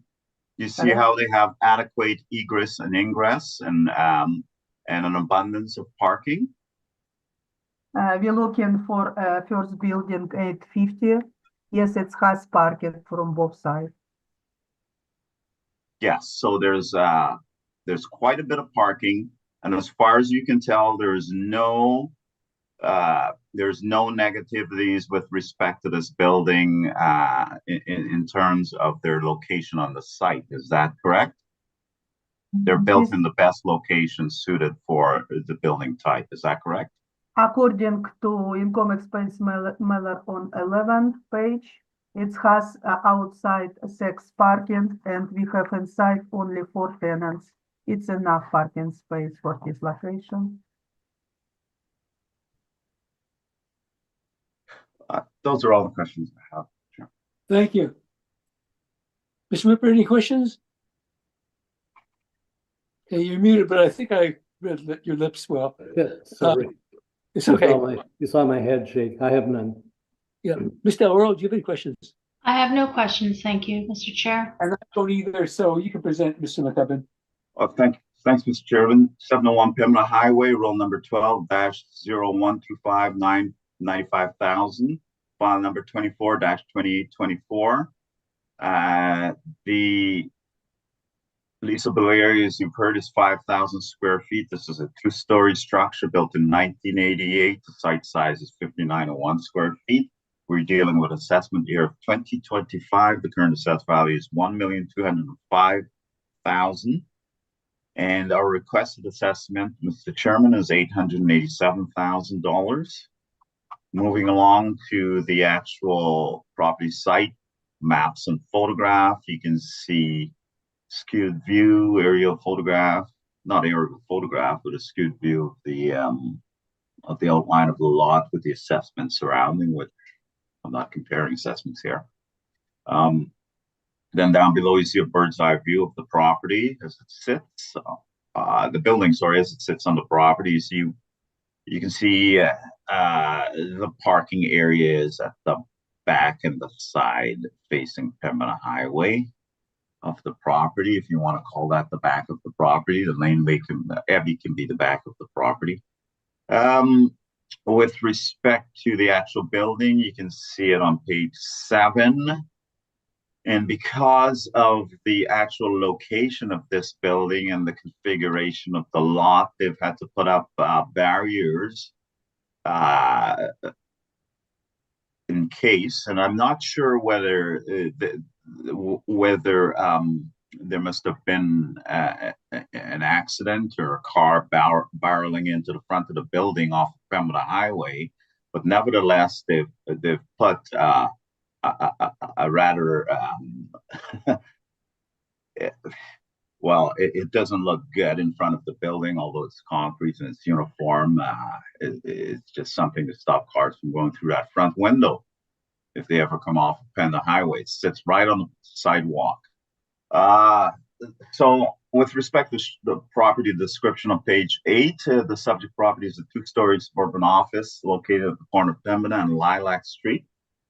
It was built in 1988, and the leasable area is 5,000 square feet. The property has historically suffered from high tenant turnover. The property was purchased in 2015 for $935,000. The subject site is irregular in shape with a total site size, according to the City of Winnipeg Property Assessment and Taxation Department, 5,901 square feet in Zone C2. The highest and best use for the subject property is as it exists in its current use. The only applicable approach, Mr. Chairman, is the income approach to value, the potential market rents with respect to offices in the Q1, 2, 3 are on page 12. I'm not going to go over that. I've been through that already.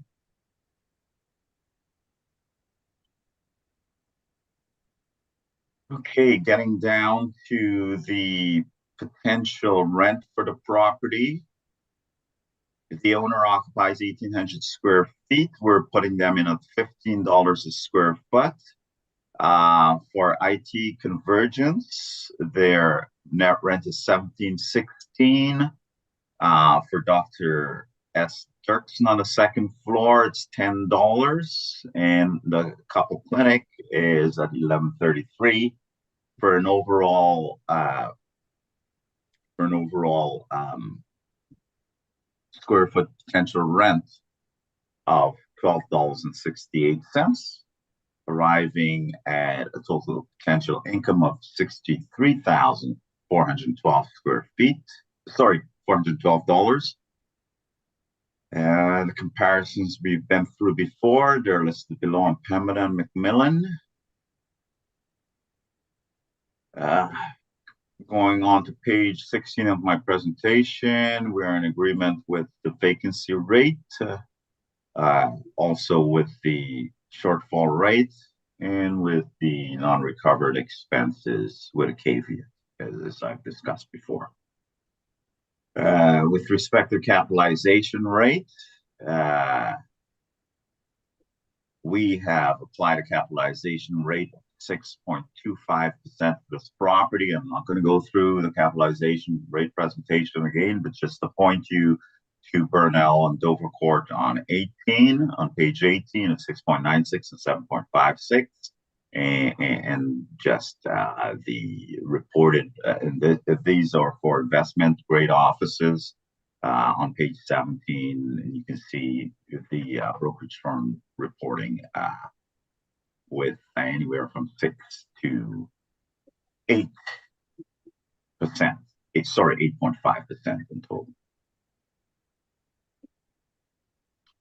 So we have applied a capitalization rate of 6.25 to the subject property, given the issues with it. So applying an overall rent of $12.68 to the leasable area and the inputs for vacancy, shortfall, expenses, we arrive at a net operating income of $55,419. Applying the capitalization rate of 6.25, which is justified, we arrive at a value of $887,000. And in reconciliation of my value, only the income approach is appropriate, Mr. Chairman, and that value is $887 for the reasons set forth above. I respectfully ask the board to reduce the value from $1,205,000 to 887,000. And in the appendix shows the assessor's workup and shows the relative income and expense statements. That's my presentation. I'm open to questions, Mr. Chairman. Thank you. Ms. Scheibel, any questions? Yes, please. Let's open page number 12. Yep. We have table of potential market rent for suburban asking rent, average $16.05, correct? Correct, yeah. Because it's suburban office. Let's Pardon me, open. sorry? Well, we look for suburban asking rent. And that's an asking is the operative word there, not the rents that they got. These are asking rents. Okay, let's look for income expense mailer provided for us on page 24 and see how much rent current lease. We will look in specific units, last units 201 on second floor, Copal cleaning. They negotiated rent in 2021. If you divide monthly rent by area, multiply by 12, it will be negotiated rent $15.53, correct? Yes, okay, if that's, yeah. It's in line with asking rent average $16.05. So it is a good indication of market rents across the city on page 12. Thank you. No further questions. Thank you. Okay. Ms. Del Oro, any questions? I have no questions, thank you. Thank you. Mr. Whipper, any questions?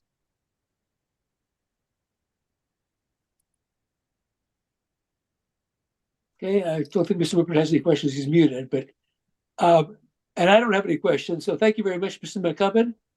We will render our decisions very shortly. So thank you for your attendance and your filings. You can leave now. Thank you. Have a good afternoon, everyone. Thank you. So we have item number 1 left. And has there been an attendance on item number 1? It looks like Visa may have received something here. She would recommend that we do go in camera to determine whether or not this item should be heard. Okay, well, that we'll have to determine. And we can definitely do that. I noticed too, though, just in that the city is seeking a non-cooperation on this, Ms. Scheibel? Correct. And basically, if there is no attendance, whether we hear it or not, we only have your evidence. So it's not likely, and I don't want to say that, but I guess you still want to maintain the request for non-cooperation? Because what I'm saying is the applicant can't go first because he's not here. Mm-hmm. And it's not very likely that there'll be a decrease in the assessment based on the fact there's no evidence other than your evidence before us to consider. So really, by seeking non-cooperation, what are you really gaining? Gaining because our model based of actual information provided from the owner. That's why it's a municipal assessment act to provide information. No, I understand that, but the only thing that making a finding of non-cooperation is going to do is it's going to require the owner to shift to the applicant who's not here and isn't presenting evidence. So we can't do that anyway. And it's not likely that we're going to impose a penalty by providing any reduction not taking place till next year, because it's not likely there'll be a reduction because there's no evidence before us. So yes, that's why it shows what is to be if a gained? reduction in assessment in ordered. Okay, In I this understand. case, it will be not ordered. It will be Okay, we're going to same. go to camera then to determine whether we're going to hear this or not. Thank you. So, Ms. Scheibel, we are going to proceed and hear you on 2140 Pembina Highway, in spite of the fact that there's no attendance from the applicant. We note that the applicant did try to submit some evidence by email today, that we are not going to consider only because it was not filed within the time parameters required. And so we will not hear that evidence. We don't know what it says, and it's not going to be filed on this file. I do note that you also are making an application for non-cooperation. And as I indicated, I don't see the purpose of it because I don't see what can be gained under the circumstances. So I'm going to give you another opportunity to, let's get moving on this and to withdraw that. If you insist on going forward, it's your application. Well, you do that. But when you do give us your information on this, please just present the workup. We don't need any other backup information. So are you going forward with your request for non-co-op? Yes, I go forward request for off. Okay, will you please quickly take us through why we should consider non-co-op? Yes, if you open page Excuse me. I think we page 12. we need to read this into the file, don't we, Harvey? I don't think that happened. Oh, I'm sorry. Yes, please read this into the file. Yeah. Oh, sorry. File number 24-805, roll number 03-05-379-1100. The assessor requests that the burden of proof be placed on applicant for not cooperation, section 53(3)(b) of the Municipal Assessment Act, and if a reduction in the assessment is ordered, that it follows section 54(3)(2) of Municipal Assessment Act. On page 22, we did request information from the owner, letter request on April 13, 2023. We have second attempt to contact the owner on page 13. We forwarded letter of June 9, 2023 with reference number LP 250-435-819-CA. On following page 14, 15, it's information what we asking. We asking for income expense mailer by June 30th, 2023, and tenants verification form same by June 30th, 2023. On page 16, tracking number, when we sent this letter on June 9, on June 13, this letter will receive 9 hours 49 minutes at the morning to the owner, and we have signature on page 17 tracking the information was received, and we didn't receive anything back. That's why I'm asking for not cooperation, and if reduction assessment is ordered, that it follows section 54(3)(2) of Municipal Assessment Act. Thank you. Thank you. Mr. Oro, any questions? I have no questions, thank you. Thank you. Mr. Whipper, any questions? I have none either, thank you. Only question I have is, so the letter that was sent on June 9th, 2023 to the address, is that the address that the city has for purpose of setting tax information, the tax bills and everything else? Correct, same address. Okay, thank you. I have no further questions. We'll deliberate and determine whether we'll grant you your request or not. All right, Ms. Shadle, I'm just gonna put you in the waiting room one more time here. Okay, thank you. Ms. Shepard, we're going to grant your application, but because there is no attendance, you're going to still have to go first. We're going to ask you when you present to please present briefly. We don't need you to do more than to justify the assessment that the property has right now. So we don't need comparables really, just we've seen your other material, so we know what the lease rates are, etc. Okay, We're thank going you. straight to page number 8, our income approach. We assess 3,630 square feet at $18.72 per square foot, give us potential rent of $67,951. For this type of building, we apply 6% vacancy loss, 3% not recoverable expenses, its shortfall $8 per square foot, gives net operating income of 60,216. Model generate a 5.05% vacancy capitalization rate to give us estimation of 1,192,000. This capitalization rates very small because property between 1 and 2 million more often buy it for much higher price and bring capitalization rate, our statistical data showed very low. So it's outside 60% percentile. So based on my evidence, and I already mentioned, I have comparables on page number 7, showing this type of property between $21.50 media, and we assess $18.72. So based on my evidence analysis, the April 1st, 2023 market value of the subject property is 1,192,000. Thank you. Thank you. Any questions, Ms. Delro? I have no questions. Thank you, Chair. Thank you, Mr. Whitford. No, I have none, thank you. Thank you. And I don't have any either, so thank you very much for your attendance, Ms. Scheibel, and we will make our determination on all these matters which you'll receive soon. And we've now heard all items on the agenda, so we're closing this hearing.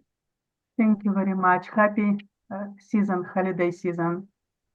You too. Bye. You Bye. too.